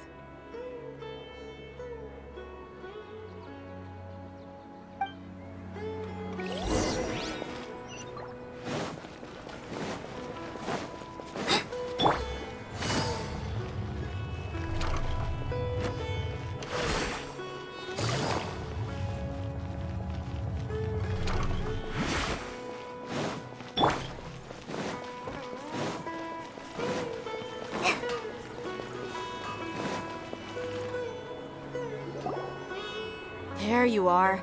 Really took me a while to find you. As expected, Dia also didn't get hurt today. Get hurt?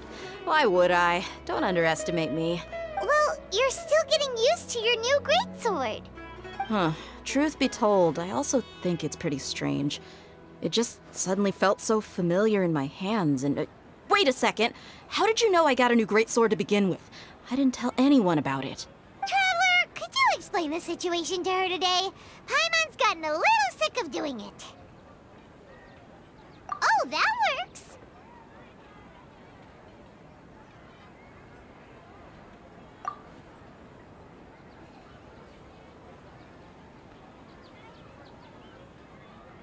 What happened to you guys while I was gone? Did you get brainwashed by some cult? Don't think too hard about it. Just take what we're saying at face value. All right then, let me get this straight. You're telling me that my body's already gotten used to this greatsword, but my brain just doesn't remember it? Yes, your memory's being erased every day. Then I'd have to disagree. That's impossible. Oh? Why do you think that? If we've actually been reliving the Sumeru's festival day after day, then what happened to the things we used, the money we spent, the food we ate? Common sense says my wallet should have emptied itself a long time ago. There's no way I wouldn't have noticed that.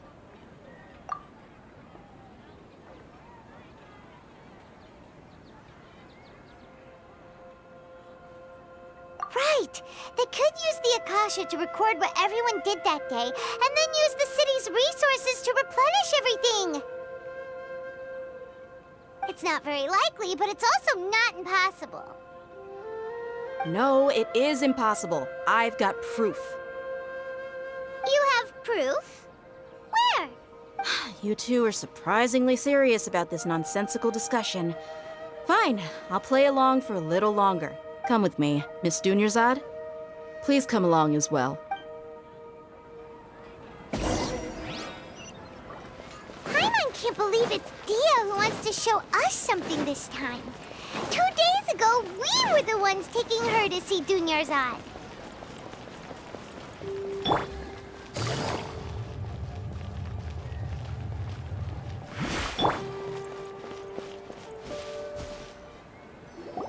This is it. Huh? This is a wooden training dummy. What about it? See those marks on the dummy? Those are the result of several days' worth of practice.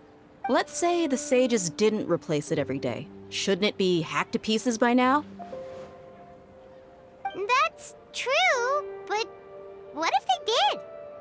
Then the sages would have had to reproduce every mark I left during previous training sessions. I'm a professional fighter.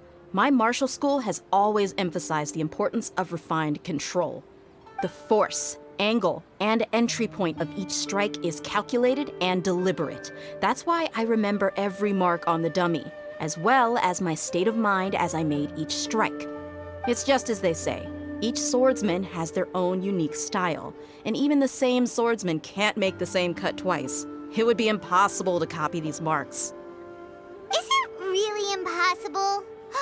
What if they use some fancy machine to carve every single mark?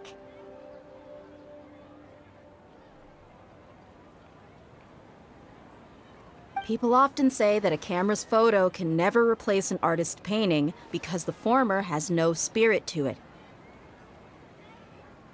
The same thing applies here. At a mere glance, I can differentiate carved marks from the results of combat training.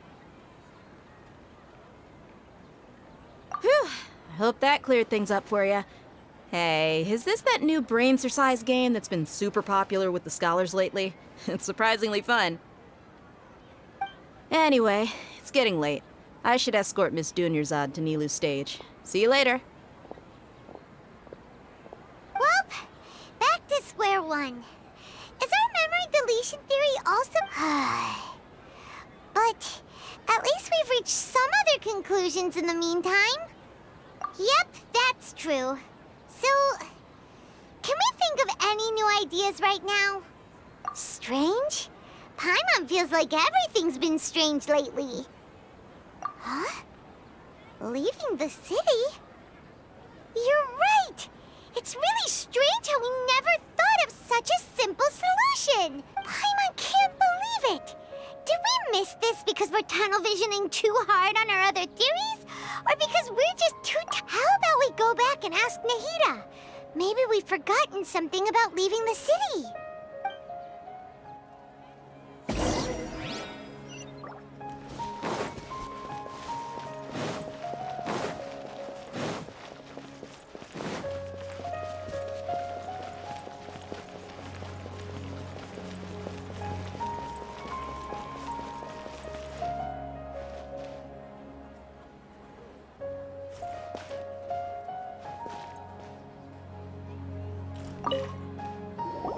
Nahida, we're back!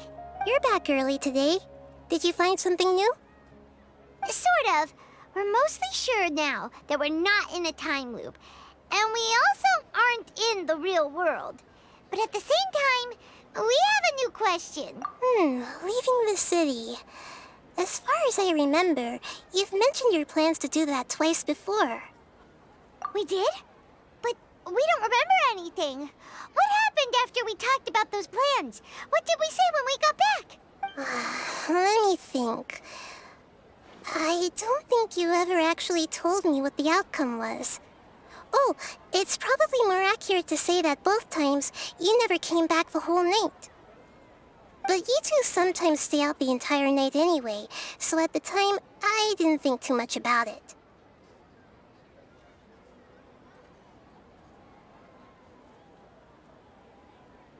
It is true that sometimes we lose track of time during our investigations. Before we know it, it'll already be the next day. Really? That's kinda strange. In theory, I should have already awakened all your memories.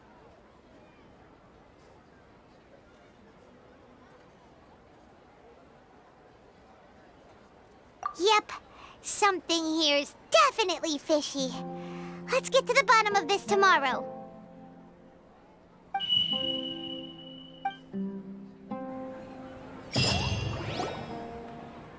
Our memories are back! About that... Well, Traveler, aside from your memories that were just restored, I have another message for you. Listen to it and you'll understand. Can't go back. There are countless spaces here. Our Sumeru's festival in Sumeru City is just one of them.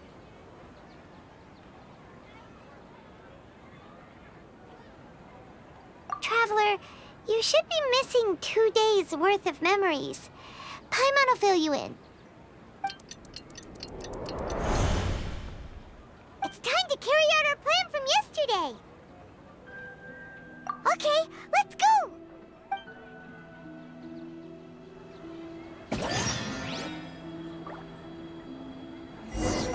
We don't have many more festivals to waste. Hurry and find the truth.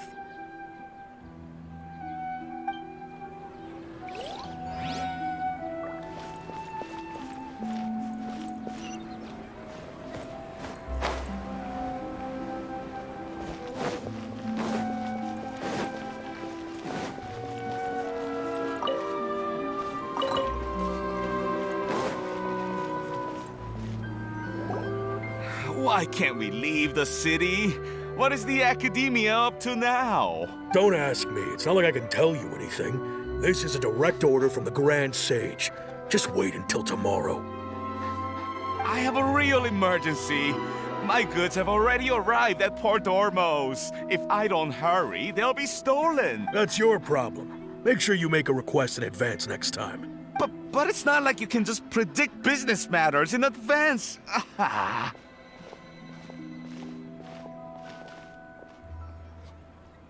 It looks like the Academia already announced a lockdown for Sumeru City today. How completely unsurprising. Let's go and question them. Hello, sir. Why can't we leave the city today? Here we go again. Don't ask me. I don't know either. We just received an order that no one is allowed to enter or exit Sumeru today. They didn't tell us anything else. Angering me won't get you anywhere. If I had that kind of insider info... It looks like he really doesn't know. If we can't get anything out of him, let's take matters into our own hands. This is a good spot, and the guard hasn't noticed us at all. Let's hurry! Huh? Why? Are you going to leave Paimon behind? But what if things get really weird out there and you get into some trouble? Then Paimon won't be able to help you. Paimon knows that Paimon can't do much, but we've always been together, haven't we? Okay. Paimon will wait for you. Promise Paimon that you'll come back as soon as possible. Just a quick look. And please, be careful.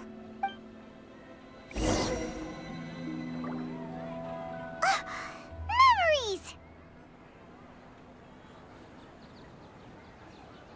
Traveler!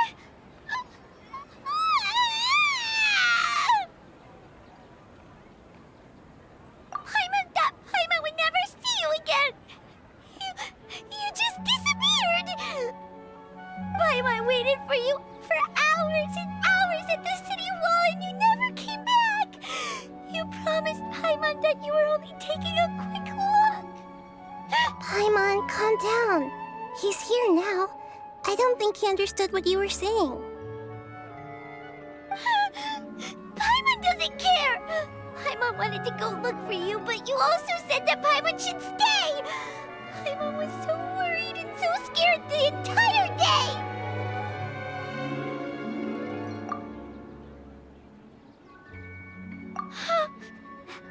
Okay. Paimon will forgive you. The most important thing is that you didn't actually disappear. Oh, Paimon was so scared that you had gone into another world!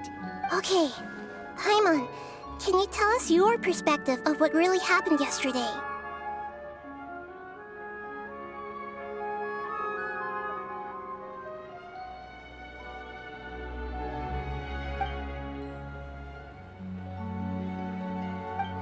I see. Using two people's different perspectives. After that, you left the city. Paimon kept her eyes on you the whole time, but then you disappeared in an instant. No way! Paimon was watching you with the fullest attention. What's your perspective, Traveler? You sure you don't have any memory of this? I guess that explains everything. You also lost your memories the last 2 times you tried to leave the city. So, if we leave the city, our memories will be completely erased? It really sounds like something big outside of the city is being hidden on purpose. But this way, we'll also never discover what's outside. Something like a message? But how can we send it back? Don't look at me like that. I'm not used to being stared at. Well... Okay. You want something that can pass on messages, right? Give me some time and take care of Dunyarzad for me. Yep, now we're talking.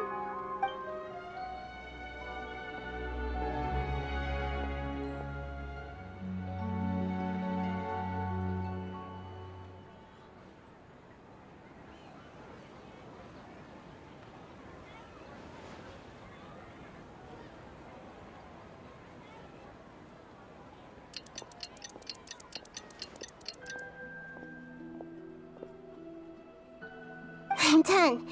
Here you go. What? Isn't this just an Akasha terminal? You made some little changes. Akasha terminals are already capable of sending messages. I just tweaked it so that it could connect to any node. To make something like this? Nahida, you really know the Akasha like the back of your hand. Anyway, we can use this now to record a message, right?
Yep. I'll help you save the messages. It should be pretty easy to use. I just can't guarantee the user's status and signal coverage when they're outside the city. We'll never know until we try. At least we're taking the initiative now. Let's go then. Let's expose those sages. All right. Paimon isn't as worried about being separated since it happened once yesterday. But Paimon still isn't happy about it. Okay, see you tomorrow, Traveler. That covers everything that's happened so far.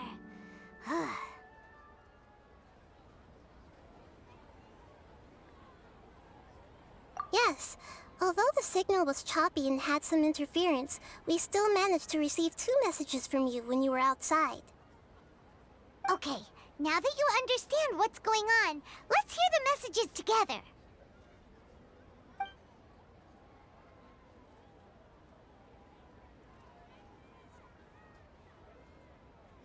Can't go back. There are countless spaces here. Our Sumeru's festival in Sumeru City is just one of them. I've entered another space. Before me are flowing sandstone and howling fish.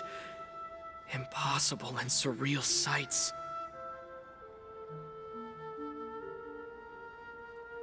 All these spaces are empty except for the occasional ones that contain mute puppets rather than people. I can't sense any human presence.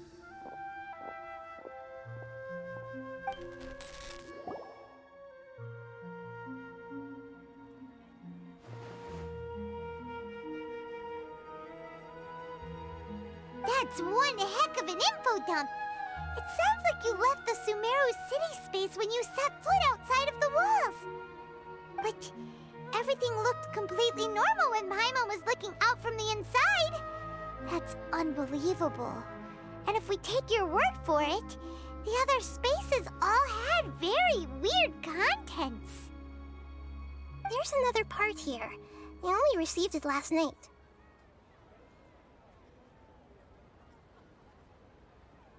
These spaces have been disappearing one after the other, absorbed by something like a sun in the sky.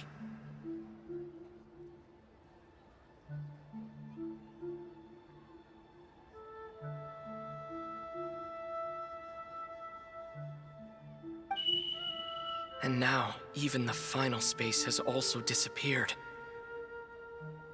Behind me, a lot of spaces just appeared again from thin air. I get it now. Those spaces are actually...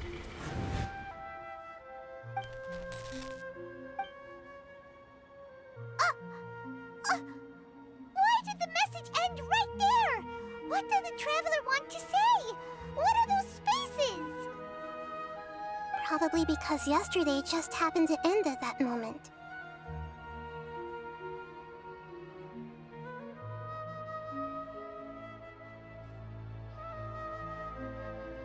Oh, right! Paimon did hear a beep from the Akasha. Did it come from here or from the message?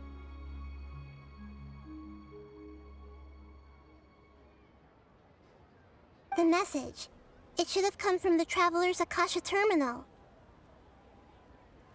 After the beep, Traveler said even the final space has also disappeared. Traveler, what do you think that final space could have been?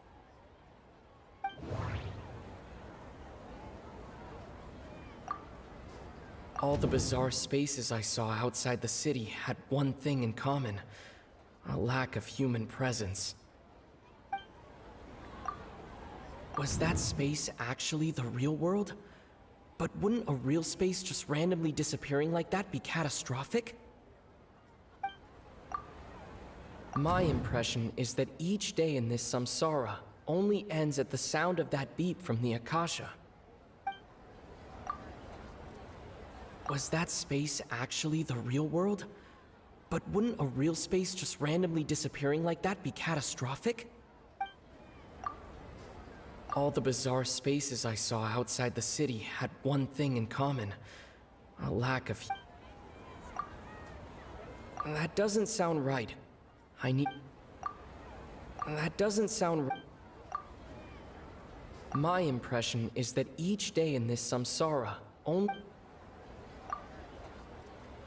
Oh, so that's what it is!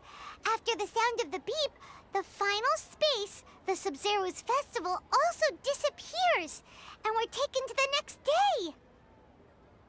Later on, Traveler also mentioned a bunch of new spaces materializing behind them.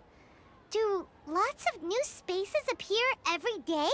Paimon's head is spinning. Just what are these spaces anyhow? Well, consider this. For all the horrors of the Archon War, at its heart, it was just a game where a bunch of gods fought over 7 seats.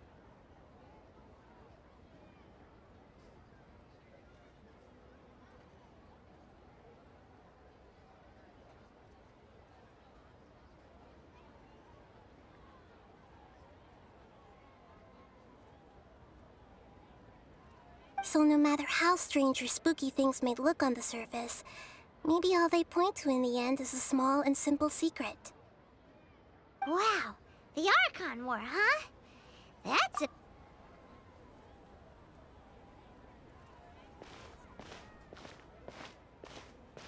Hey! Where are you going?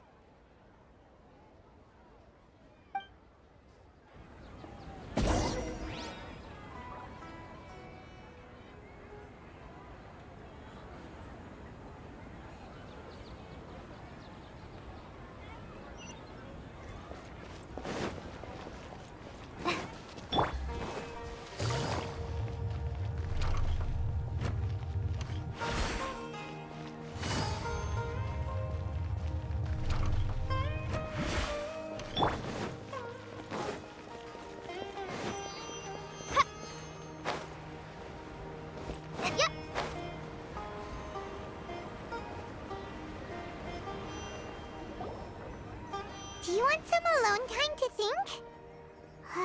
Alright then, Paimon won't disturb you.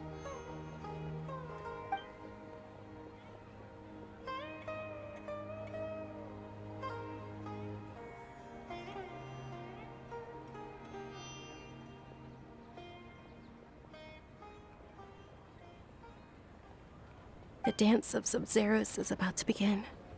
I'm going to go watch it. Okay. Why don't you go ahead, Dunyarzad? We still have some other stuff to do first. Okay then. See you later.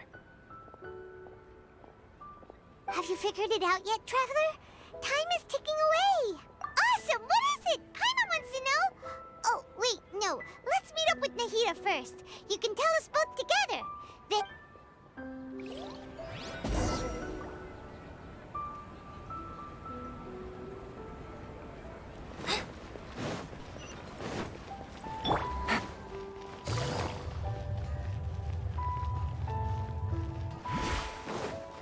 Take it easy.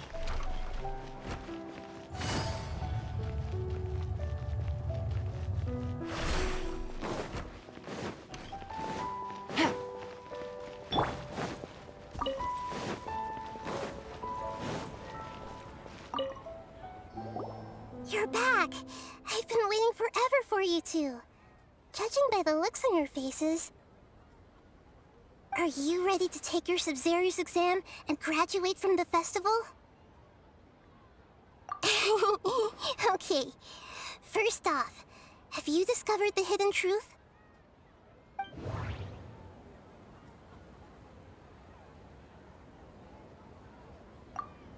People in Sumeru don't dream. What a strange phenomenon. Okay, Nahida said the Akasha relies on the power of a nose.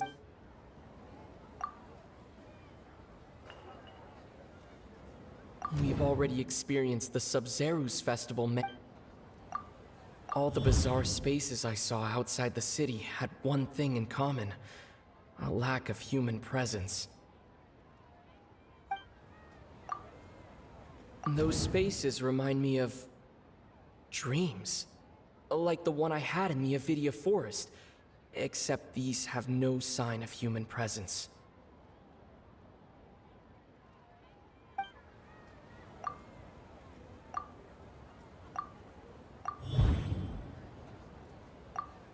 We are all in a dream. It isn't that the people of Sumeru don't dream. Rather, the Akasha is taking their dreams from them.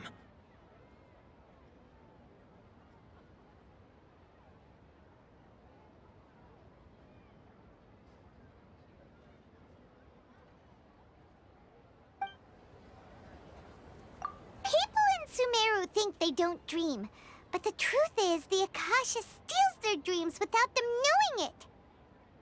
And those spaces with no human presence are stolen dreams without their host. That would explain why they sounded so weird when he was trying to describe them. Huh. So people in Sumeru do dream after all. In fact, we're all in one big dream together right now. Correct answer. Now, how did you conclude that the Akasha is capable of this? The Akasha relies on the power of a gnosis to operate. It is the manifestation of the God of Wisdom's power. It compiles the wisdom of the entire populace, and it grants knowledge to the people.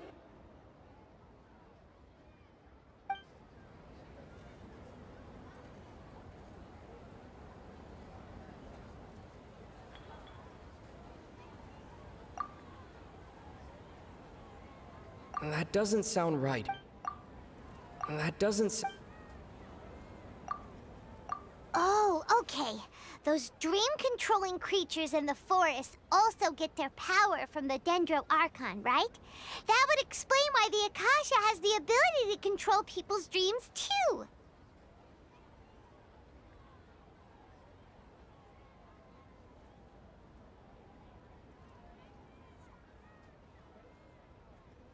But is stealing everyone's dreams really how the Akasha compiles their wisdom? Isn't there anything more to it than that? Dreams are fantastical, complex, and full of imagination. People's brains are the most active when they're dreaming. In other words, dreams are rich bundles of human wisdom. So in other words, the complete opposite of how Hypatia understood it. Paimon remembers her saying that the sages think dreams are foolish delusions, and the fact that no one dreams is a blessing from Greater Lord Rukkhadevata. So it was all a dirty trick? The real story is that the sages from the Academia are using the Akasha to steal people's dreams for their own use, huh? Oh? By the sounds of it, you understand the current situation pretty well. So then, what about the Samsara?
The beep is a prompt tone for Akasha operations. We still... Those spaces kept disappearing before my eyes. But as soon as that beep sounded, those dreamscapes kept vanishing. But as soon as that beep sounded, more new spaces appeared.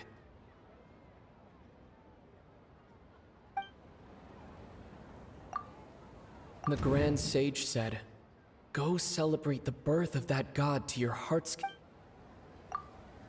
My mind feels exhausted, even though We've already experienced the Sub-Zeru's festival many times, and the day of the...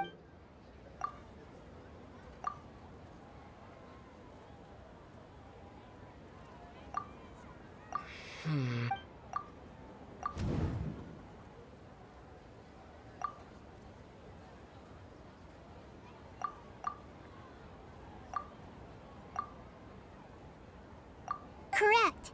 The Akasha is keeping each person's brain in a constant dream state, but also separating their consciousness from their own dream.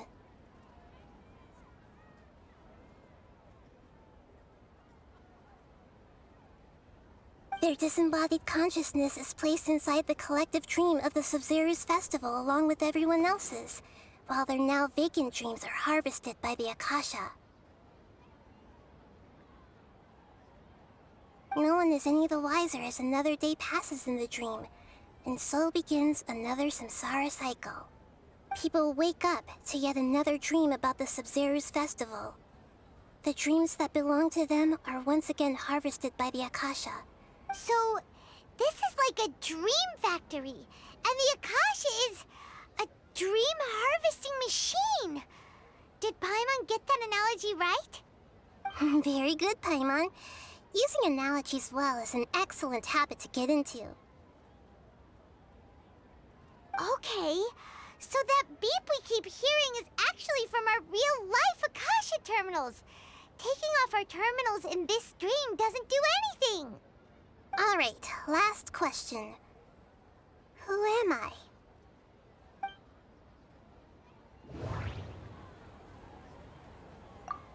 They say that alchemical divination is the Dendro Archon's divine revelation. So then, if Nahida has referred to herself as the moon... Now that I think about it, wasn't illusions a... Now that I think... So you noticed. I thought that one would be the hardest question. That's why I put it last. That wasn't hard at all. Even Paimon guessed that. Everything about you is different. We just didn't want to expose you as... Now that you mention it, Nahida, you've been hinting to us since the very beginning. It's funny. Thinking back to when we were asking all over the place for info about Lesser Lord Kusanali. Paimon didn't... Yes, those can wait until we're back in real life. On the other hand, I'd be happy to answer any more questions you have about here and now.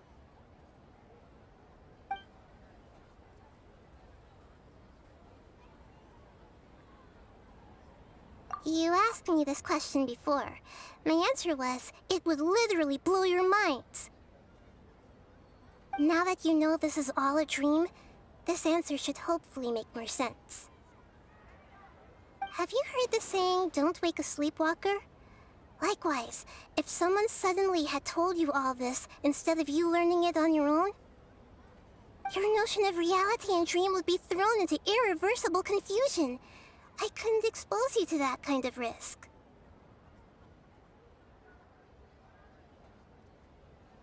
That's why I could only give you very subtle hints and some suggestions. Long story short, I'm really sorry I had to keep you guessing. Firstly, this dream we're in is completely based on reality. People have already experienced this Sub-Zeru's festival, so it would be very difficult for them to find anything that strikes them as surreal. Secondly, you're probably wondering why people don't have any memories from earlier samsara, right? That's because people don't remember their dreams most of the time anyway. And in any case, their actual dreams are being taken away from them by the Akasha. So whenever they wake up in this dream of the Sumeru's festival, they don't remember anything from their previous identical dream. That reminds Paimon. Traveler had a dream when we were in the Avidia Forest, but couldn't see what it was about after waking up. Is that Yes. Only after receiving the blessing of Dendril can a person gain the Dendril element's dream-enhancing power. That explains the feelings of déjà vu. Meanwhile, everyone else has no idea that they are in the Sumeru's festival Samsara, while their dreams are stolen from them over and over again.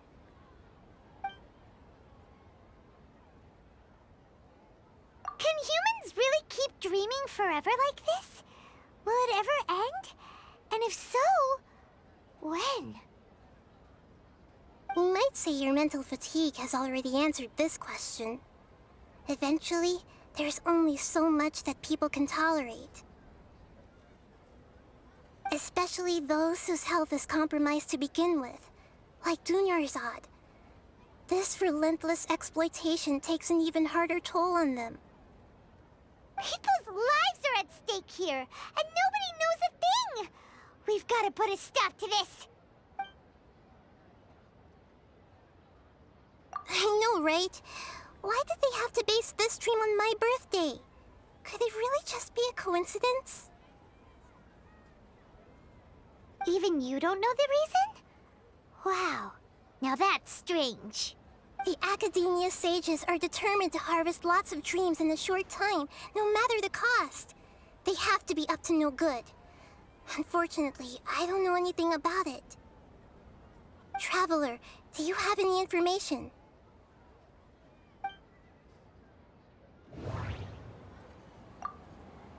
Those spaces remind me of dreams. Like the one I had in the Avidia Forest. Except these... Okay, Nahida said the Akasha relies on the power of a gnosis to operate. The Grand Sage said, go celebrate the...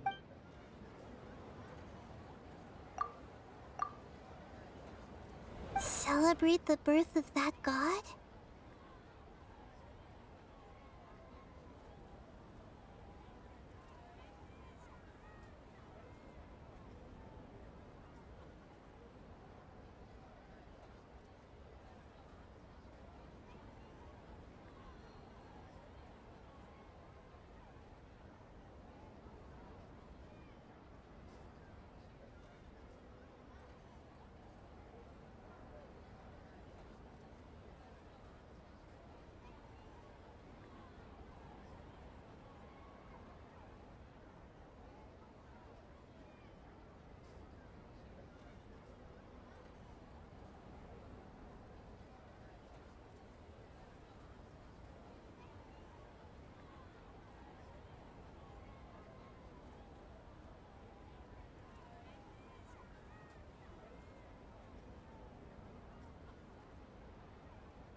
Could it mean...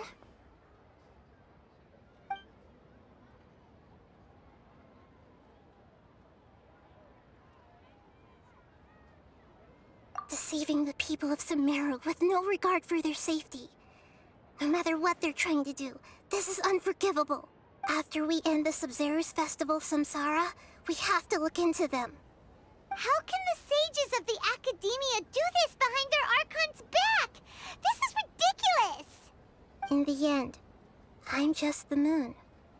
The real sun is long gone. A sun and a moon? Nahida's talking in riddles again.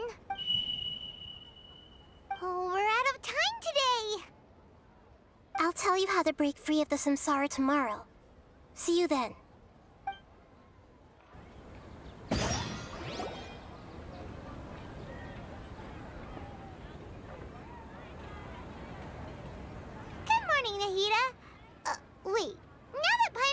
remembers everything. Should we instead say good morning, Lesser Lord Kusanali? Hey, what's wrong, Nahida? You don't look too good. I'm afraid that what you're thinking right now is correct. Did Dunyarzad already disappear? No way. Are we too late? The real Dunyarzad's consciousness has indeed disappeared. It can no longer endure the constant dream harvesting. Paimon can't believe it. Wait, so what about that other Dunyarzad? Just what is she? She's actually something like a puppet, but not completely. The real Dunyarzad's consciousness could no longer keep playing her role in this dream.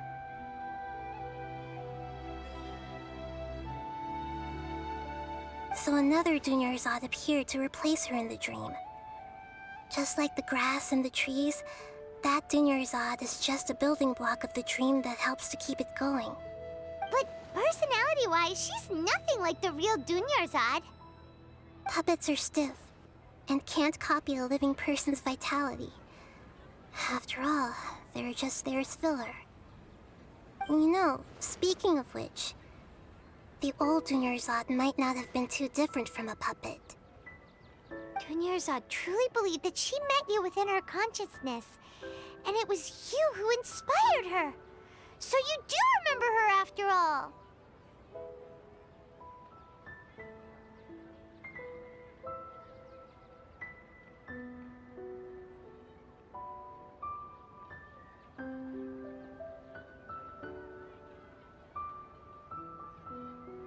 Yes. Back then, her family was overly protective of her. No one cared about her personality or thoughts. It was as if she only lived to stall her Elazar.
I just gave her a little wisdom so she could look at life in a new way. So that she could be her own person. But even so, she's still...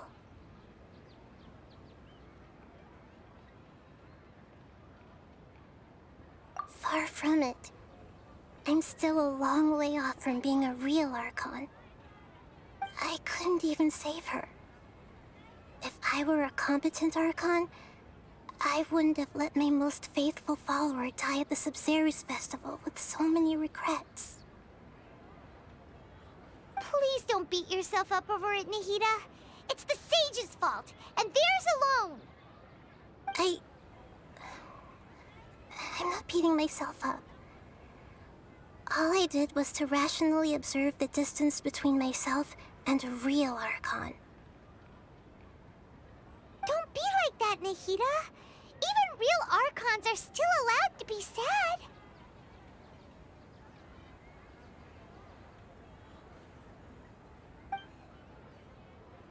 To prevent more tragedies like this, we must end the samsara as soon as possible.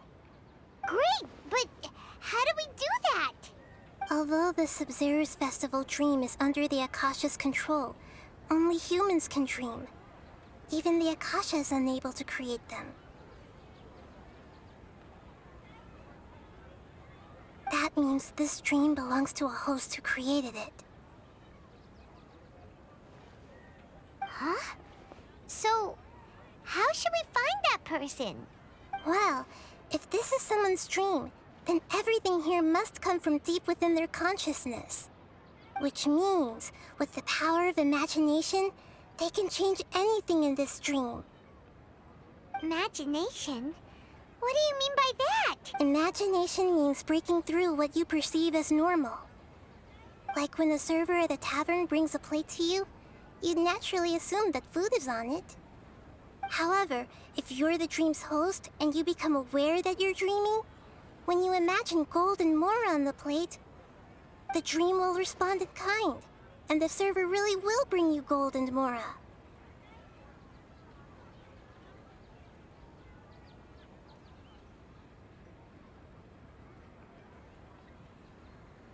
But right now, our host is unaware that this is a dream. No matter how many times they're served, it will always be food.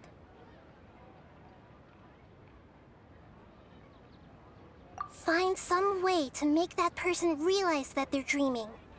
Usually, once that happens, the person will wake up and the dream samsara will be broken.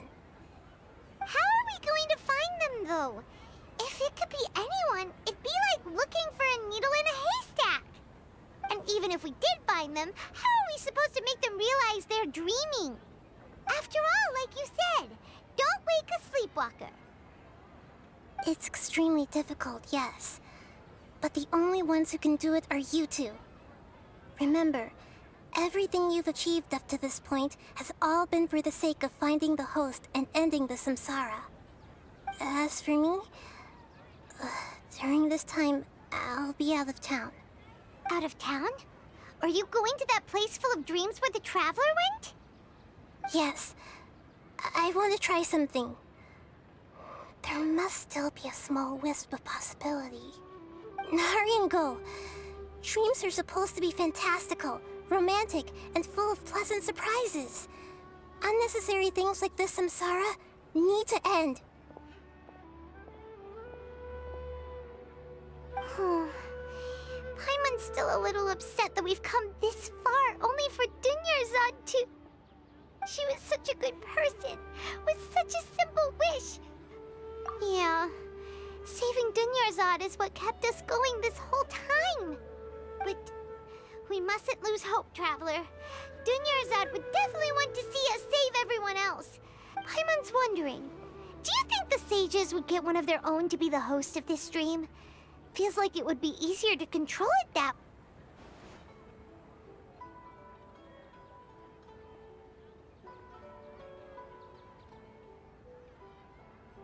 Huh. That's true. Plus, the sages probably weren't counting on there being other factors beyond their control. Like, so, who do you think the host of the dream is? Oh, that would make sense! Ferris, the Knight of Flowers, is a symbol of the whole Sub-Zero's festival, right? Let's go ask him some questions, shall we?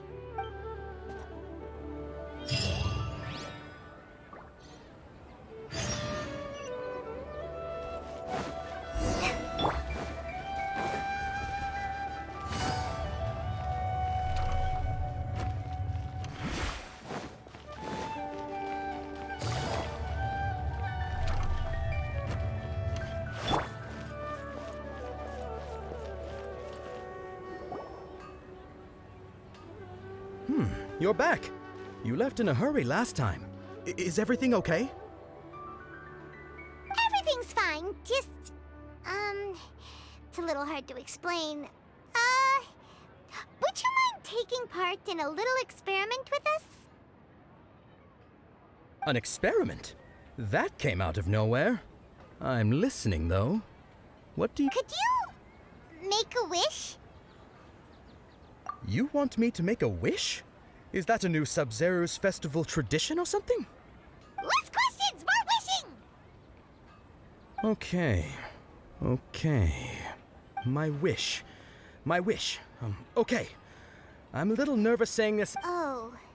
I noticed earlier that she looked a bit down, and she wasn't really talking to anyone. She just doesn't seem like herself. She's always so gentle and kind, and I've also wondered if the reason she asked me to be Fairest Knight of Flowers is... So, you have a crush on Dunyarzad?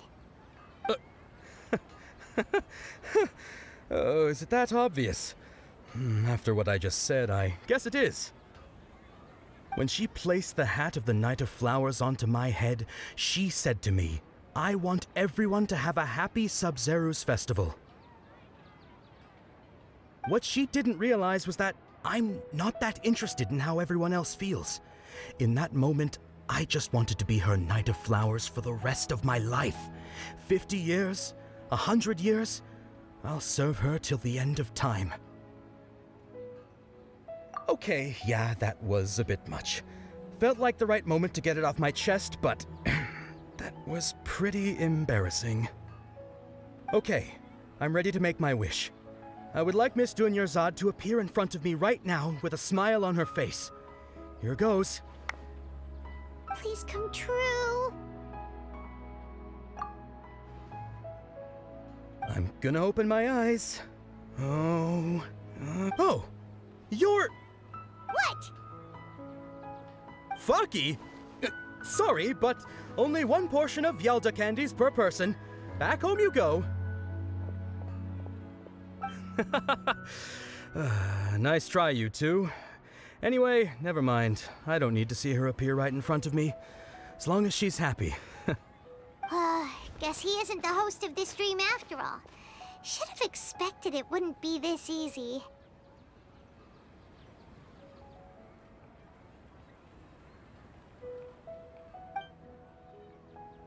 It seems like everyone who knows Dunyarzad loves her. But none of them has any idea that she... My lady, step back. That sounds like Dia! Oh, right. This is when Dunyarzad bumps into the kidnappers. Huh? But Dia can handle them. Hey, Traveler!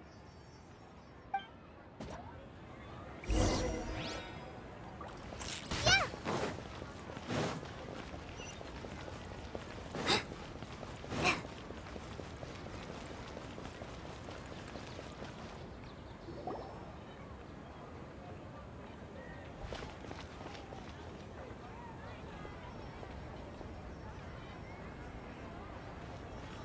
Oh, it's you. Great timing. Please take...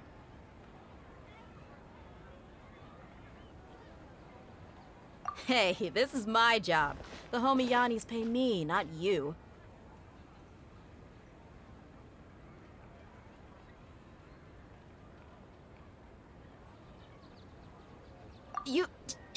Fine, alright. Knock yourself out.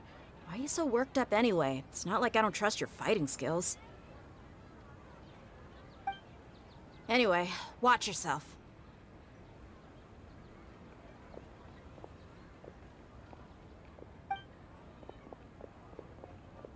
So you got yourself some backup. Suit yourself. That's close enough. Feeling lucky today? Right now, emerge. Where do you think you're Gotcha. Take it easy. I'll be... That's close enough. I'll be... Busted. Traveler, were you just taking your anger out on those guys? You and Nahida both. Dunyarzad wouldn't want to see you two like this. Oh, and speaking of her, remember how during the first Sub-Zeru's festival, before the Samsara started, we came here with Dunyarzad because she wanted to pick something up? She said it was because she had forgotten something. Okay, so Paimon's memory is working so far. Anyway, Paimon also remembers that she is staying somewhere around here. She pointed it out to us the night before the Sub-Zeru's festival. Yeah, even if it's only a tiny clue, it'll probably still help us more than this needle in a haystack search.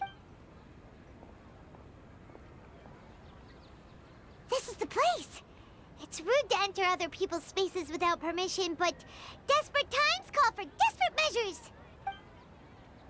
Hey! The windows are unlocked! Okay, Paimon's gonna take a peek inside.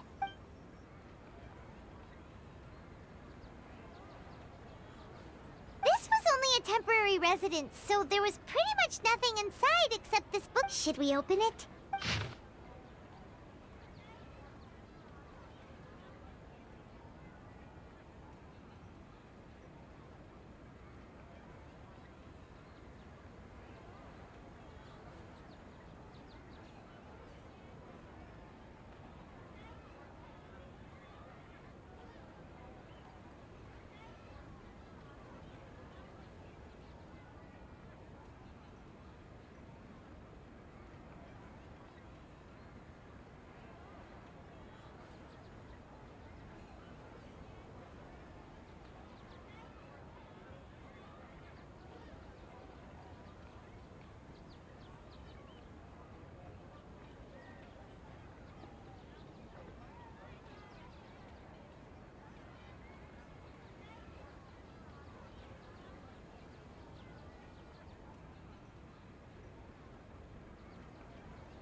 Wow. Dunyarzad wrote all of this. Sounds like she was always thinking of us even while we were away. Even though she was also busy preparing for the Sumeru's festival and had all her health problems to worry about. She must have wanted to give this to us as a gift on the day of the Sumeru's festival, right? If we hadn't found this book, we never would have known. But now that we know, we can't even thank her. Hey! Where are you off to now?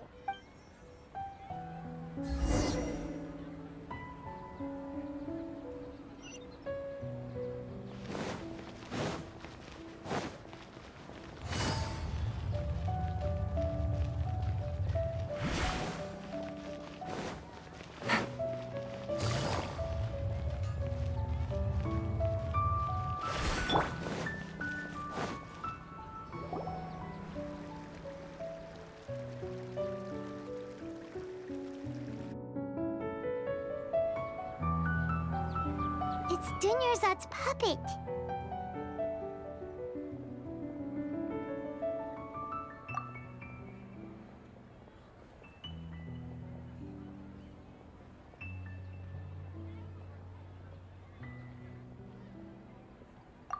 Traveler?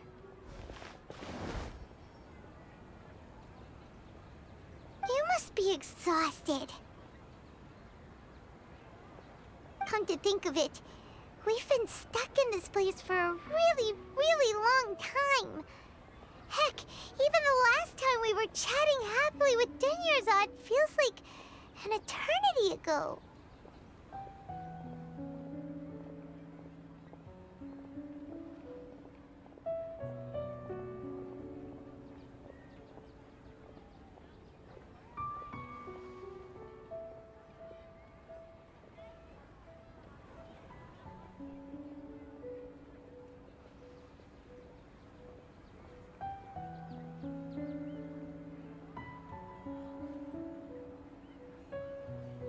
Paimon still remembers when we were sitting here, and the way her eyes sparkled when she talked about Nilu's dance of Sub-Zerus. There will always be frustrations in life, but I know that the point of living is not to leave behind any regrets.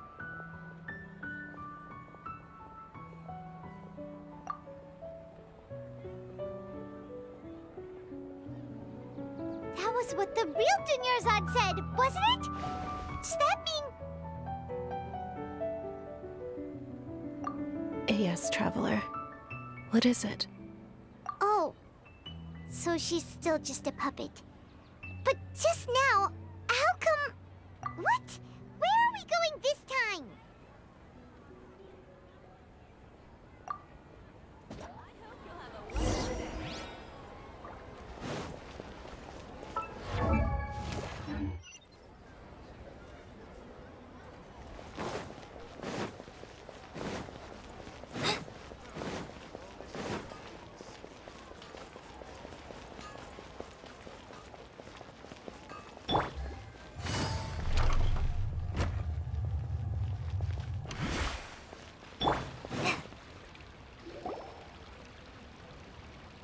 If you continue to resist, we will have to order an investigation into every single event organizer. The Grand Sage has already granted you much leniency. I advise that you exercise. How did things turn out like this?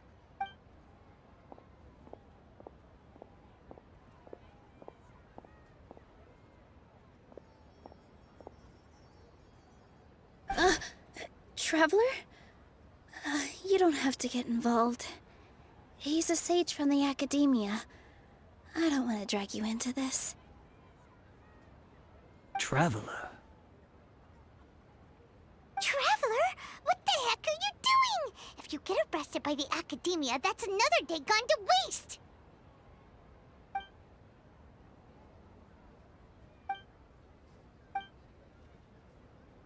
Wait, they're not reacting. Have they been scared stiff? Oh, of course! If this is the sage's plan, they wouldn't put themselves through this. So they're just substitutes. What is this? What happened to the Grand Sage and his entourage?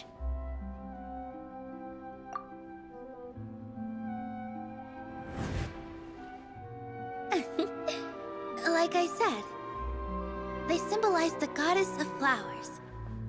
It's just a shame that all the real Padisaras went extinct after her death. Yes. The Greater Lord brought forth new Padisaras in memory of the goddess of flowers. But she also...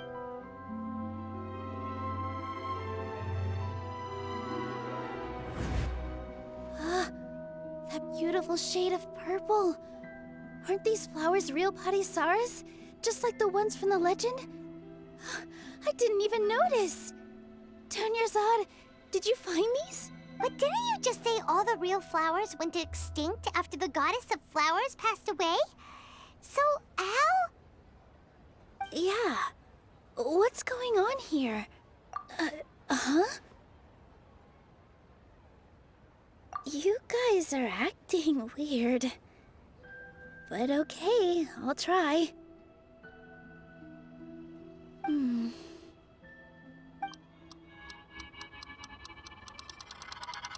Hey!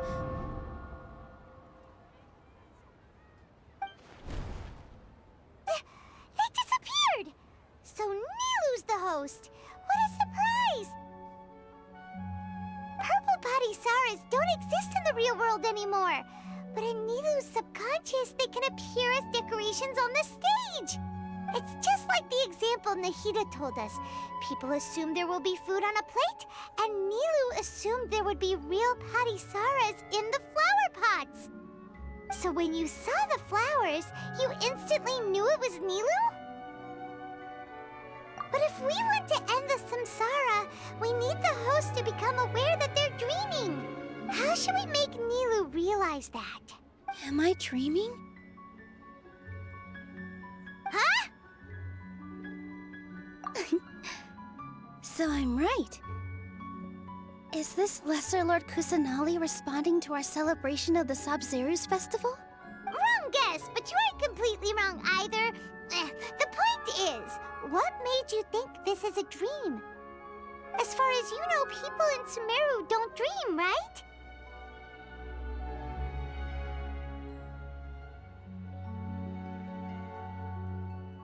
Yeah, but have you heard the tale of the first sage? To prevent a calamity, he went on a journey to find the Dendroarchon. Ooh, sounds familiar. Dunyarzad told us a story like that when we first arrived in Sumeru City. So it was about the first sage, huh? Yep, but in the part you heard, he hadn't become the first sage yet. There's more to the story. His piety and wisdom were acknowledged by the Dendroarchon, and she finally gave her blessing to him. All kinds of spectacular scenes appeared in front of the first sage, as if all the knowledge in the world was being painted onto a canvas right before him. He was captivated. After who knows how long, he mastered all the knowledge he could comprehend. Afterward, he said to the Dendroarchon, "I miss my parents, my wife, and my children. I've been away from home for far too long. They must be..." The Dendroarchon smiled. The next second, the sage found himself lying in his bed, as if he had just woken up from a dream. His wife lying next to him said, "You're off to search for the Dendro Archon today, aren't you? Have a safe journey, my love."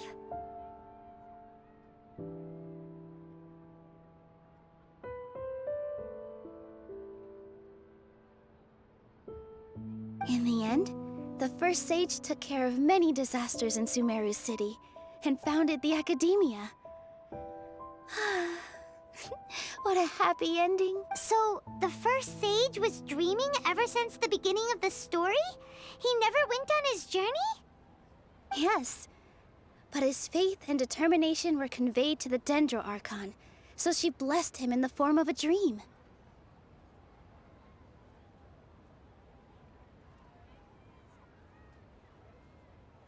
Paimon understands where you're coming from now. That's a really interesting connection.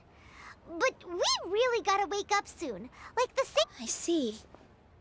Well, it just so happens that today's Sub-Zero's festival is almost over too.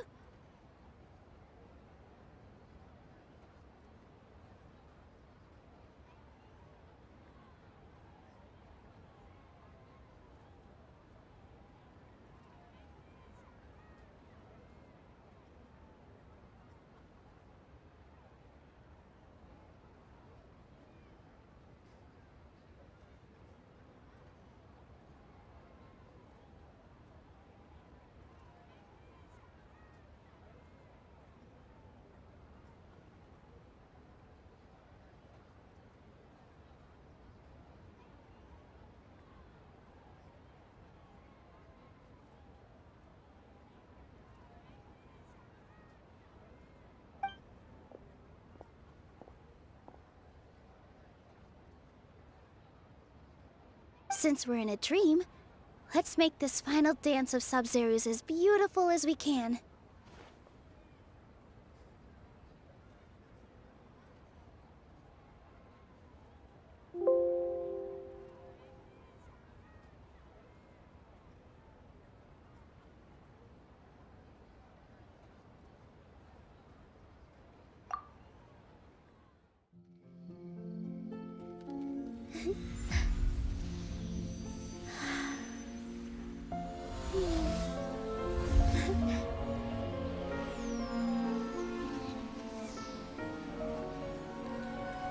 The wait is over, everyone.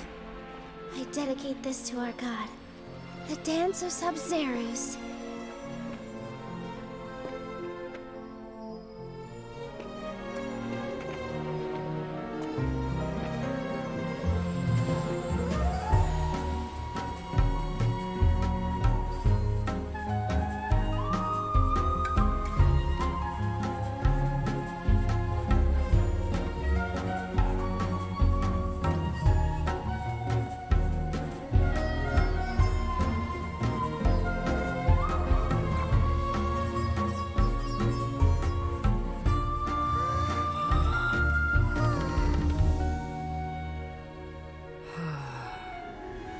I'd be lying if I said I had no regrets.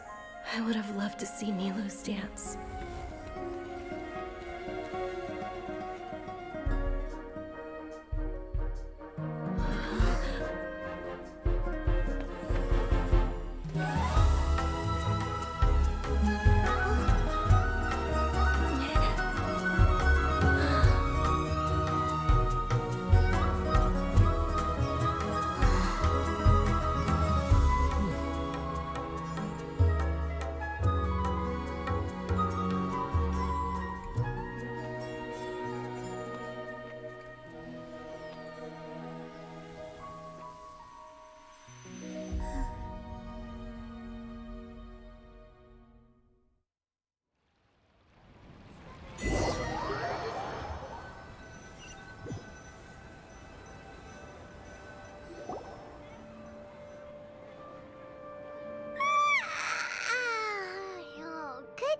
Traveler.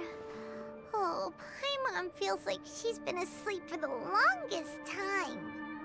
Paimon's head feels super heavy. Did we oversleep?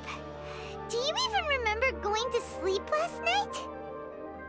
Paimon thinks it was after the Sub-Zero's festival.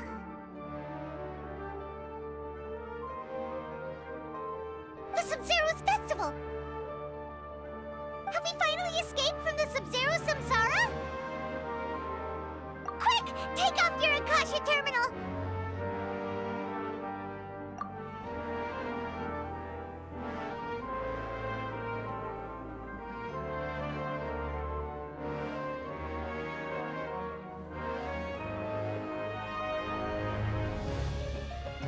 She's not in her room!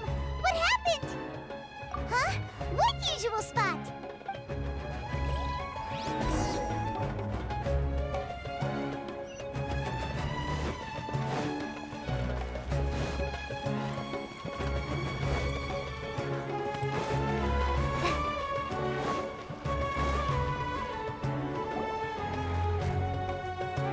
Well done, Traveler and Paimon.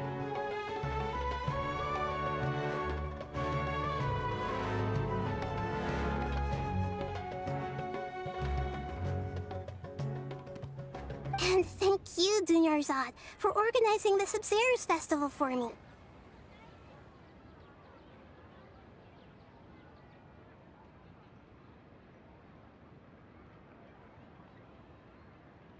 I'm sorry, who are... Dunyarzad! You're okay! Oh, don't scare us like that! Oh, Traveler Paimon. I have something amazing to tell you.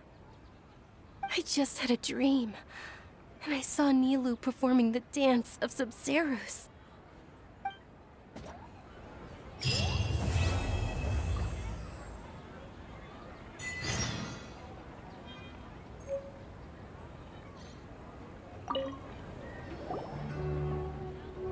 You're actually Nahida, aren't you? Paimon felt like Catherine was acting weird when we met at the Sub-Zero's festival. And Dunyarzad, did you save her? It's a really long story. We shouldn't disturb her. Her consciousness is still weakened. Let's chat somewhere else.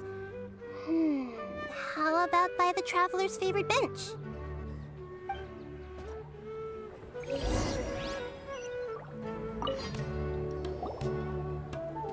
What's going on? Why are you two so excited to see me? Hasn't it only been a night? It's actually been much longer than that. Oh? Strange. Was I really asleep that long? No wonder I have such a headache.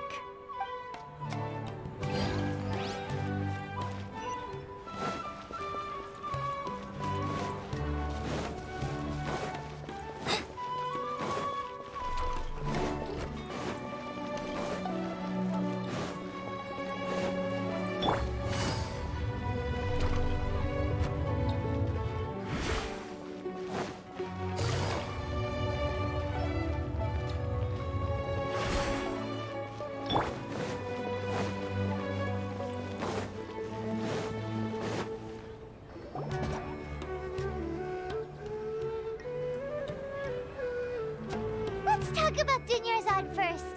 It's such a relief that she's all right. After we parted on the last day of the Sub-Zero's festival, I left the city and saw what the Traveler had described. Among the countless dreams, I found one that was growing fainter and fainter. This proved my suspicion. Once Dunyarzad could no longer bear the Akasha harvesting her dreams, her consciousness began to dissipate. But this also meant it escaped the Akasha's control. Such a small fragment of consciousness can't last for very long, though. It will return to its original dream, where both will gradually fade until they completely disappear. I used all the power I had to keep her dying dream alive as long as possible, but it still wouldn't have lasted for much longer if it hadn't been for you two breaking the samsara. So it looks like we did manage to save Dunyarzad in the end. And not a moment too soon. Huh? Why are you two smiling so happily? I thought you'd be so moved that you'd start crying.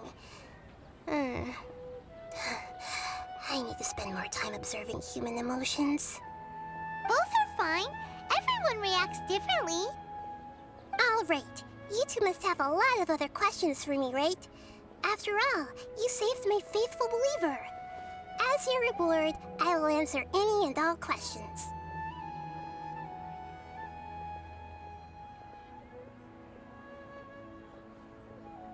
At the Avidia Forest, there was this incense that made the traveler fall unconscious and dream of a huge tree and a red sky. You also heard someone's voice, right? It said world and forget me. Yeah, so you do know! We've been wanting to ask you what that was about, and if the red sky was related to Conria. It seems like the traveler established a connection to Irminsul. That was a message left by Greater Lord Rukkhadevata's residual consciousness in Irminsul. Perhaps her last memory before she died. As you two probably know, Greater Lord Rukkhadevata disappeared after the disaster in Conria. The timings of these events do line up, so your suspicions are reasonable. A message from Greater Lord Rukkhadevata? We thought it was from the Scarlet King. The Scarlet King? That god who died even longer ago? Some present-day desert dwellers still worship him. You probably just heard some of their conspiracies.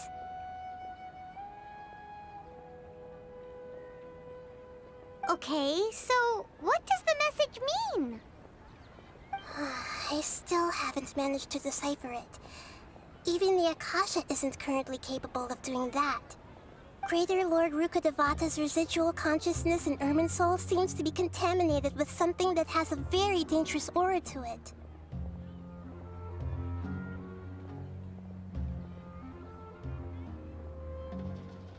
Many devoted scholars go mad as soon as they connect their consciousness. I've warned the Academia about this many times, but people still keep falling victim to it. But I believe this is the key to saving Irminsul. That's why I've kept trying to decipher it. So the tree in the vision was Irminsul? Oh, Tainari also said that Irminsul is sick! Is it because of the contaminated consciousness? But even if you can't figure out what that vision was all about, it seems like our search for you was all in vain. The Traveler wasn't affected after coming in contact with that consciousness. I've never seen anyone like that. With you here, we may have a chance at deciphering it. No, we must decipher its secrets. I've already eliminated all other factors that might affect Irminsul. This is the only one left. This puzzle has life and death at stake. It could determine Irminsul's fate, as well as Tevat's. To be accurate, I'm using the Akasha as a medium to occupy Catherine's consciousness.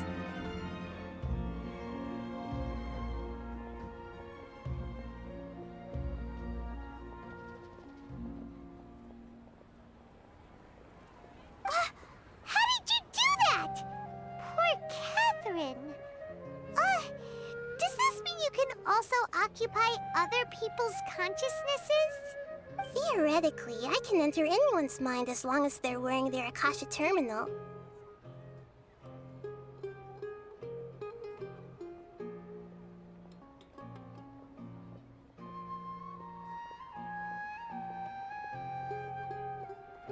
The Akasha is the legacy of Greater Lord Rukkhadevata. As Lesser Lord Kusanali and the first Akasha terminal, my consciousness has always been linked to the Akasha.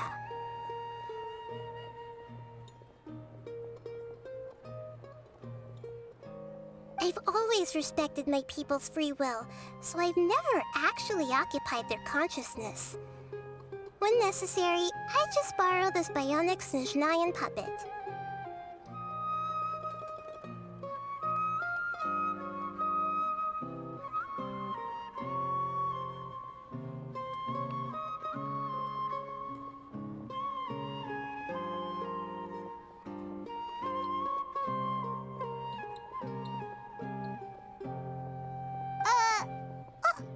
Hold on.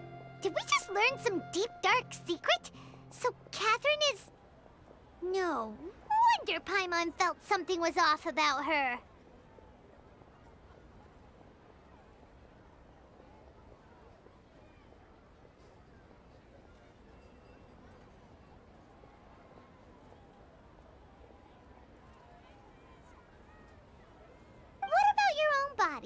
Why do you need to borrow other people's? Don't you live in the sanctuary of Surasthana? That story begins a long time ago. After Greater Lord Rukkhadevata disappeared, the sages found my newly born self and took me back to Sumeru. At that time, I was young and weak. The sages kept me in the sanctuary of Surasthana, ostensibly for the sake of protecting me. But I've hardly heard from them since. However, I do understand that they had hoped to find Greater Lord Rukkhadevata instead of me, a symbol of her passing. So, the sages basically put their new Archon under house arrest? How dare they! Why don't you teach them a lesson, Nahida? In some ways, they aren't wrong. Greater Lord Rukkhadevata was omniscient and omnipotent. Even after her death, the Akasha is still empowering this nation. And I'm still really far away from being able to call myself the God of Wisdom. Moreover, the Academia is also more proficient at governing this country. Yeah, you got a lot of believers. Just look at the Sub-Zero's festival. Everyone who showed up truly loves you. Thank you for the kind words. But I honestly don't need physical freedom as long as I can connect my consciousness to the Akasha. Trying to find a way to save Irminsul is my life's mission and top priority. I will work on that, and try to live up to being a deity in the meantime. Every once in a while, I will also take up the duties of the God of Wisdom and enlighten a lost soul here and there. Doing all that should be enough.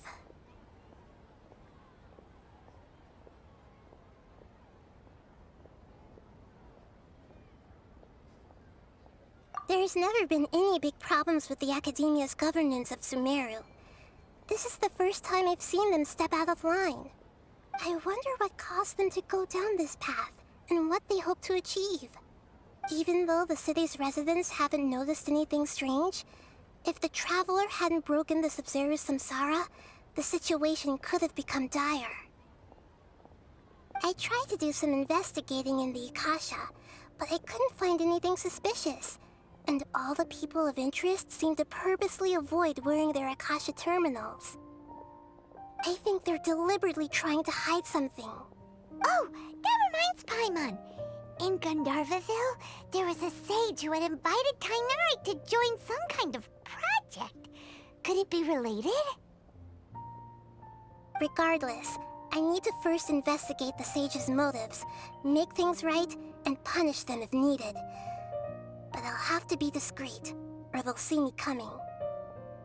You mean how the Akasha stops you from having dreams? Yeah, it's been such a long time. It's not that no one noticed. It's more like no one cared. Ultimately, it's all rooted in the sage's misdirection. Misdirection?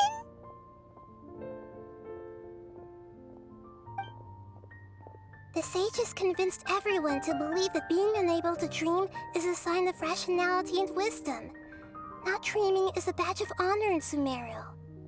Even if the truth is that their dreams are being reaped by the Akasha. With their propaganda in place, the sages can maximize their use of the Akasha to facilitate their research. Besides, Greater Lord Rukkhadevata must have created the Akasha in the hopes that it could be used to its full potential. That's why I've never come out strongly against this. Anyway, the perspective advocated by the sages drowned out any voices of doubt. By now, even those who never use Akasha terminals find it too shameful and embarrassing to talk about their dreams.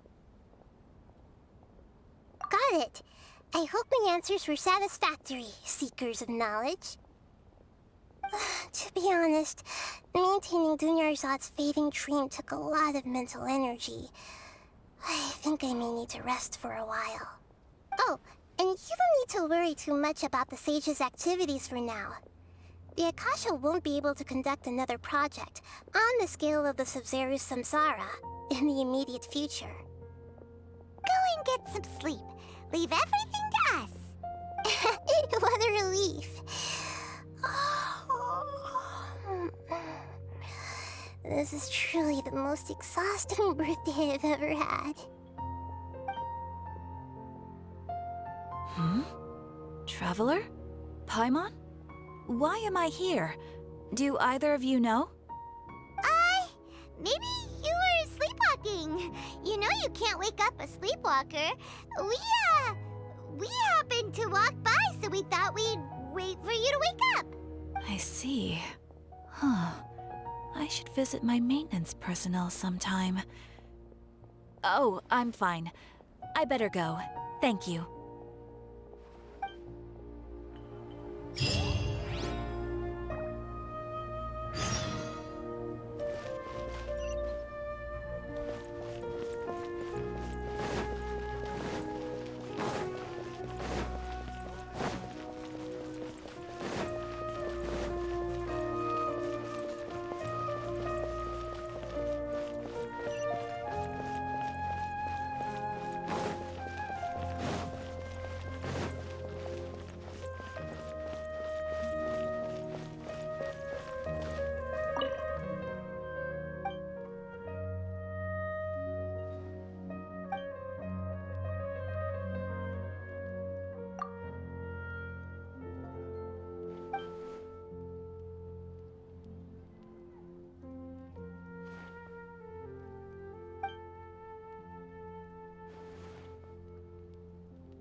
Military supplies for the Eremites must be distributed appropriately.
Stabilize! Here comes the catch. Cha! Quietly now. Huh, busted. Ha! Ha! Ta! Ta! Take it easy.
Gather!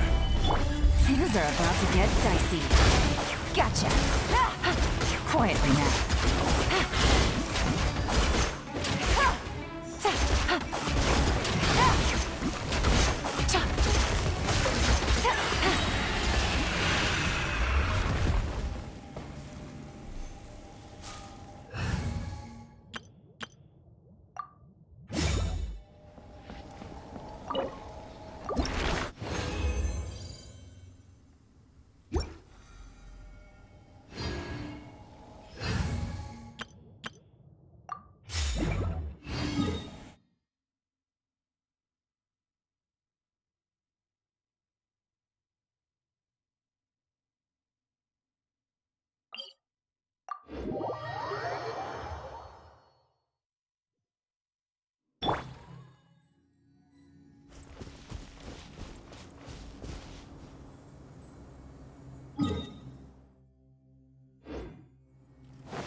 Time to go to work. Solidify! Right here. Emerge. Right now. Now you're testing my patience. Now you're testing will. Meet again.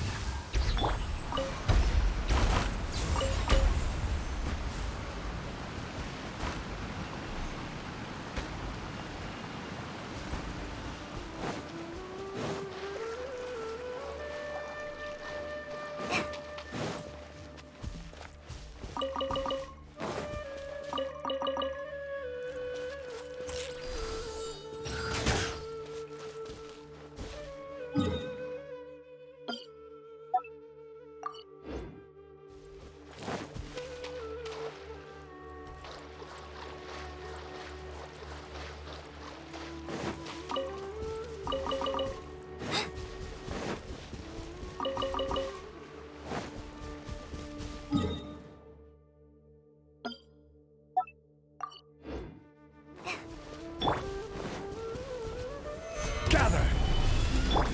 Right here. Right now. Gotcha.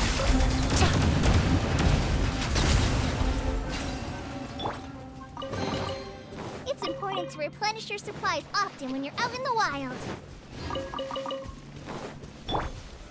Solidify! Emerge. Right now.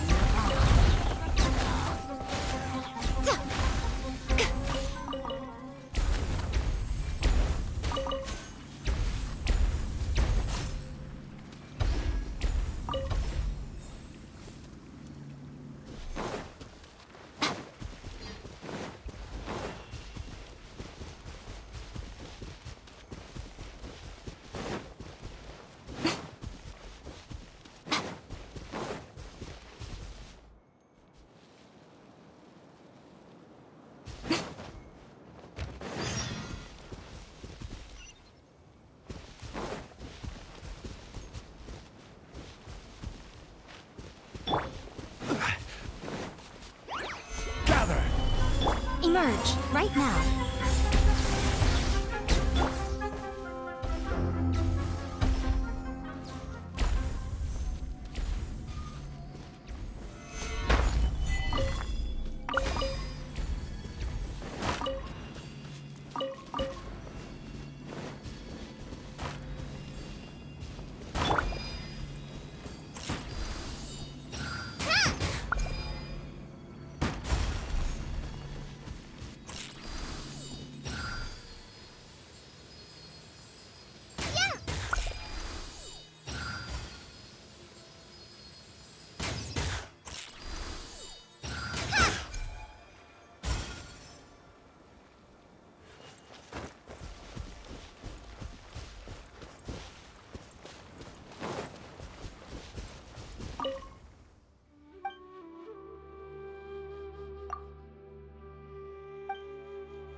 Let's go.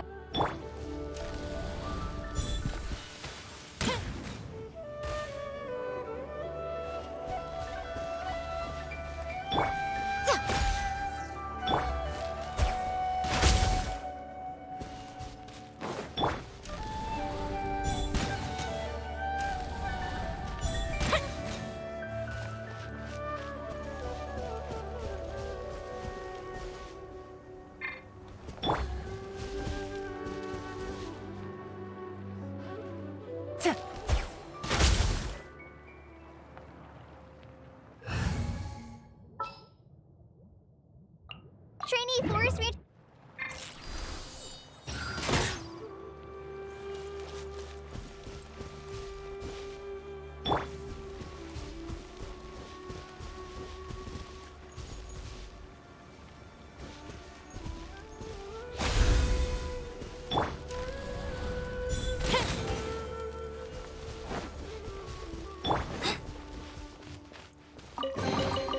It's important to replenish your supplies often when you're out in the wild.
Who's our target this?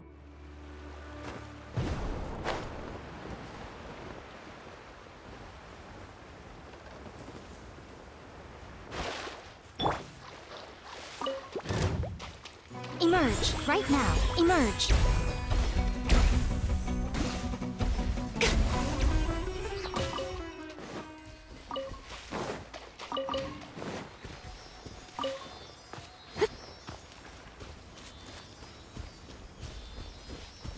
Right now.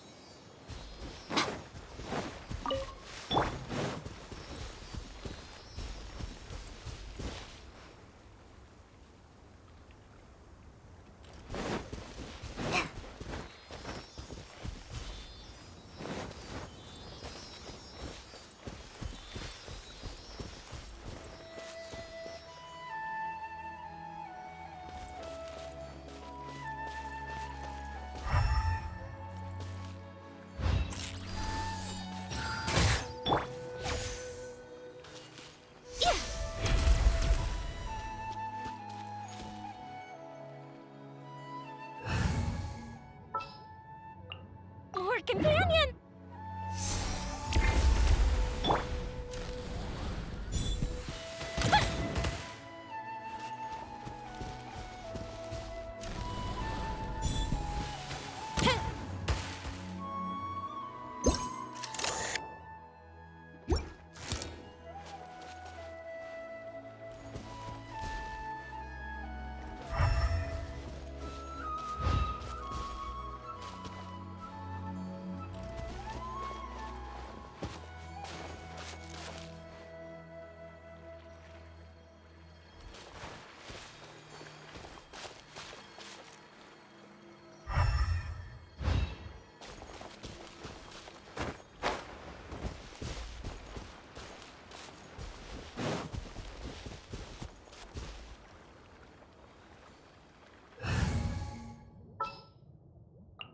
Let's go get ourselves.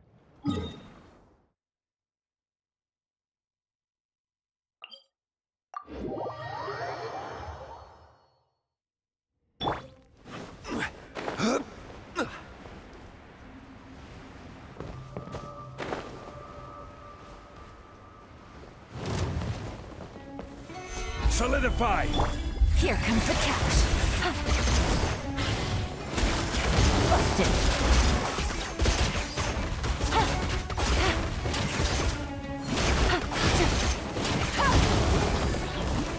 Quietly now.